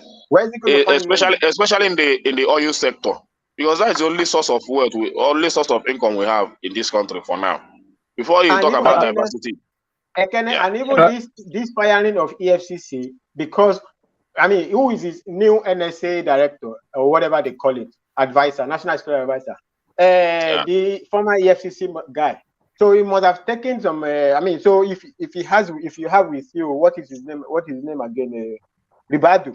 If you have with you Ribadu knows more about EFCC. You understand all the mago everybody is doing.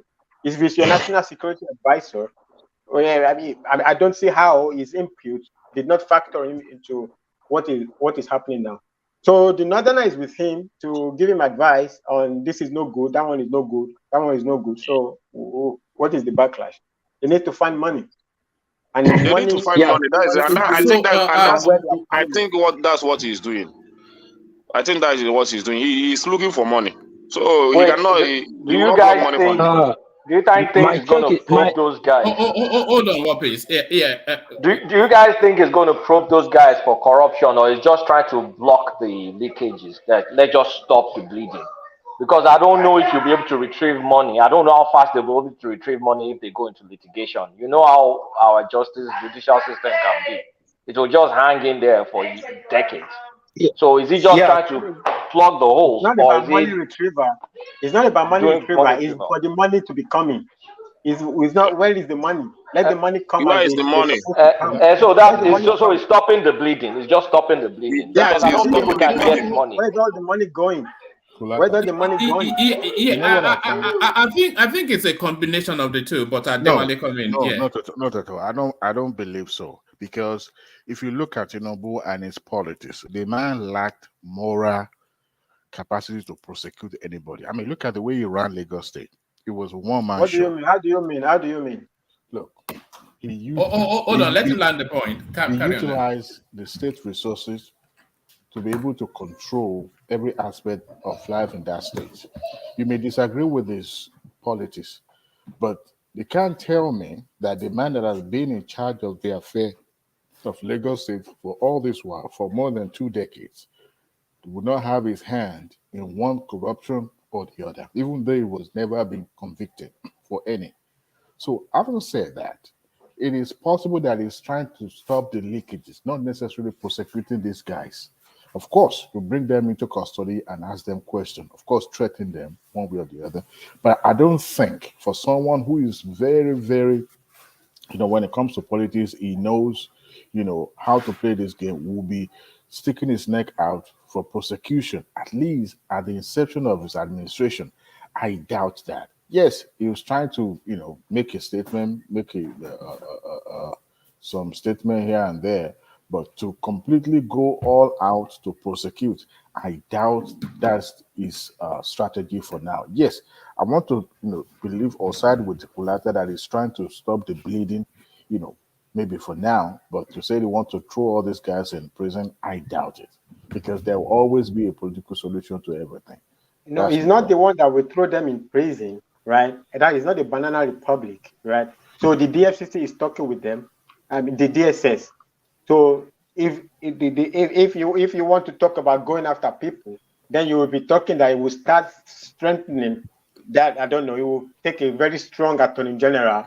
Then it will make sure the DSS is like strong as iron, right? So it is their job. It's not the job of the president. But you could as well ask these guys, hey, look, I need you to resign because this is the way out. I'm gonna call a deal with you. I need you to go.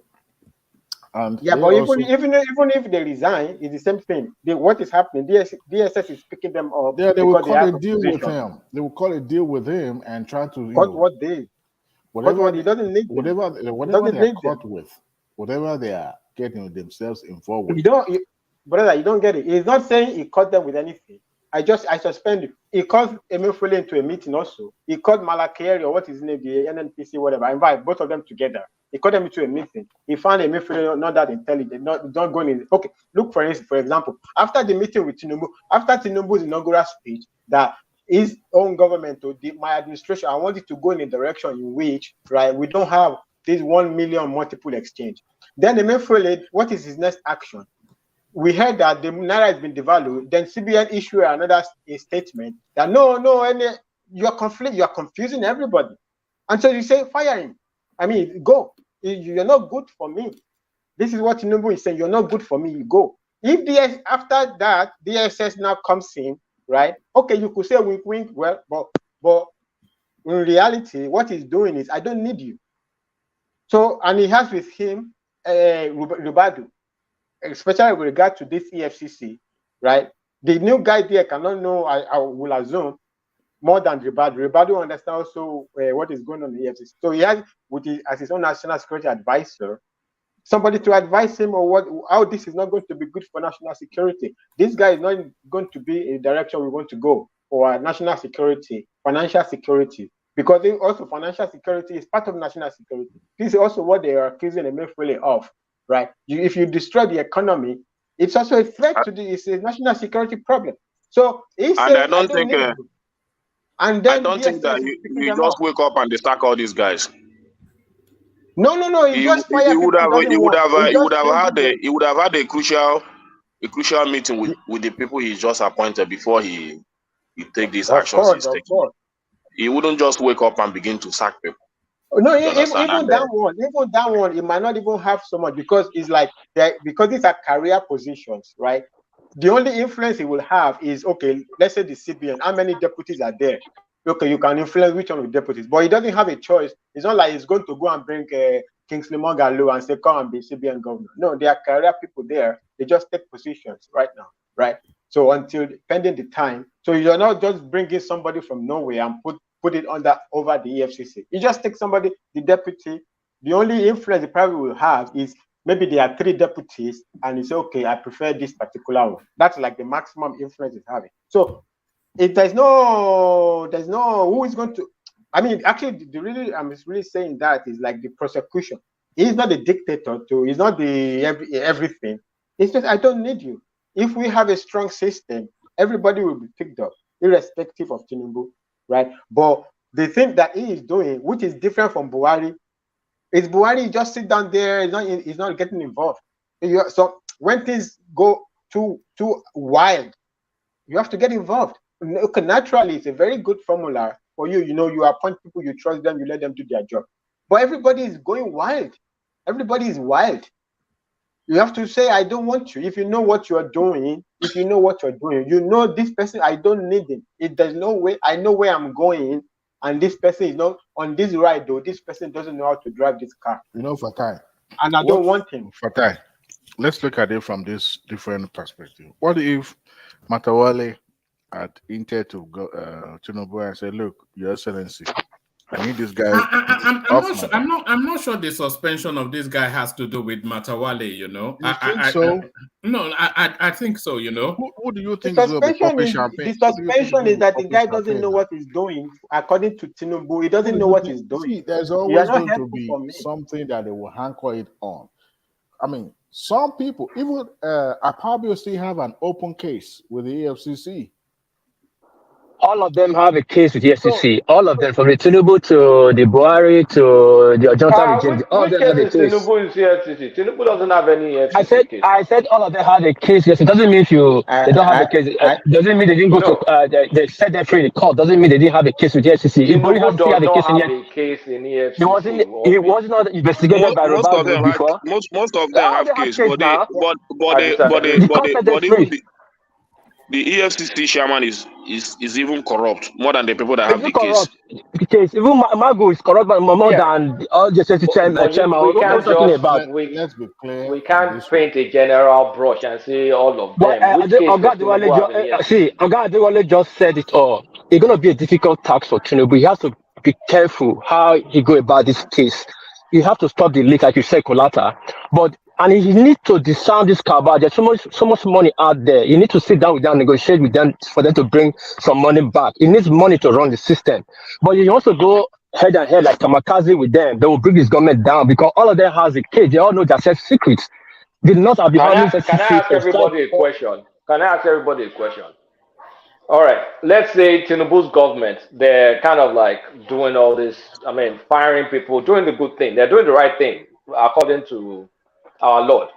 So, assuming you are the cabal, wouldn't it be in your best interest to invest all your illicit funds in the judiciary to get Tinubu removed?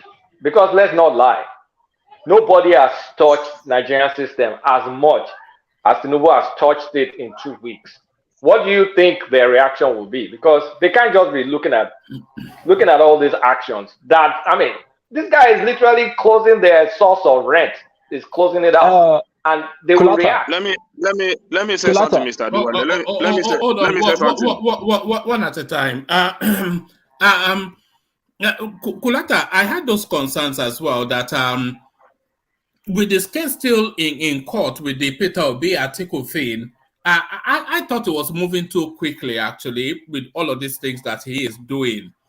Because those people, they still have the leverage of stopping him at the tribunal, even at the Supreme Court. Was that what you are hinting at? Yeah, that's what I'm hinting at, especially after listening to Enigmatic, was it yesterday or 2 days ago, when he said the cabal tried to use Yari to disrupt his government. I'm like, I never actually thought of that really. So if the cabal tried to use Yari, if there's something to that, why won't the cabal try and bribe the judges? I mean, to give Atiku or Peter Obi a favorable judgment, just to disrupt the cabal using Yari probably came from a Fabio camp. Those ones, they say a lot of things. Yari came into the picture because everybody was saying a number, and the Northerners say, oh, we gave more number, and Yari came into it. That's not really. The cabal is going to come. What has he done that the cabal is going to come after him for? He said, I don't want the EFCC chairman. Oh, the Bonja now. And so everybody loses that. A new government, when you have a new government, you bring new people to run it for you. Every government does that. The only everything is this. Everything is this. Everything is this. The only thing everything is this. Everything that. Go on. Okay, everything he has done in the last few weeks is what is expected, and that is what almost every Nigerian are yearning for. So, and I don't expect him to do less than that. So, all my expectation, he has already done what I expect him to do. Patai, what Kulata is saying is not removing the EFCC man that we are talking about. The removal of subsidy and this even unification of the dollar exchange rates is actually a step on so many, but that is where so many of the cabals are getting their money. And that's what Kolata is actually referring to. It's not Thank you. That's what I'm trying to say. I think you said it better. Kolata, let me put this. You just put cabal and generalize them out like one. There are different cabals in Nigeria. And let's just say the people, the rent seekers. Let's call it them, the rent seekers. They're good. All those. The cabal you're supposed to be scared of is the one that's and those ones that are gone.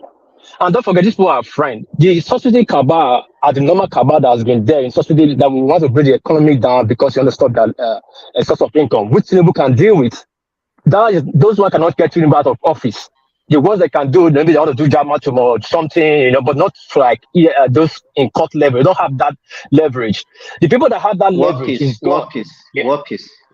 Listen to what you are saying. Let's look at it this way. Even the oil bunkering, there are cabals in the oil bunkering, and they're already dealing with that one also now. We are talking about, so the people in Aso Rock, they are not getting, but there's no money in Aso Rock. Where they are getting money is what is blocking. Hold on, please, let me finish. We put the problem of Nigeria is that we think we always face one source of let's say the oil. We always face the oil that we think the oil is the money that where people make money in Nigeria. They make money in different angles in Nigeria. The Aso Rock is the highest place of making money, and they have power, they have money, they have control. The cabals that's running oil, they only have money. Where is the money getting to Aso Rock? Where is the money in Aso Rock? Hold on. Don't say hold on. It's not about hold on. When I finish, you talk. Don't say hold on. You are interjecting me. You're telling me not to hold on. That is rude, my brother. Please, I'm talking. You came to interject me, and let me finish. So, I don't know. I don't understand what you mean by being rude. Yeah, I raised the question. You are trying to answer my question. You are saying, I say, hold on. You say I'm being rude. I'm talking at you. Don't shout at me, please. The way you want. You are not shouting at me. Calm down. See, the Aso Rock cabal has this power to stop Tinubu from primaries to winning. Now, the question is, when they all came up with all kind of shenanigans that Tinubu is from Guinea, Tinubu from this, Tinubu from that. They have all the power for them to pull the plug, like, okay, we cancel this election or do that. They didn't do it. They couldn't do it. So it's not now. They will now use, when you're not out of power, they'll now use Supreme Court against Tinubu. We are not saying that is not there as a leverage. That one is still there, but not as a threat as much as we were thinking before the election. That is just my point. The oil bunkers cabal, those ones are still different too, but it's not what Tinubu cannot deal with. Tinubu can sit down with them, negotiate with them. He needs this money. He has to stop the leak, which is stopping, which is doing, and he will expect corruption to fight back as usual. But since Tinubu have all the apparatus on ground, he will always have a defense mechanism. That's my assertion. I use the floor for the next person. One man, I'm out. Brother. So there are people, what do they call them? Subsidy cabal. Okay, whatever. Yeah. They are eating subsidy money. Yeah, but there are also people building refineries who are also billionaires. So I know.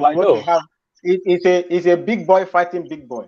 So there is a Yoruba proverb that says something I don't even know why it's doing. So you have 400 friends, 400 people. So that if 200 is against you, 200 is for you. Let them fight each other. Net zero. It's not complicated. Which cabal? The only reason that anything can get back to anything is they want to start Boko Haram, but we have Tucano jets. So the president of Nigeria is very powerful because we have Tucano jets. But you are this your Tucano jets. No, I love. I love that I love area domination. When you have area domination, right? The rest you just pick people up. So it's not really. So the only thing Tinubu is doing, he said, I don't want you. And every government, when it comes in, you cannot have holdovers. You cannot have people that don't share your direction. You have to let them go. You call them to a meeting, you discuss. If you call EFCC chairman to a meeting, if I don't find you intelligent, you need to go. MFLA, you are still you are doing the same thing you were doing before me. I don't want you again. Now EFCC, okay, those one could be wink level. Yeah, I say EFCC, DSS. Because you already DSS already. I think I think that DSS man is the next in line. Believe me. Yeah, but we're not talking about political appointments here. We're talking about removal of subsidy and removal of dual forex regime. People have made billions of dollars in these areas, and the staff have been shot. If I can just come in, you see, that space is a space of concern, and by the way, they're not just Nigerian cabals that we're talking about now, because it's an international. The people feeding off the fat of Nigeria, they from the Middle East through Europe and Asia, everywhere, they're just feasting. So those people, they've been used to all this free and easy money for so long, and they've amassed so much wealth. If Tinubu comes and closes that space, they're not going to sit back and watch him. They are going to go after him legally. How can he keep it? How can he keep it going? There is no money to keep it going. Whether you want to close it or you don't want to close it, there's no money to keep it going. So another shady day. Another shady day is this oil swap of a thing that they are doing. There's a lot of secrecy about that oil swap. Because of lack of cash, they allow NNPC to be using oil swap to bring in refined crude. Kulata, are you still there? Yeah, I'm here. Okay, Doctor, please quickly answer this. I know the oil subsidy cabal are strong. What's your take on this arbitrage cabals in Nigeria? All of them are strong. I don't even know. So all of them are strong. I don't even know. You even know that those people are more dangerous than the oil cabals, because you don't even know those people that's controlling our dollars from outside and inside. That's why I say they have different type of cabals in Nigeria. We only fix oil subsidy. We have more dangerous one that is just there that you don't even worry about. I'm worried. I'm not going to lie.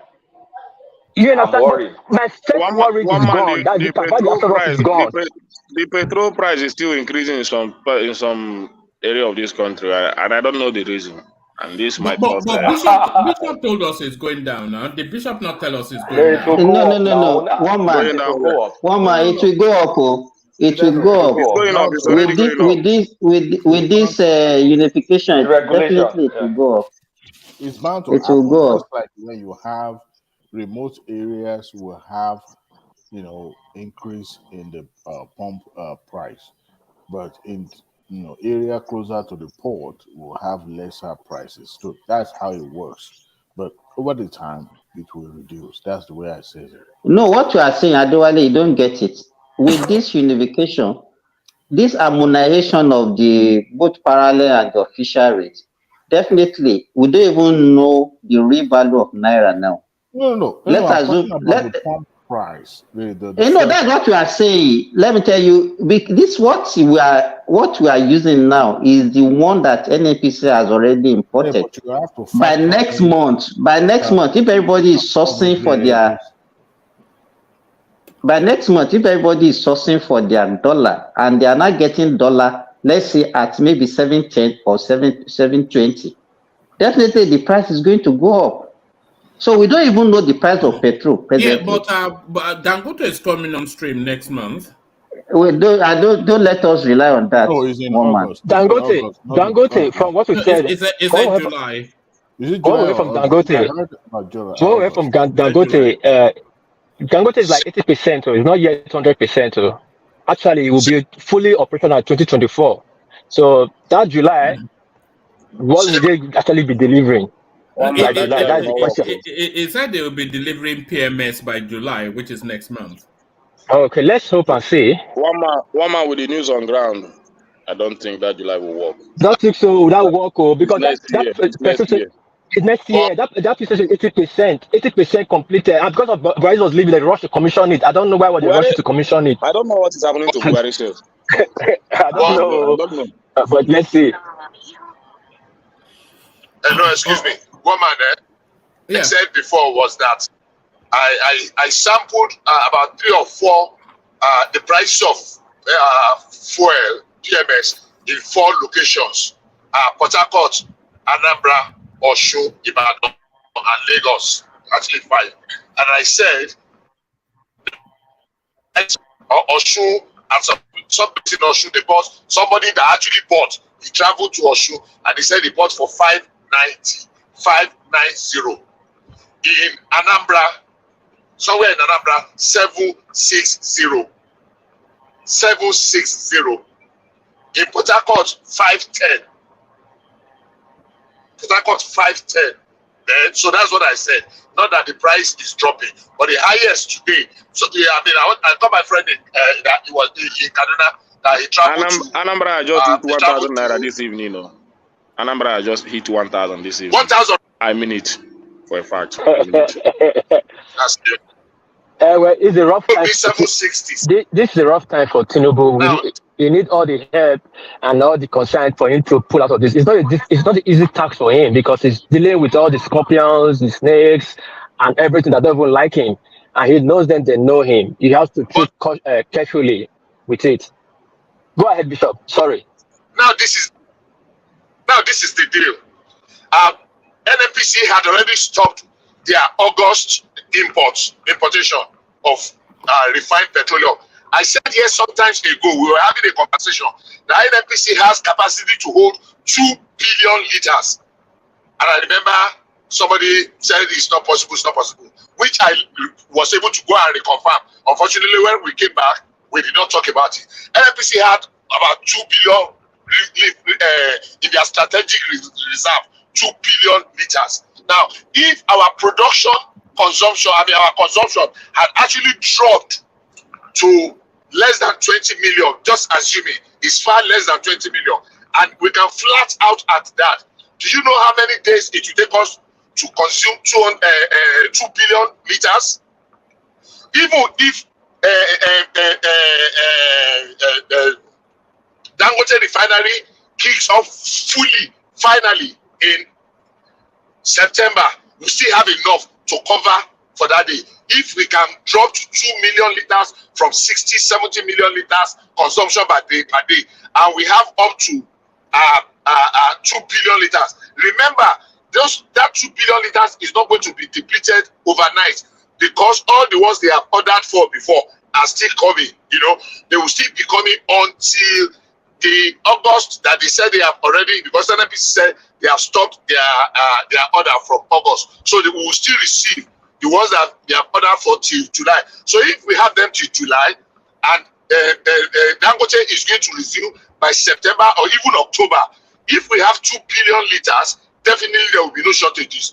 But the price would have been able to adjust, you know, up and down, and will stop at a 30 point. I'm just shocked that Anambra could get to 1,000. That's wickedness. I think what they're doing now is they're trying to give out a lot of license now for people to import.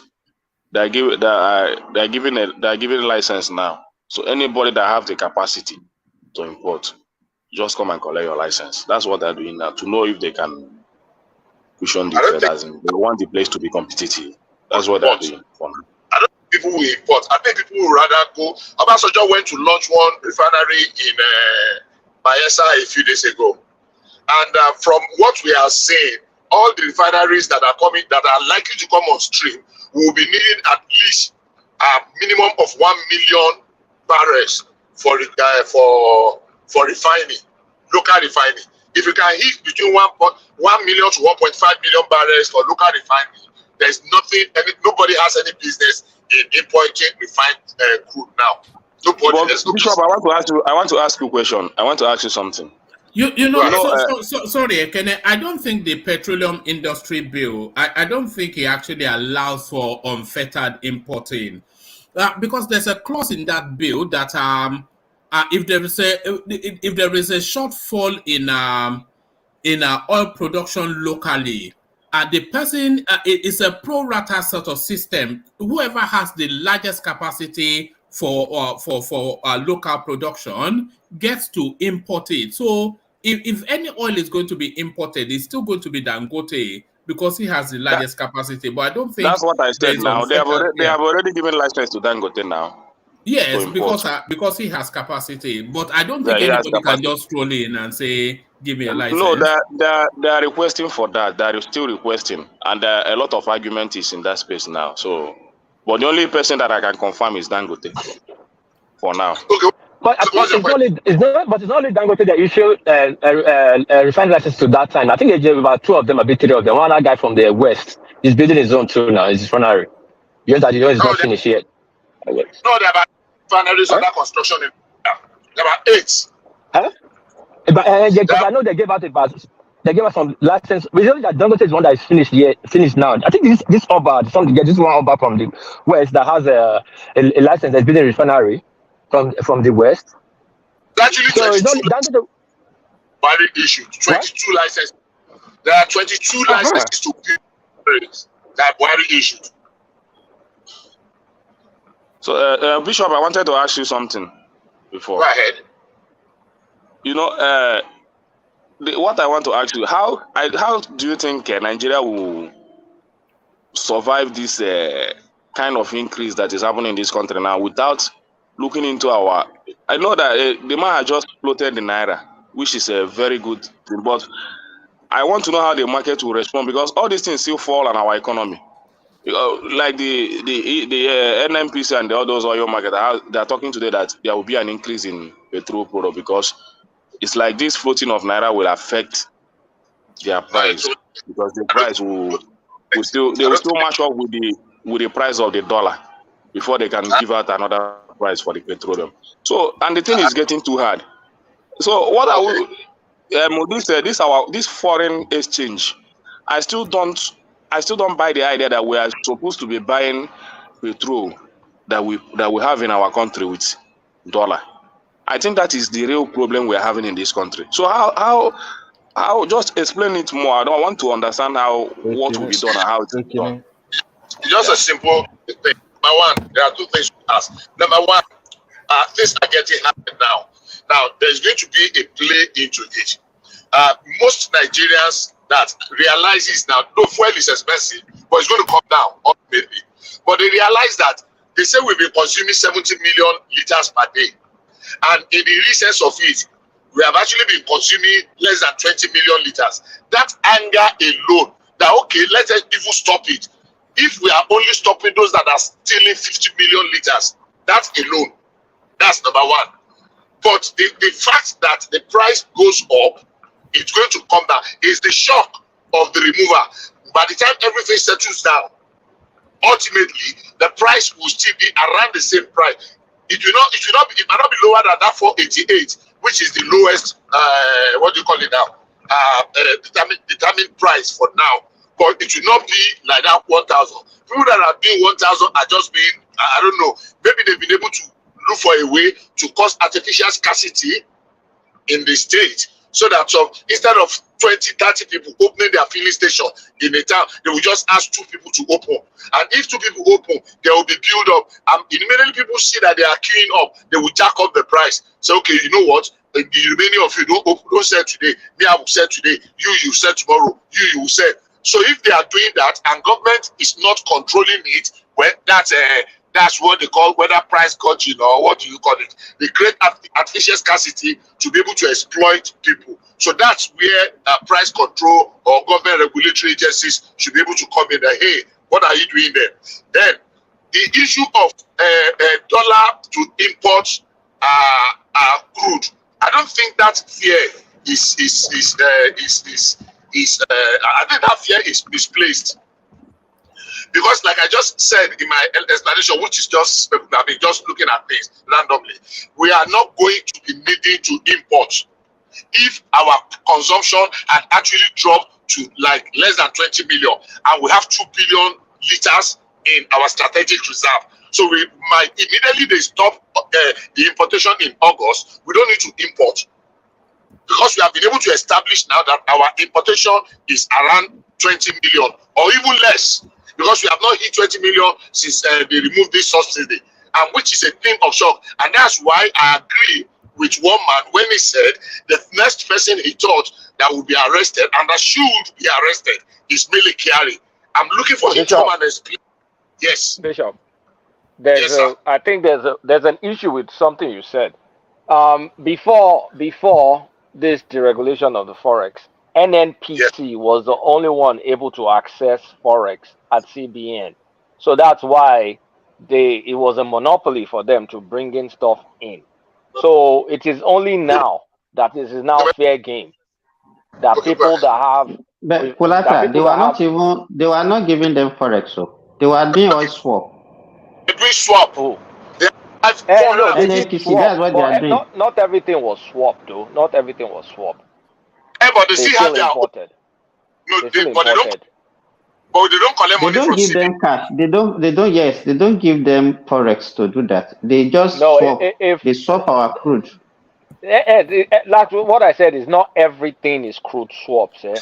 They still do importation without swaps. Not all our importation is based on crude swap. That's what I'm saying. Even the one they are not getting from the swap, they are getting it from their operational. You know, they have other source of getting their dollars. That's why they've not been remitting dollars to the. Exactly. That's the point I'm trying to make. So others can't get dollars like NNPC will get. So you couldn't compete with NNPC. But you know too, NNPC still using third parties to bring it in, so they pay them. But it's in the name of NNPC under their supervision. They'll still use NNPC's dollar. I mean, they'll get a favorable rate to bring it in. Well, it's NNPC that's paying. I don't know, but there's a lot of corruption enmeshed in that. But where I'm even going is that how come our production, if it had dropped to like 50 million, 55 million, maybe there will be not too much eyebrows, you know. But if it dropped from approximately 70 million to less than 20, actually less than 15, because they've not crossed 15 million since 2 weeks, then heads should roll ordinarily. That should provoke people. I think let behavior adjust first. I think people are still shocked. So maybe that 15 may go up to 20 something. I mean, after the demand stabilizes again. They can even explain it. Kulata, they can even explain it by saying that they are those are the ones that they are smuggling out of the country. Let me throw the question I asked today to you, Kulata. I asked and I've been asking question for the past 2-3 days anywhere in Nigeria. I spoke to somebody in Lagos. I said, I believe that the traffic is better now. That at least people are. He said, no, traffic did not improve. I said, what do you mean? But people are not driving cars. I said, oh, they have adjusted. Oh, everybody is driving their cars now. I said, really? He said, yes. So people, I mean, I don't know if you understand what I mean. It's not like people are driving. People are driving less. People are still driving, and because I wanted to factor in to see if maybe it is because people have abandoned their car. That's why the petrol consumption, local consumption we're having is low. But obviously, people have adjusted. They've gone on and they are buying the petrol. And the consumption, the local consumption could drop from 70 to as little as 20 million liters per day. So people should be taken to the fire of God. Bishop. Yes, please. Bishop, if the state government is able to invest in public transportation, just public transportation, guess what will happen? These marketers will have no choice because there will be less demand in buying fuel. And at the end of the day, guess what? They won't have no choice than to reduce the price of the petroleum. They will have no choice because there will be less demand. If the government can invest in public transportation in their various states. Adewale, we have done that before. I remember in 2012, Jonathan bought a lot of no, that is lot of buses. I'm talking about states now. That's even I remember Old Oyo State. Okay, you are from Ekiti. Old Oyo State. We have one in Old Oyo State that time. What do you mean by you are from Ekiti? What do you mean? I don't know whether make it now. The poor cousins now. The poor cousins. The poor cousins.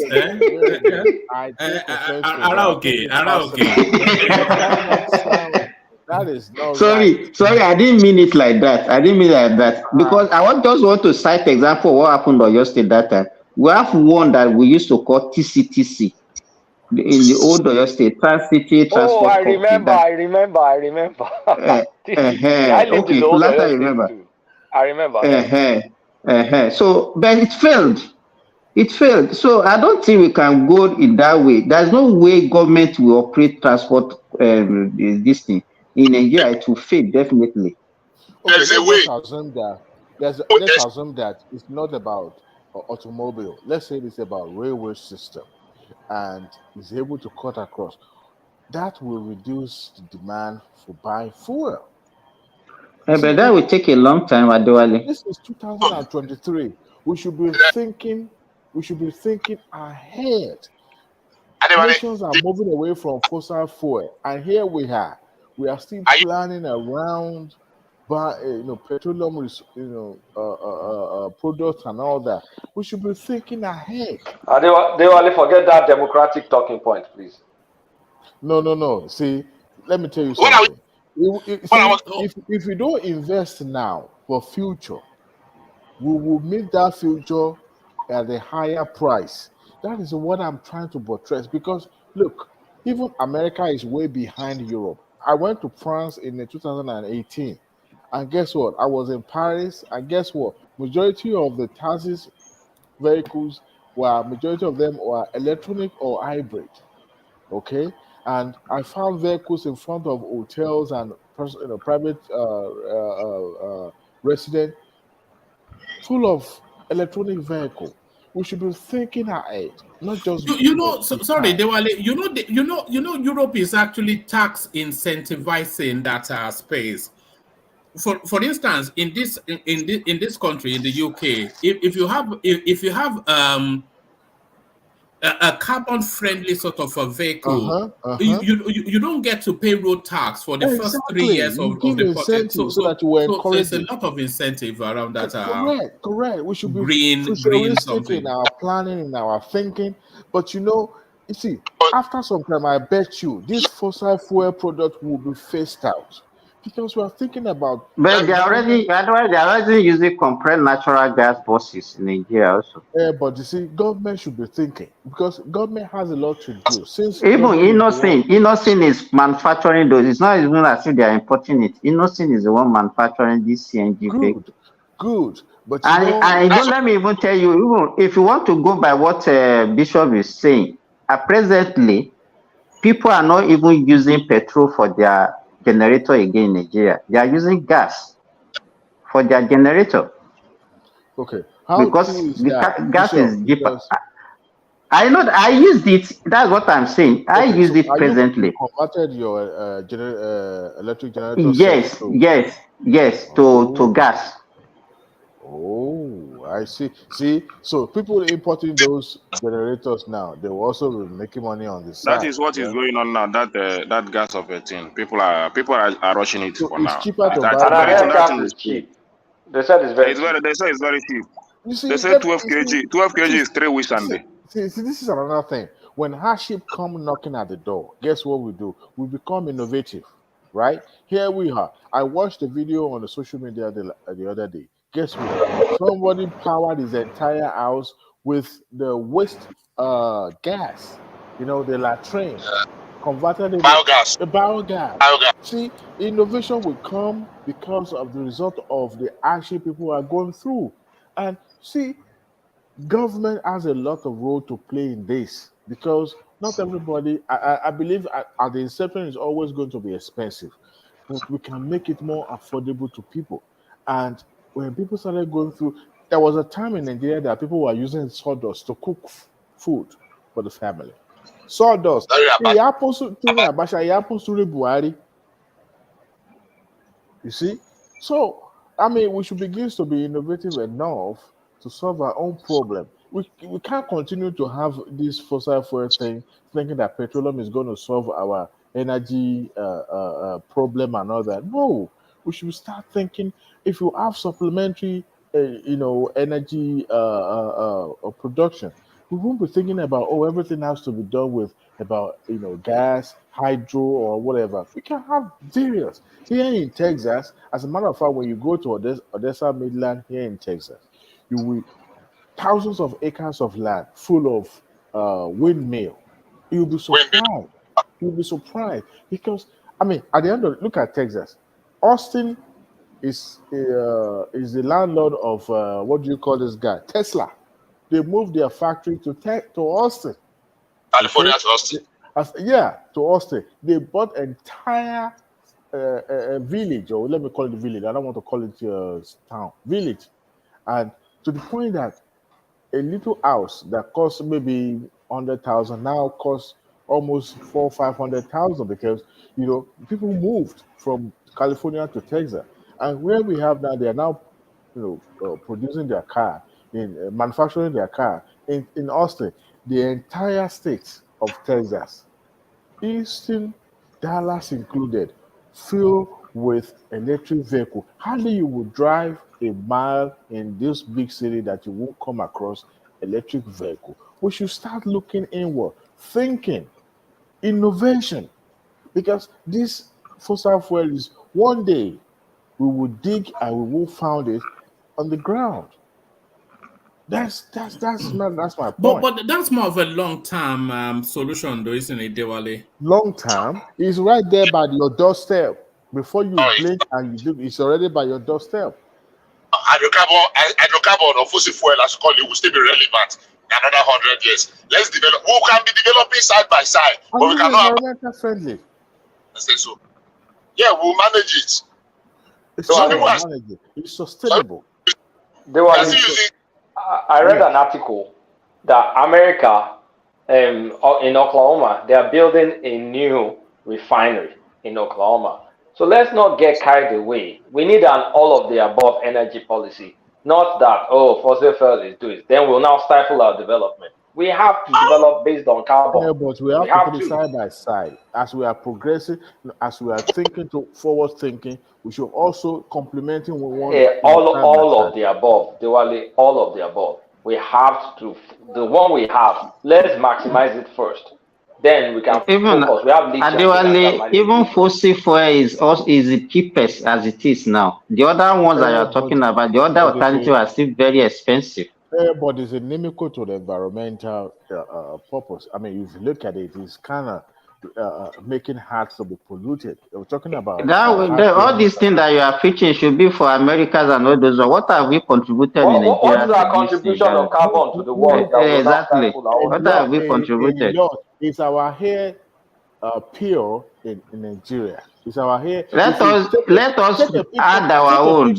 No. We cannot stifle our own development based on that. Hold on now. You see, the one who contributed most for this environmental pollution is even more. This environmental degradation is even more. Well, the people never chop. You are talking environment. Do you think Dewale, do you think environmental degradation is a priority to Africa? We are. See, and by the way, we contribute very little to the ozone layer, whatever. I take exception to this. When you sweep future problem under the carpet, guess what will happen? It will come out. You will meet it in the future. The bottom line is that you have to start now. It is now. Because if you think it's about futuristic problem, guess what you will do? By the time you open your door, it's meeting you right there by your doorstep. If you take a picture in the city of Lagos, and you take a picture in the city of London. You know that most of the Western world, they used fossil fuel to propel their development. So now we're at that phase to propel our development, and fossil fuel is the cheapest way to propel development. We are now saying we should. I'm not sure. As we are planning for the future, we should also take it into consideration. The cognizance of how this thing affect our environment and ecosystem. The bottom line is this. Oh, Dewale, now that is so liberal. See. I like to bring everything into one umbrella so that as we are planning for the future, we will also plan along that line as well. I hope you know that even in China, they are still using coal. No, South Africa are still using coal. China is pretty. In Germany, after the Ukraine war, they turned back their coal and they turned back their coal power plants. They turned it back on when gas was too expensive. Because they fail to plan. They fail to recognize the impact all this thing is bringing. In Europe, isn't it Germany that they have solar panels and I don't even think the thing is delivering enough? For the country that doesn't even have plan for now, you are telling that country to start up. No, Babadan Lekoko, let me make my case. Let me plead my case before you guys. Lekoko, we thought you'd abandoned us.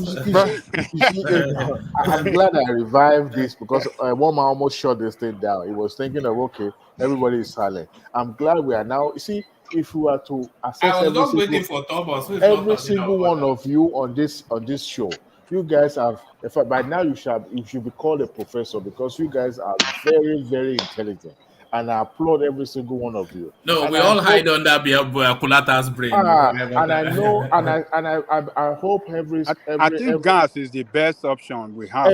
Every listener, every viewer of this show also play close attention because you guys are very, very brilliant. Now, I want us to look at it this way. Look. Even take a simple picture in the city of Lagos or city of Maiduguri and take a picture in the city of London and compare both together. You may say, well, the weather and all that, but look at the dust. Look at how the environment impacts even the simple picture that you take.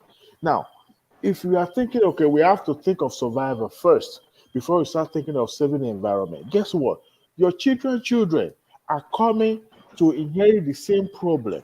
As a matter of fact, it even affect their health more than we do.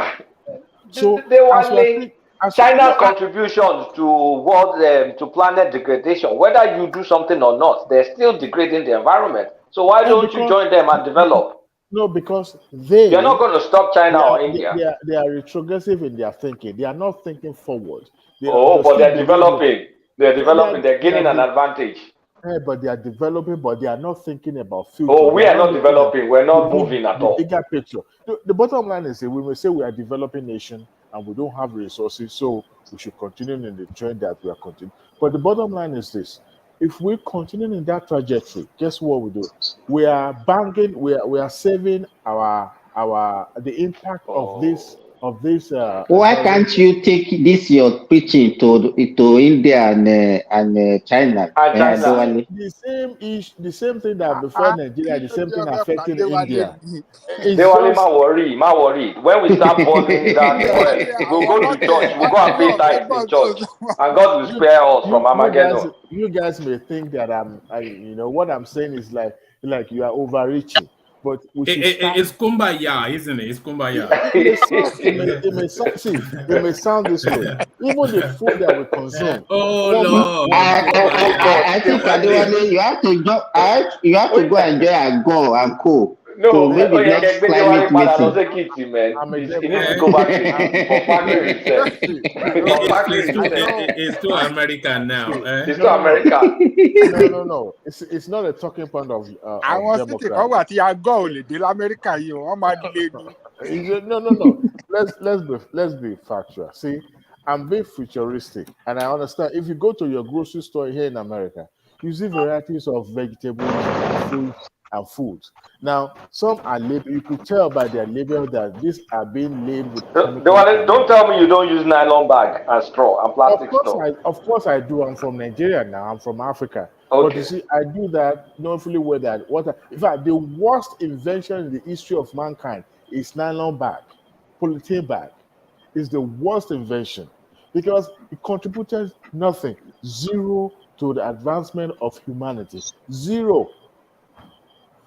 Of course, at the end of the day, we still use rubber in Africa. But the bottom line is that Africa, Nigeria can pioneer. They can be the pioneer when it comes to this environmental, safety by ensuring. I mean, look at when we are still struggling with basic things. We are still struggling with basic things. I want to describe Nigeria to Dewale. Let me tell you Nigeria. Nigeria is a country where if you go to Third Mainland Bridge, there are some guys that go to that foundation for Third Mainland Bridge. One gay wire, they're cutting wire to go and sell. That's the foundation of Third Mainland Bridge.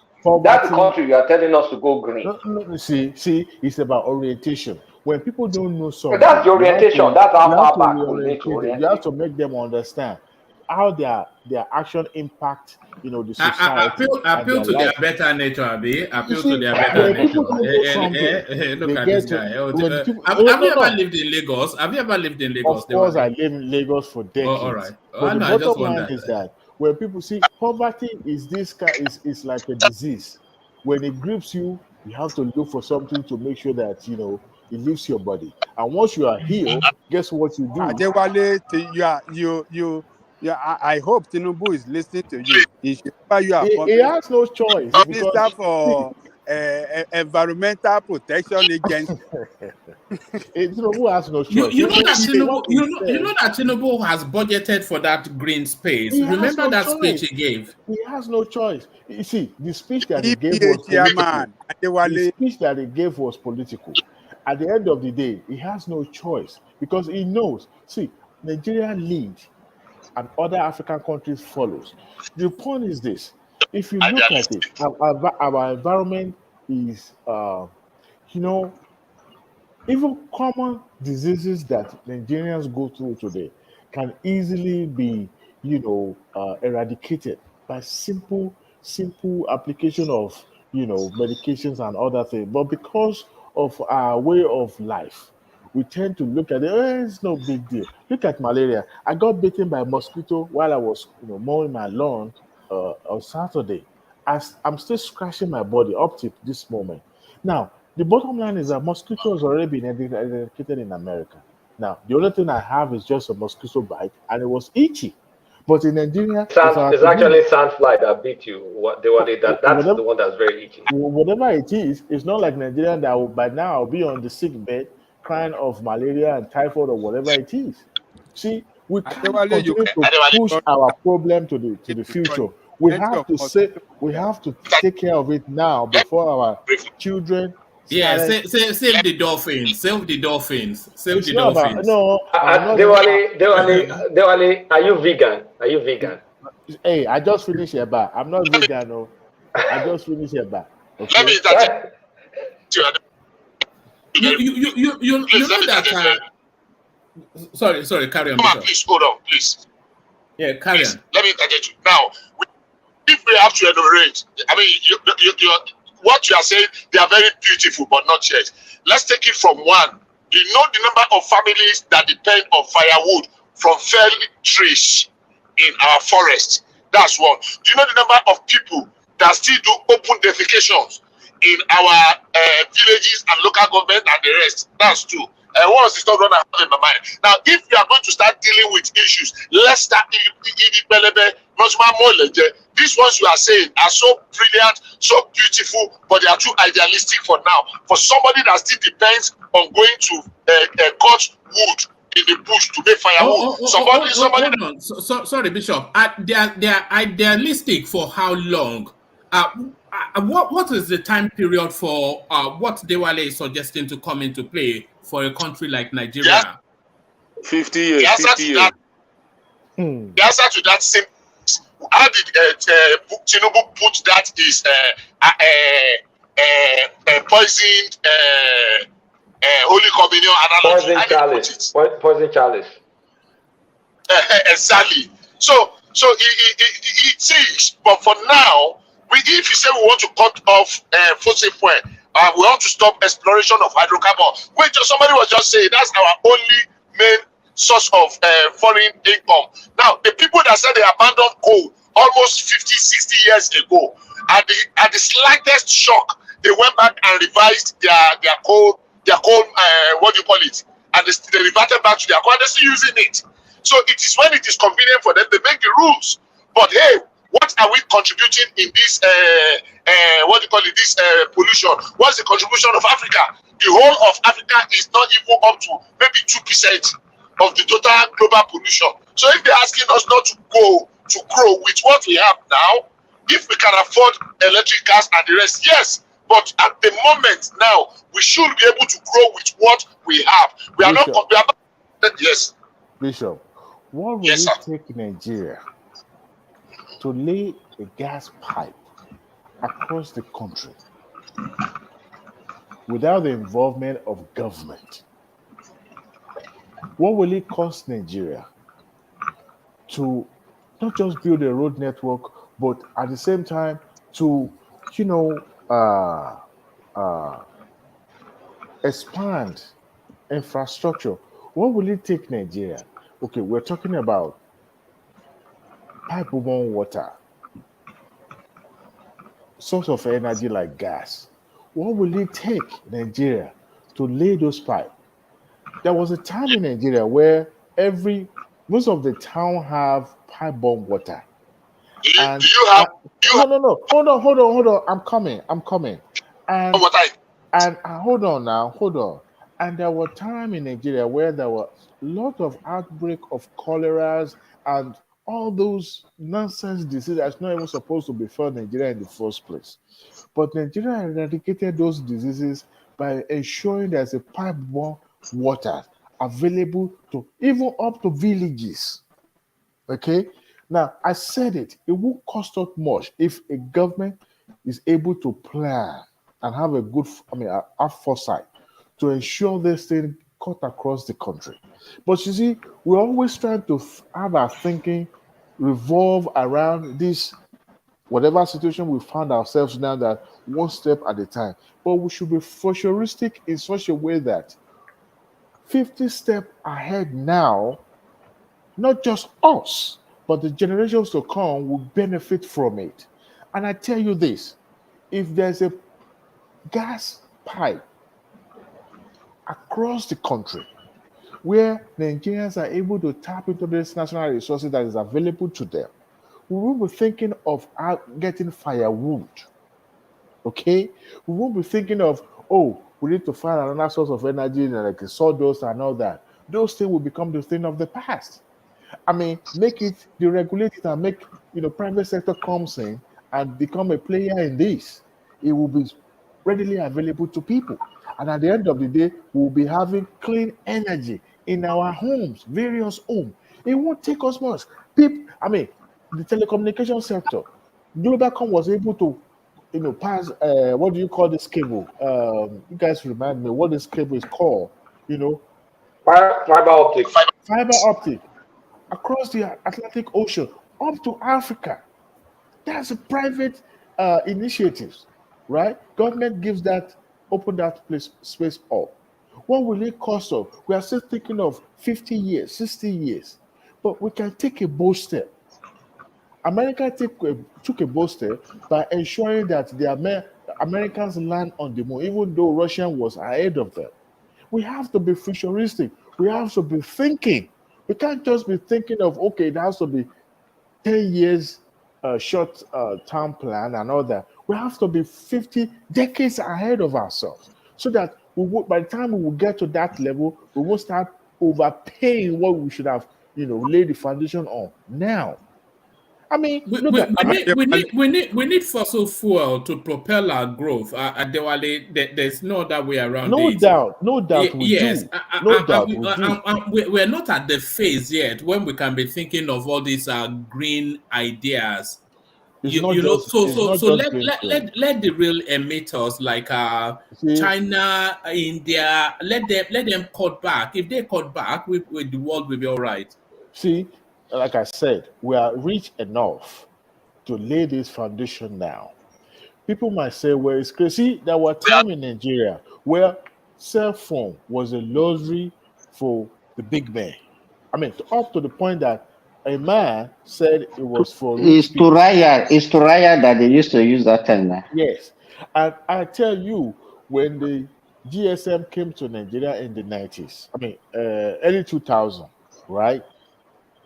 It was only for certain few category or level of status of people that was able to afford it. And today, well, guess what? That is really available everywhere we go. Why? How did it become that?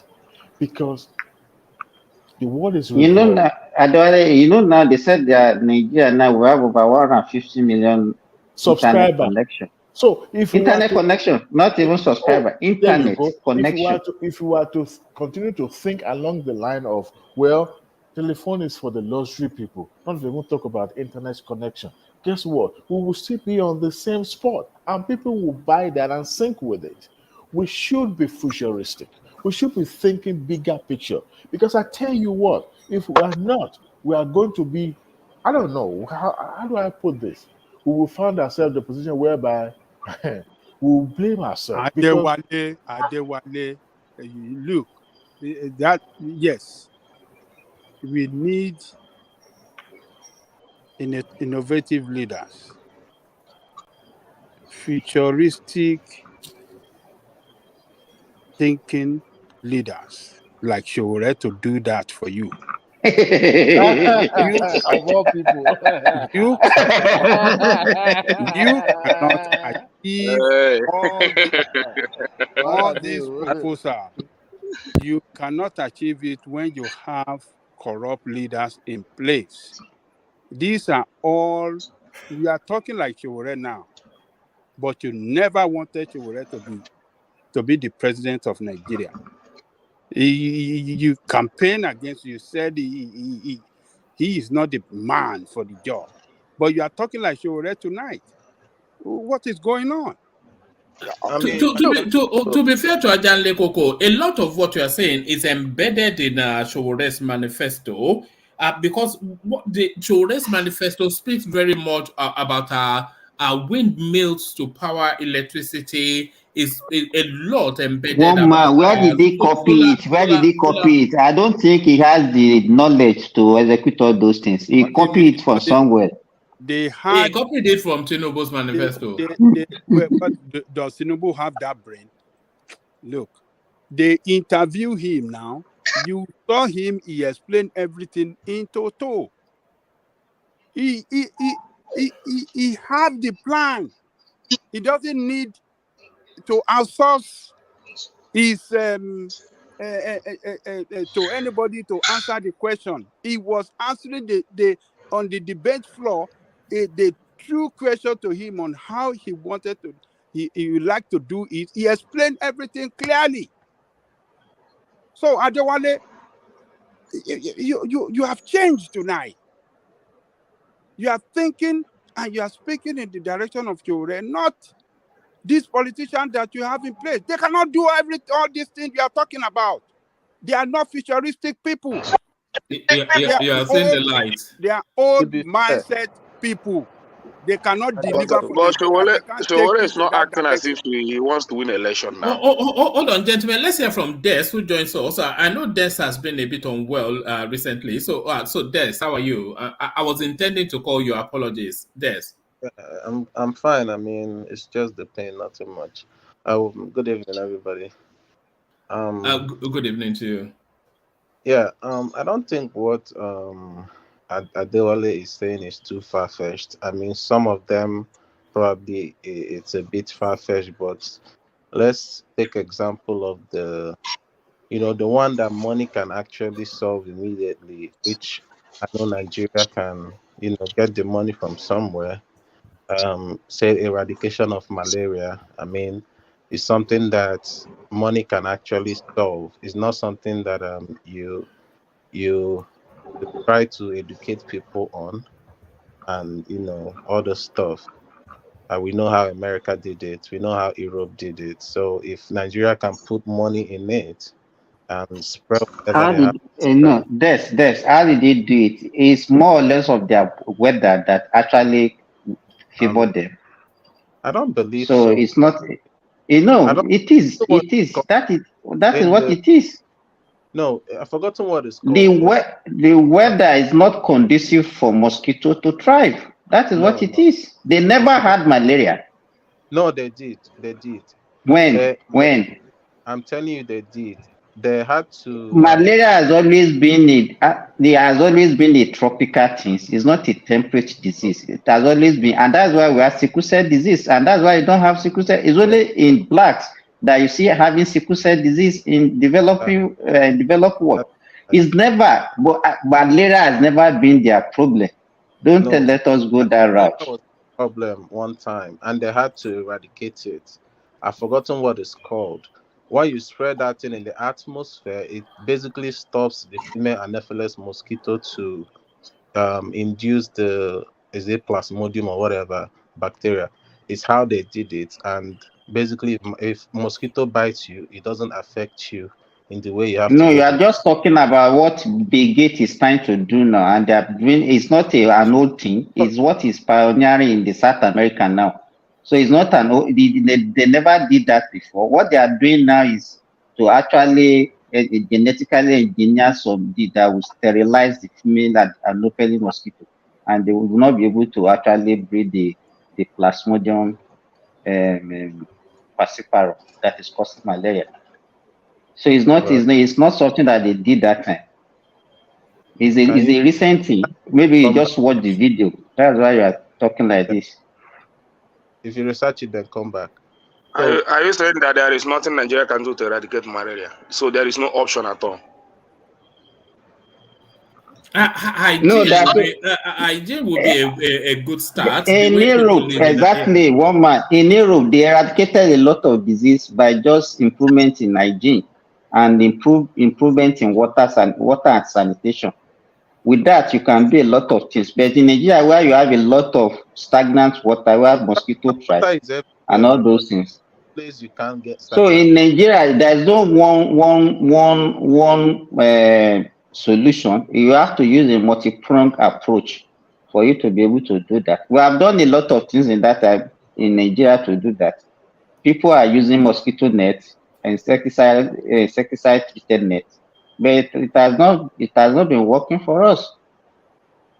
I don't know if one man can research this real fast and pull it up, but how America eradicated but anyway, well, if he can pull it up, then we can stop the argument or whatever. But that malaria is a tropical disease. I mean, that's why they were calling West Africa the white man's grave initially when they first came. It's not something that. How did we even land on malaria out of all of the things that we could be discussing? No, Adewale talked about it, so that's why. I know. Yeah. Adewale was just flipping around. That was why he mentioned it. It's too far-fetched, but some can be solved with money you get, and You know, I feel like malaria is something that could be solved with money. I hate all of you. I don't think it's tropical, to be honest, because it's stagnant water that they live on and all that stuff. So I don't feel it's anything tropical about it. There's still a hot sun in America, and it's still cold sometimes in Nigeria. So I don't necessarily think it's tropical. The malaria in America does not give you. I mean, the mosquitoes in America does not give you malaria. Yes, I have to find out why. That's what I'm saying. Do the research and come back to me. It was taken care of because people knew that if they had neglected that by now, they will be. It's going to affect the health of people that needed to be productive. So they took it the horn by a bull by the horn and tried to, eradicated it in their society. You guys may think that I'm a little bit cuckoo tonight, but it's the way forward, is the best way to go. And I hope this current administration is thinking along that line. Yes, we may say we are poor, but I was just, telling my nephew now, the shoe that you wear 10 years ago, let's say when you were a decade away from your age now, it's not the same shoe you wear now. Why do we buy oversized shoe for our children? Because we know they're going to outgrow the shoe that they wear.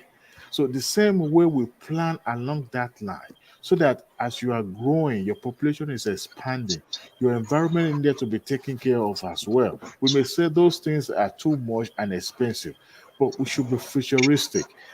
After all, I haven't heard any African country going into space. I haven't heard any African country doing most of those, things. But if you are talking about space, in what way will space No, affect the livelihood of I Africa? hold on though. I only brought space just to buttress my point. Not necessarily that we must go to space. After all, we can start by making We are already in space. malaria medicine. Did Goodluck Jonathan not launch a satellite during I his beg your administration? pardon, one man. See, the one that was launched was probably just for satellites for something.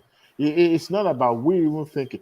Since people will be going to space, have you ever heard that Africans have ever been to space of all the continents? But you see, let's leave science apart.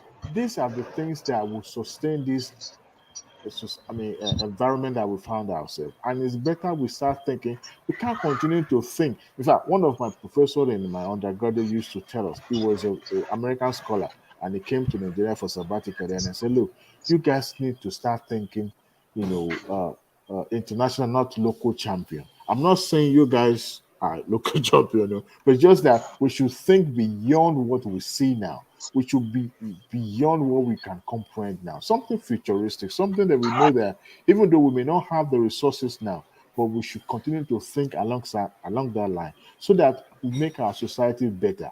And if it's But actually, look at it this way: this thing that you are talking about, even this fossil fuel that we are talking about, how many of our population can even afford this one now?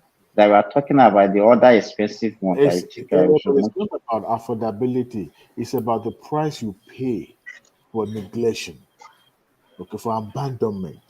Because that price is going to be. We're already paying the price without even making any contribution to it. So what way do we need to do that?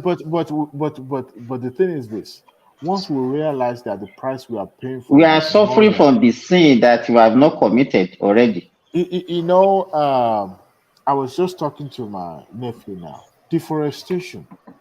Every now and then we go to the farm, we fetch firewood, right? Because how many of us here have used firewood in the way we are right now?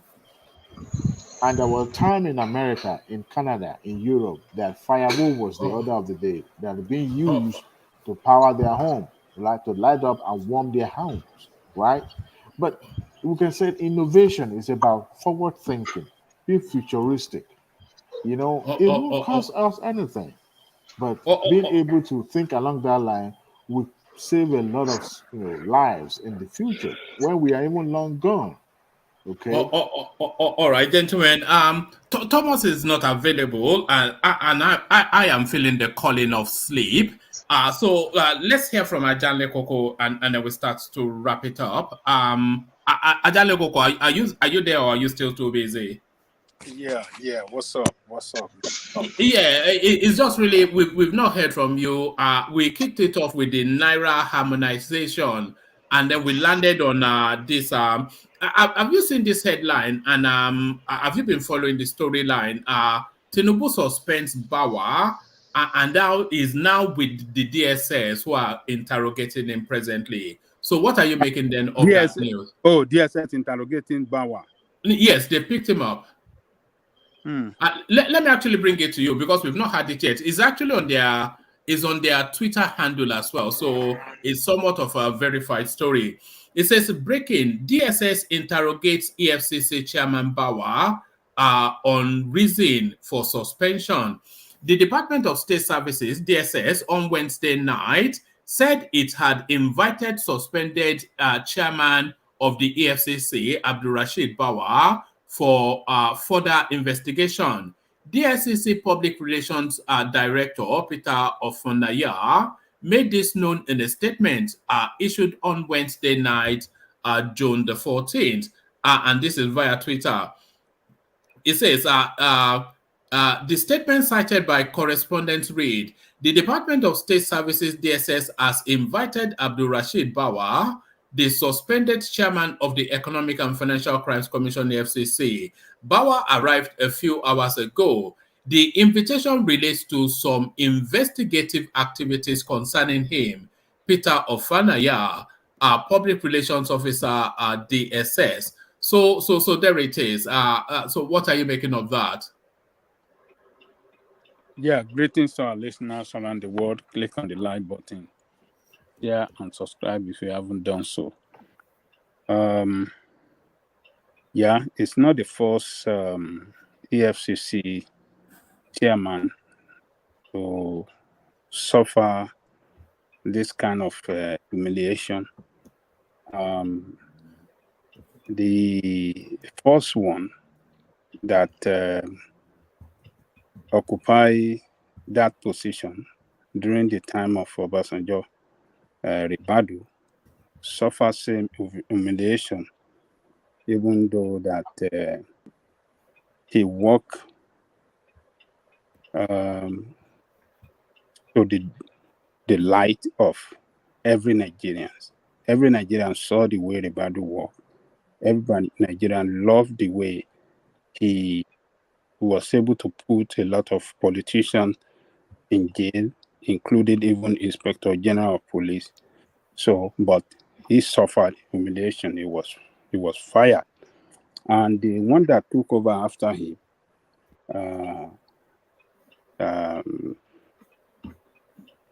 I think similar.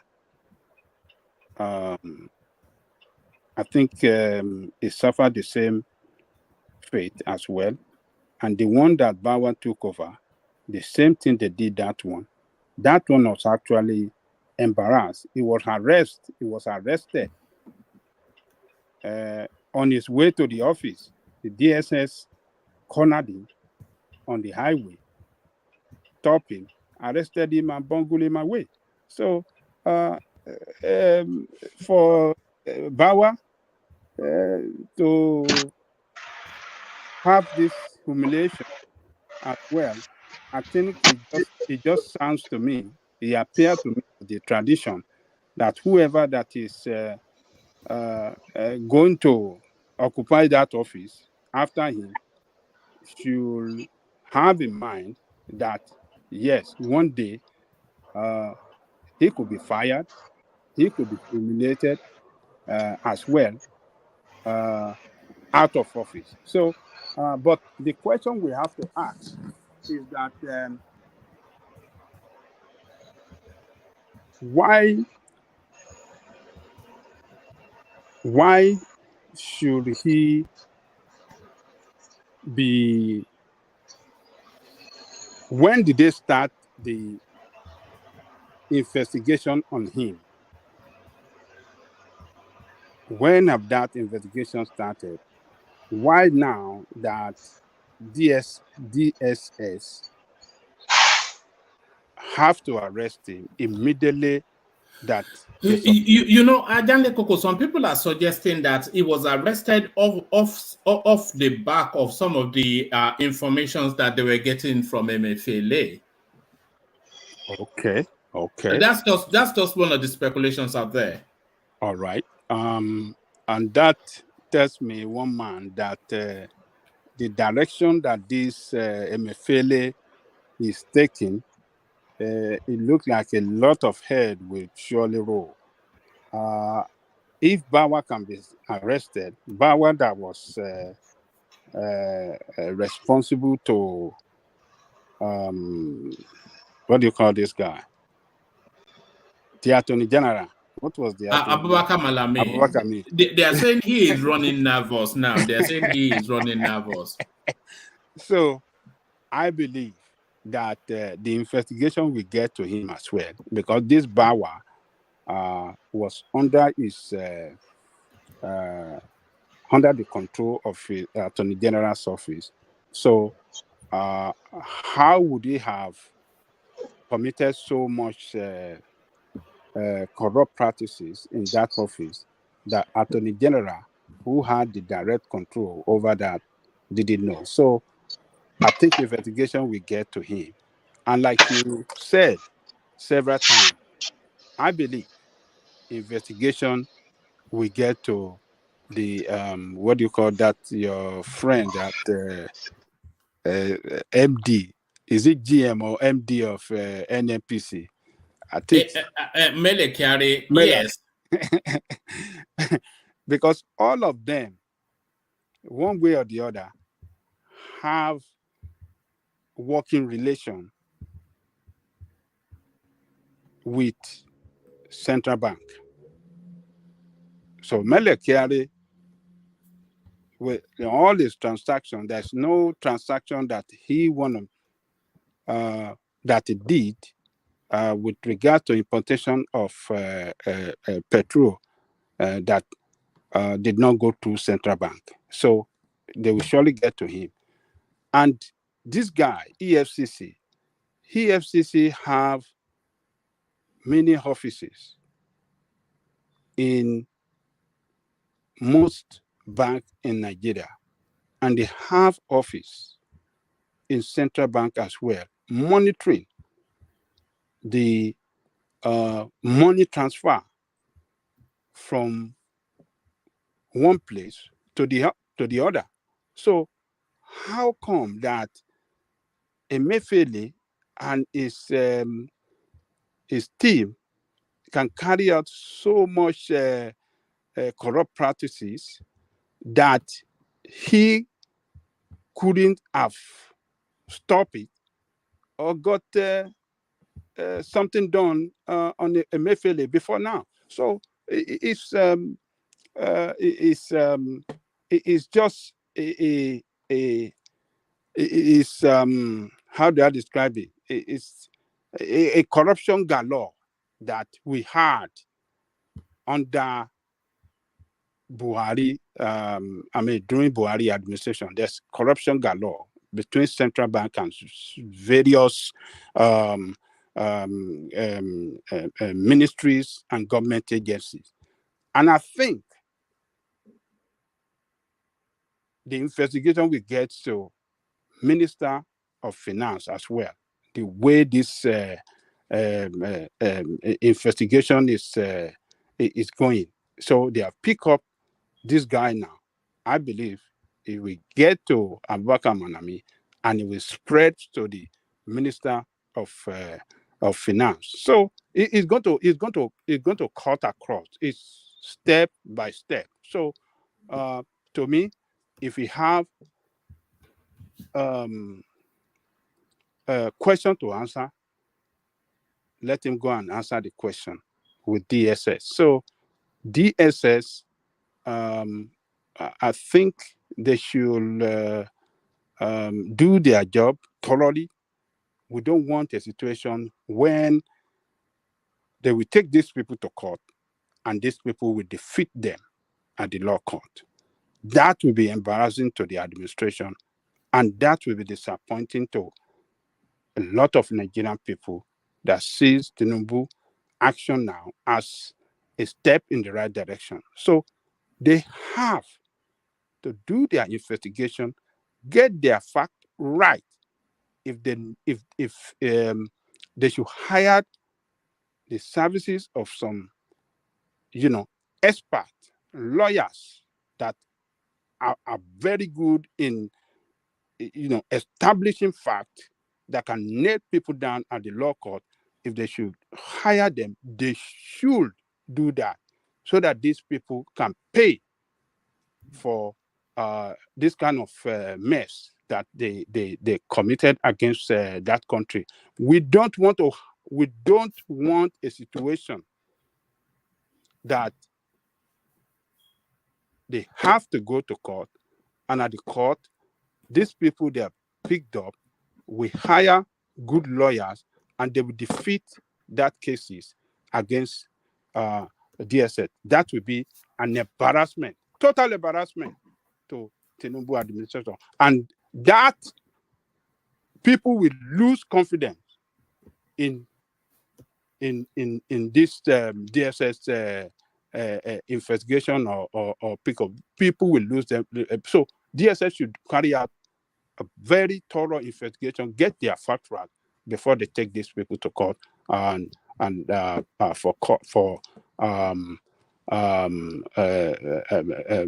am I trying to say? For law to take its full course on them. So that's my take on that, one man. And Ajale Koko, on the Naira convergence space, so it looks as though now they are trying to harmonize the Naira under one single exchange rate. So that seems to be working through today. The market seems to be reacting to it positively. The international community certainly loves it. So they are closing all these multiple desks within the CBN where different exchange rates exist for the Naira depending on what you are looking to buy it for. So what are you then making then of the harmonization or of the Naira under one single exchange rate? Multiple exchange rate is never good for our economy. It is confusing, and it's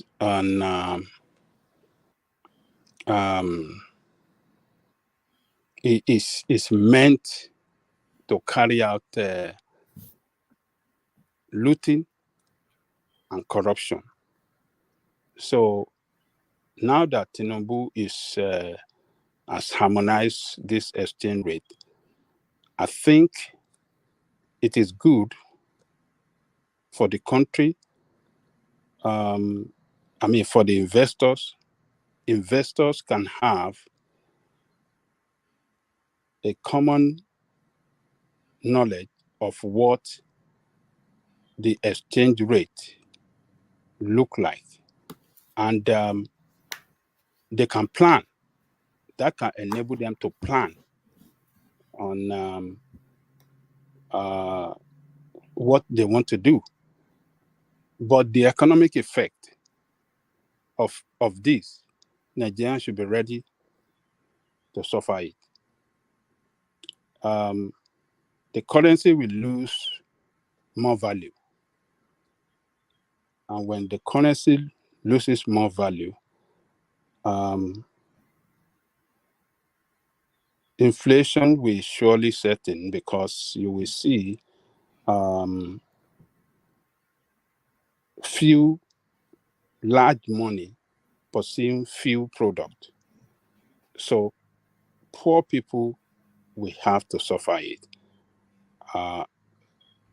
Is it important to have that single exchange rate? Yes, it's important to have it, but Nigerians should be ready to pay for it. We're going to see the value of our currency go down the drain, and as such, it will affect. What do you think the market value of the Naira is on a willing buyer, willing seller sort of a model that they're adopting? Where do you think the Naira will end up using the dollar as the exchange, as the foreign currency? Where do you think that the naira is headed?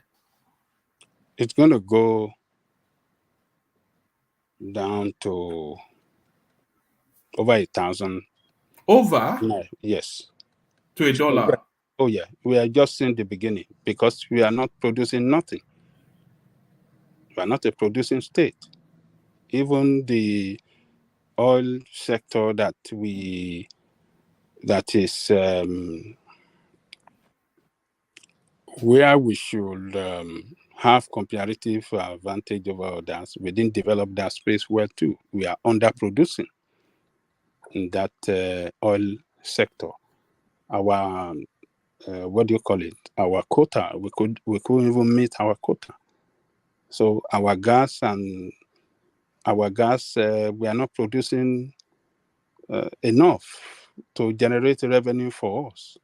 So the problem is that as long as we remain as underproducing country, our currency will take the hit, meaning that the value of our currency will go down, and the purchasing power of the people will suffer, and more people will put into poverty. I think it will get close to 1,000, but I don't think the value of the naira to the dollar is up to 1,000 naira. I think it will probably plateau round about the late 800s, maybe 880, 90, or 70 even. I see it round about there, but I don't see it tipping over the $1,000 mark. Well, well, let's see. It's just my prediction. I might be wrong, but what I know is that now that we have single exchange rate, now that we have central bank governor that was corrupt, that has been taken out, now that Tinubu, in his inauguration speech, said that he want to what did he promise? He said he said he want to cut down the what do you call it?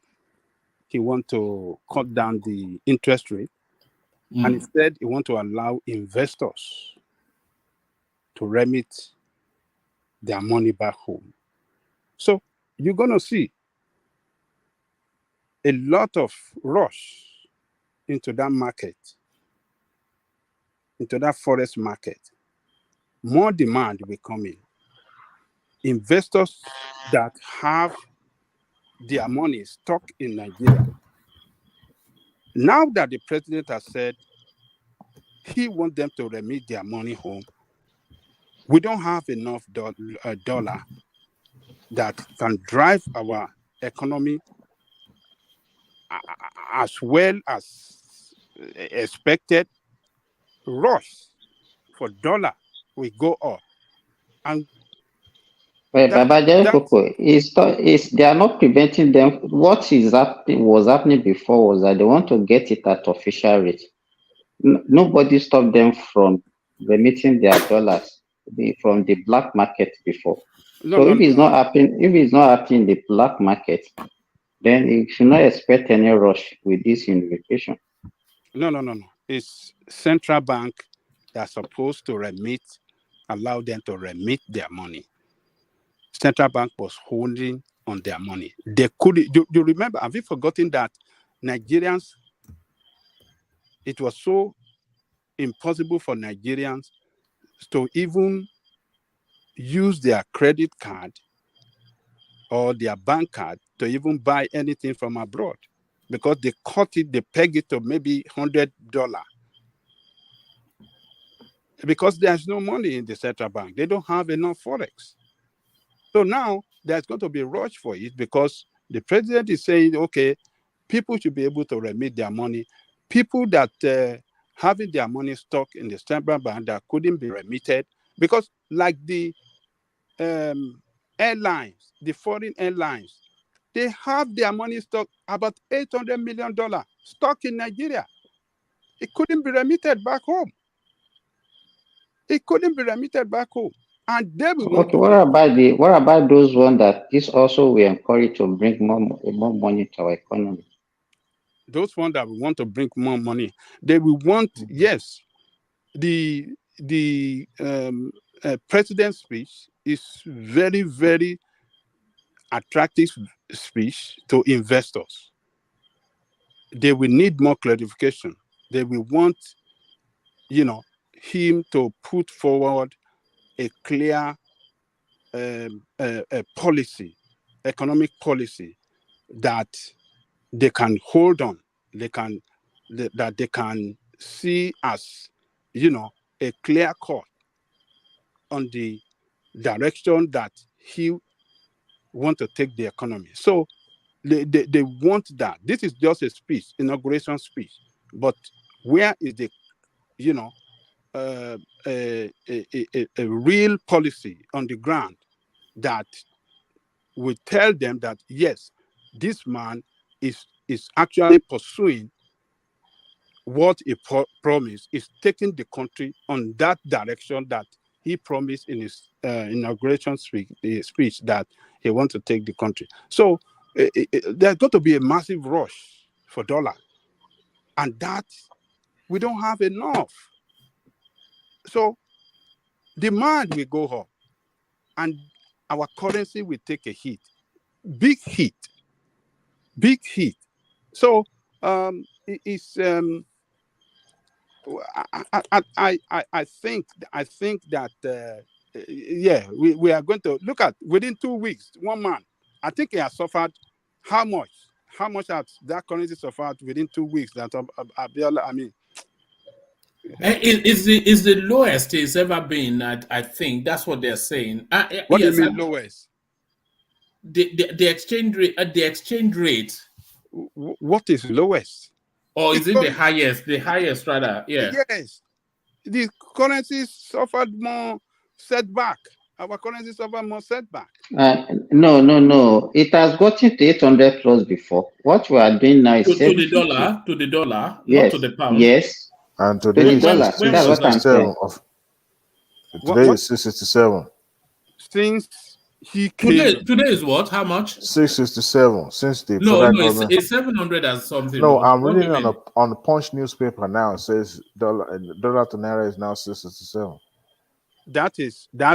Are you talking about? That's official bank rate now. Today is 760. No. Official bank rate is 400. Yeah, today is 760. No. The official bank rate was 400 before now decided to float the currency. So now we have 667 as official. He's trying to bring it up.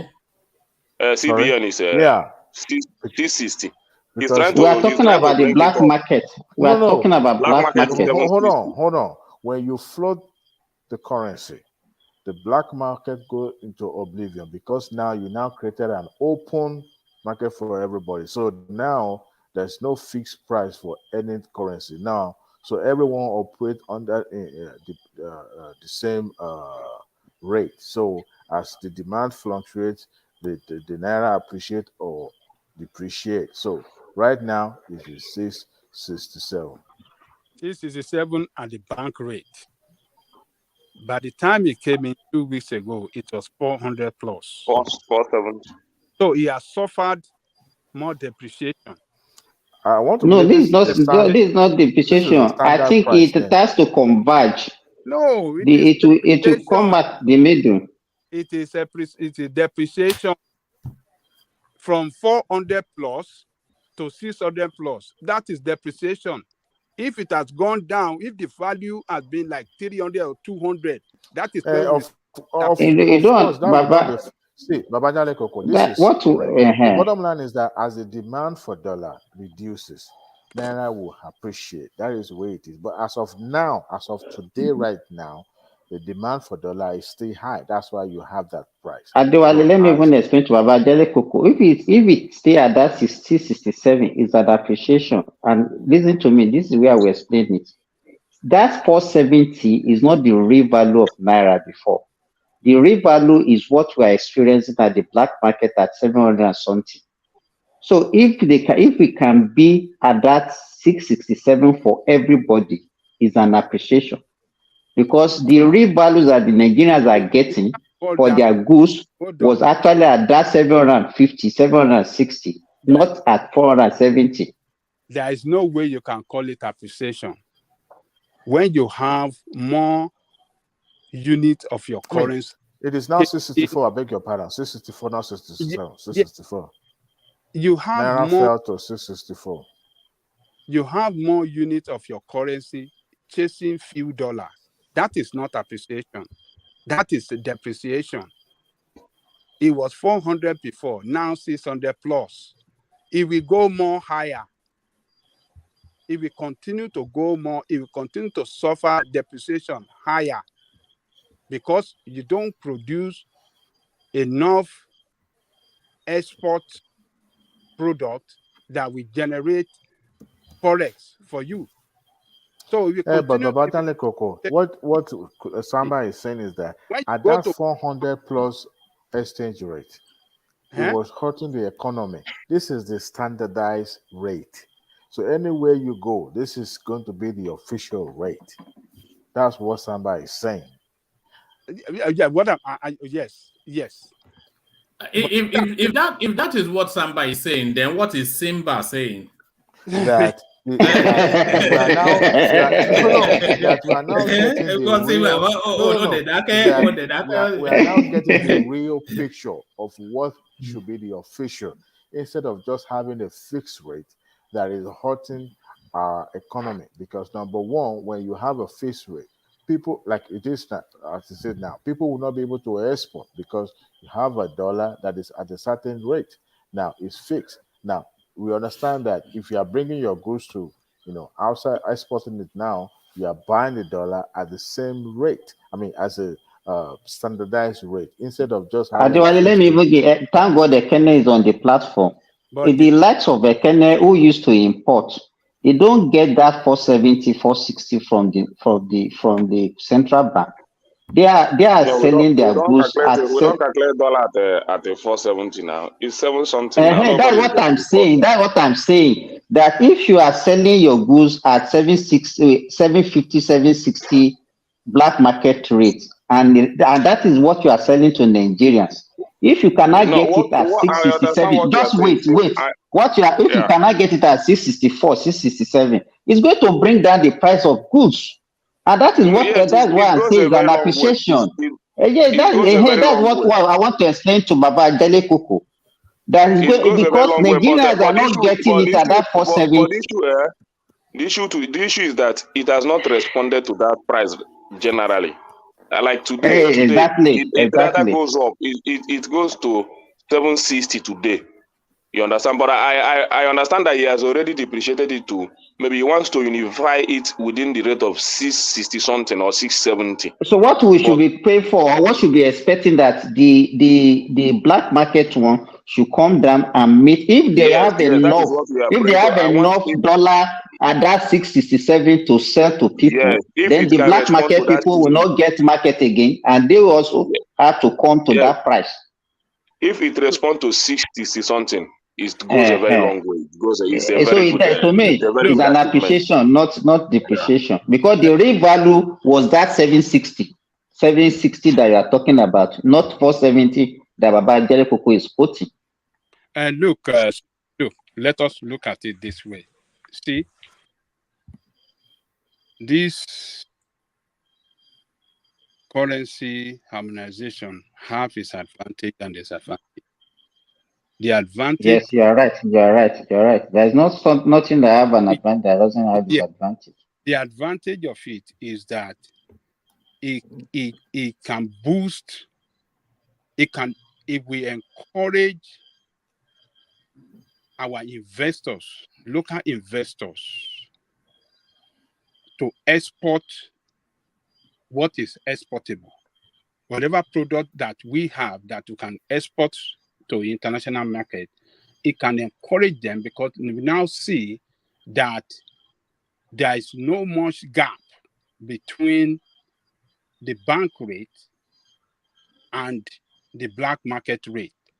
unlike before that you have $400 at the bank rate and you have $700 at the black market. Black market. So if you as an exporter export your product and you are getting that money, that dollar in return for what you exported, you are getting it back in bank rate, right?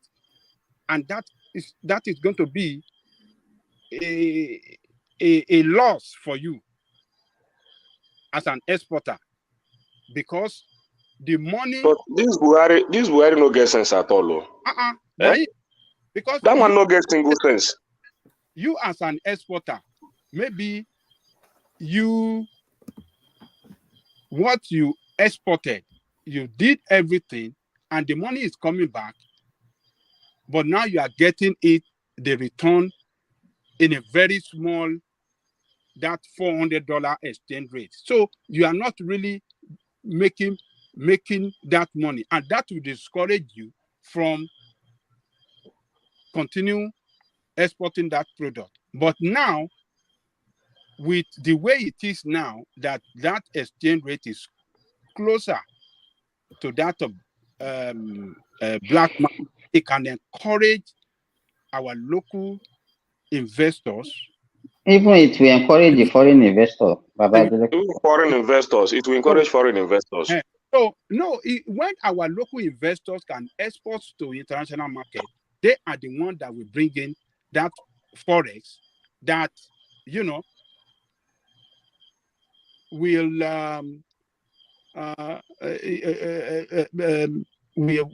run the economy as expected. So that is the advantage. Babajeko, what used to happen before is this.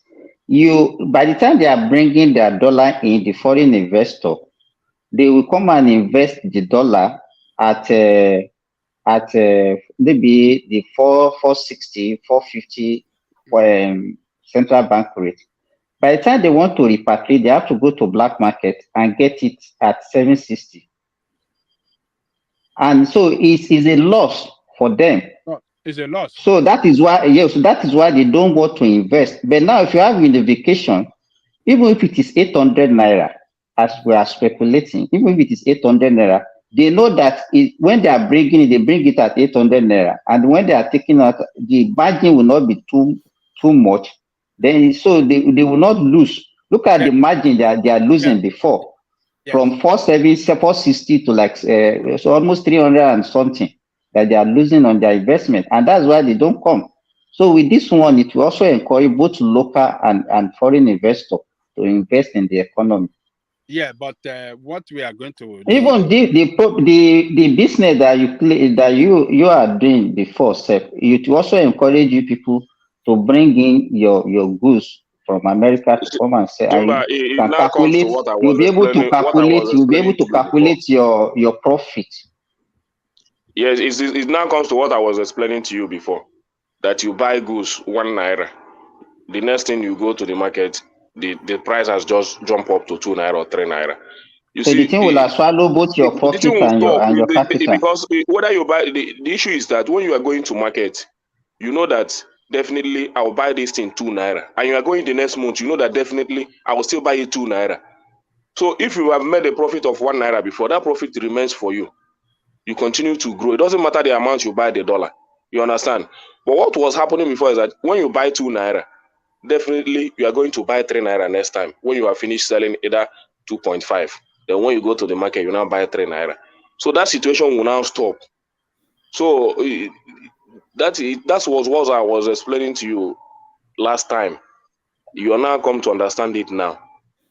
So Buhari didn't do very well economically. The disadvantage of it is that Nigerian. There will be inflation.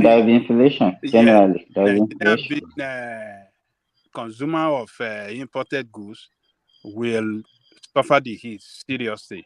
So our purchasing power, we're going to lose it, because you will see a lot of our currency will be pursuing few items, and the Nigerians will suffer for it. But in the long run, Long term. Yeah, long term. Maybe it can it can turn around the economy, but what he will be working on is more export, even if it is the oil sector. Nigeria needs to export more. It can take us to that from consumer to production. Look at that. So at last you've landed back on Peter Obi. That is a fact. Nice fact now. Consumer to production. So you will see us exporting more, and and the more we export, we achieve a productive economy. So the long-term goal is very good for us, but I think what we are going to see. Let's see what the way the black market will respond in the next 2-3 days to this. Maybe by Monday we'll know whether it's going to actually bring it will be to the black end of this market. month. Look, to the end of this month. Let me tell you, as long as we have black market in Nigeria, as long as we have them operate the way they operate as free market, they are not even black market. They operate freely in Nigeria. As long as we have them operate the way they operate in Nigeria, our bank rate will never be as good as black market, except government take a very radical action. You cannot do away with those guys. I think it's actually the let's say this way: the only if government can supply enough dollar, they don't have any option that will bring it down, because nobody will patronize them if people can get whatever they need at the bank rate. Yeah, if the bank start to sell now. So it's the supply that will actually. Do you think the run on the dollar will be, because if they said that let the free market decide and they open up the CBN vaults, do you think the run on the dollar will be such that they will start to limit it, that you can only buy up to, let's say, if you're a business person, you can only buy $10,000. If you're a private holiday, no, by the time they start limiting it, then that is failure of the unification. Then people will go to alternative market, they go to black market to go and be sourcing for their dollar. Yeah, so but is the economy robust enough for them to open up the vaults of the central bank? Is it robust enough? Do we have enough? It's not, one man. It's not at all. So, look. Bro, Babami, what does it have to do with central bank? Where everybody goes to, but if you float it, you don't have to do with central bank. What do you mean? You buy your, like one man said, like central. I didn't even understand. Like central bank. The way what one man is saying, I see with central bank that will be releasing the dollar out. No, that's doesn't what have to saying. do. The dollar is coming in and out into the country. I mean, you can transfer. You have a domiciliary account. If you transfer money into UBA bank, they have it. They have dollar.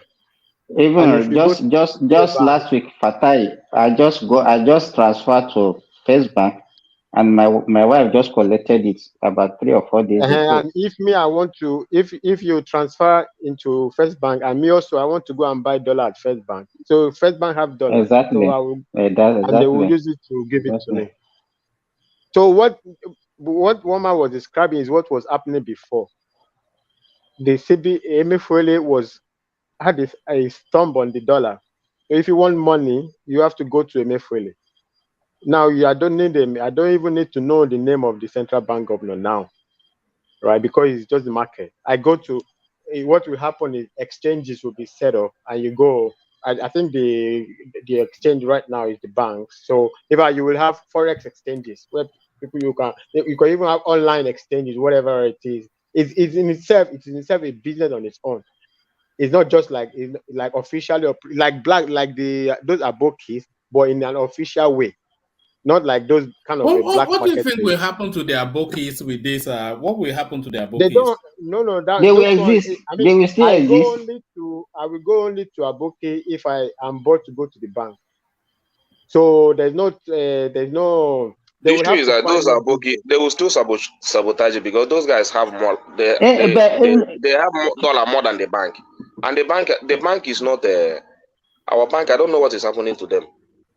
They'll still no, buy that money and before give it it is to the bank that are selling to them. Is the people that the one that are getting to from central bank that they are selling to them before. It's the same one. They don't have any other way of getting dollar. They are not importing it. It's the same one But that CBN is this circulating. is always the nature of market. There are losers and winners and how do they call it? Winners and losers. So today you are losing, somebody else is winning. So if you are losing, you look at how you can win, how you can change your business and win. So somebody will lose, somebody will win. As before, what was going on, they were winning, other people were losing. Now it's just the table is turned. They are going to lose. They have money to find a way to. They can even establish. They have so much money they can establish an exchange and a forex exchange. They can become a director, open your business, forex exchange. So it's large volume in large. If they have an exchange with large volume of money, right? They can even be doing more exchange than the banks are doing. But now it's going to be the price is not a cap from a CBN. It's the market opens in the morning, closes in the night, right? And everybody, it's availability, investors' interest, investors' confidence will be deciding how much is going. As they said it, willingness to buy. If I want to, just the way we do it with the abokis. I go there, say 700 naira. I say no, aboki give me for 690 now. He said no, I will find 690. balance. No. It's the same thing, but now it will be operating in an official way. It's not this black market, which it doesn't contribute to the official transaction of the economy. It doesn't really, you don't even know They just how make money, it's of pack no money, and benefit. go out. Yeah, it's of no benefit to nobody. Right? Even the abokis themselves, even the more the economy is destroyed, it doesn't even matter. You are packing, especially only if you just keep your money in dollars. Because if you make, or even if you make all those big 300 naira range, and you are make all this money, you cannot convert the money to naira. So you are rich only in dollars, and you are not allowed to spend dollars. I mean, okay. I mean, at the time, nobody had a choice except to be spending dollars in Nigeria, which is illegal. So nobody actually is rich. It only becomes a better part of my neighbor economy. So everybody, the angel for our, that's what it will. I mean, chicken they chop chicken intestine. So that's why everything will just collapse in the end. So the abokis, they will find their level now. If the whole economy collapse, the aboki, everybody will collapse in the end. No? So what is happening now is just be a normal person. Just be normal. That is before it's like, what are you doing?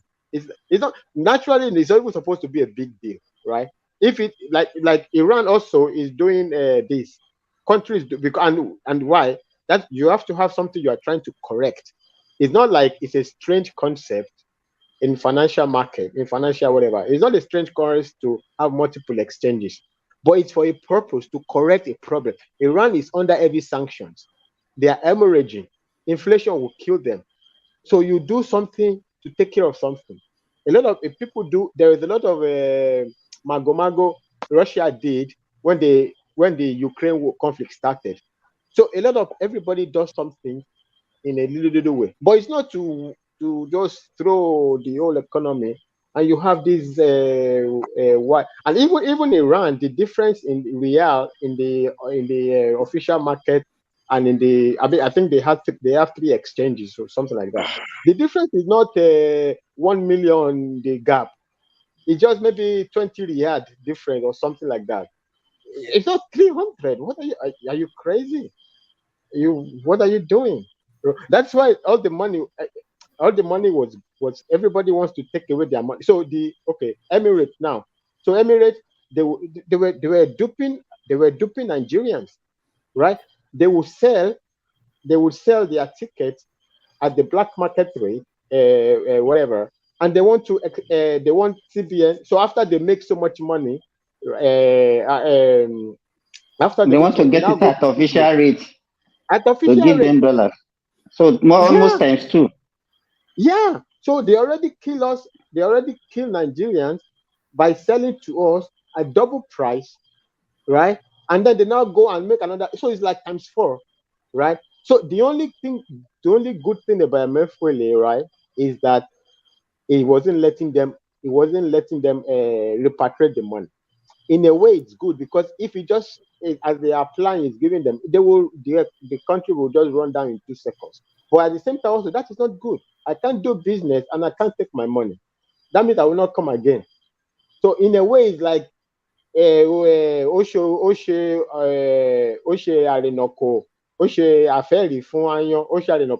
do disappear voodoo for cockroach. You can't do catch 'em for chicken. It will neutralize now. It will neutralize them. And those people are angry. They want their money. And you can't blame them. They have cheated us. But now we created the condition for them to cheat us. They are taking us for a mugu. But at the end of the day, well, what is fair is fair. It's a transaction. Now you set the rule. So for me to make times 4 reward, and so I want my money. I want to take my money back. So it's just like it's supposed to be like no brainer. What are you doing? You know. So the naira will not go to 1,000. It will not go to 1,000. Where do you think it will find its value? Where do you think it will? Found its value. That is its value. That is its value. Where it is now. Where it is now is its value. Actually, it's not even supposed to be this much. If not for all those stupid securitization stupidity, just printing naira, and so you're losing it was losing the value. You just print trillions of naira. It turned the naira to paper, worthless paper, right? So where it is now, it will just be floating within that range. 600, 700. I think he is trying to unify it within it cannot go beyond the black market rate that we are experiencing at worst scenario. That was the worst. Situation, and that one will continue to grow. That is one if it's not corrected, that one will get to 1,000. That one for sure will get to 1,000, even more. But now it will not get the black market. Because, yeah. It will get 100%. It will get to 1,000 sooner or later. But now that is because nobody is going to buy at a loss. So that is what it is. The only reason it could get worse, like go to 800, 900, 1,000, is if the economy suffers, if there is economic downturn. You understand? That there is no need. Nobody cares about the naira. Nobody wants to do anything there. But right now, it is what it's what it is. And from the new administration, it's expected. We can't get worse. Like we can't get back to Buhari economy. So the economy will improve. So it's only natural. I don't think it will free fall. Like we go to 400, right? But it will not go 800 now and 1,000. It found its value. Within 1 week, anyway, everybody will stabilize like that, and then it will be fluctuating. It will be fluctuating like normal fluctuation, like 5 naira up, 5 naira down, 10 naira up, 10 naira down, maybe maximum 20 naira plus or minus 20 naira. Within that range, it will be fluctuating within plus or minus 20 naira. So it's like you have done something. You have been it's like being a normal human being has become being an angel. It's like just being normal. It's become, oh my God, Tinubu. But at the same time also it is, because everybody is just wild. Please be normal. They can't be normal. Just be normal. To be normal has become something so fantastic, so amazing. Just be normal. Let's see the economy as it is, and if you have people who understand things, like even if you have a little problem, everybody will open up their brain. and find correction here and there. So let's see as the economy is. There's nothing to be afraid of. It is what it is. Even if as they open it up, it fell to 1,000. It is what it is. And then we do what we want, what we have to do, and we bring it. And God has blessed us. We have natural resources. We sell crude oil. We get a lot of dollars. So so there is need to. And if we want to even be crazy, although we will not do that, we just do like Vladimir Putin. If the thing is going well, we tell everybody buy our crude oil in naira.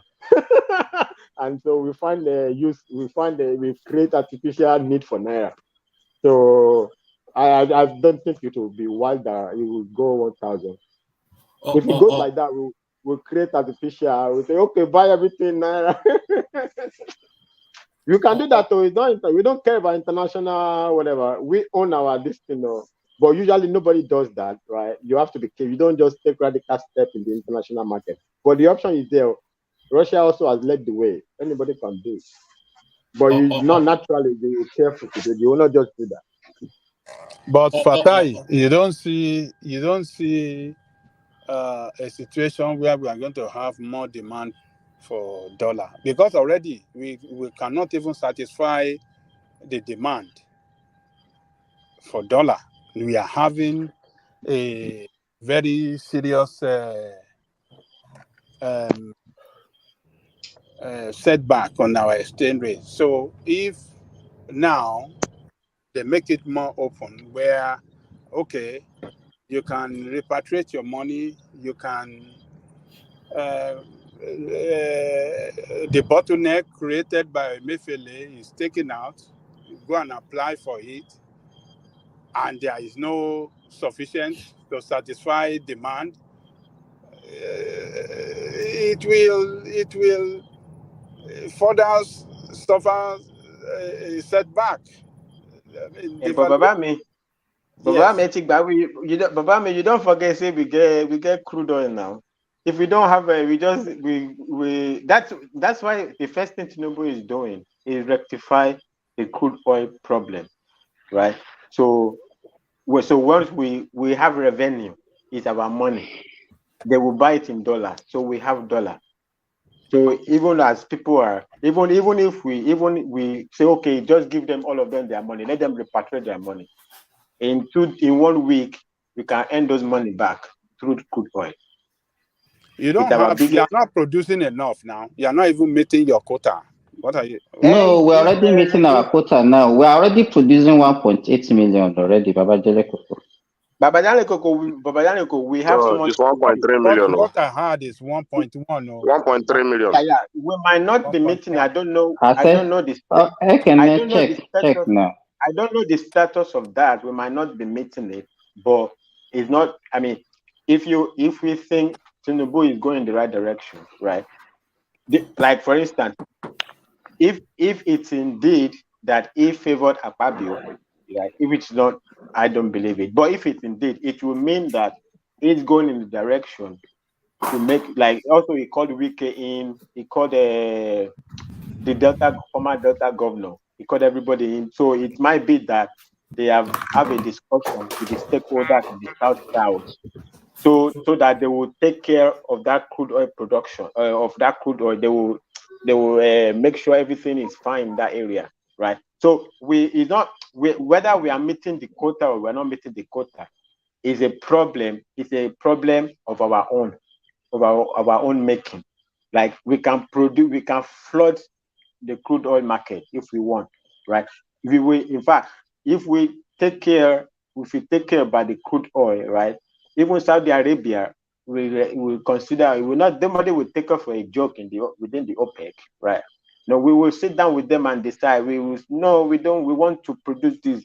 Tinubu's dream is to go to 1 million, to go to 4 million in the end, by the end of 4 years or whatever. He wants to go to 4 million.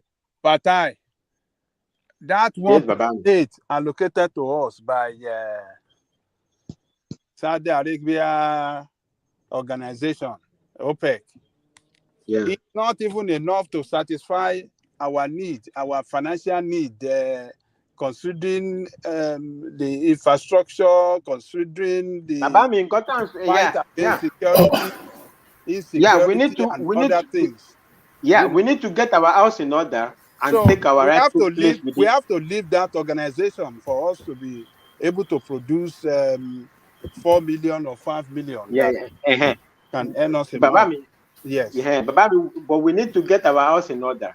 We need to, once we get our house in order, we will take our rightful place within OPEC, right? They can't be dictating to us. We are not children. Give only 1 million. Why they give 6 million?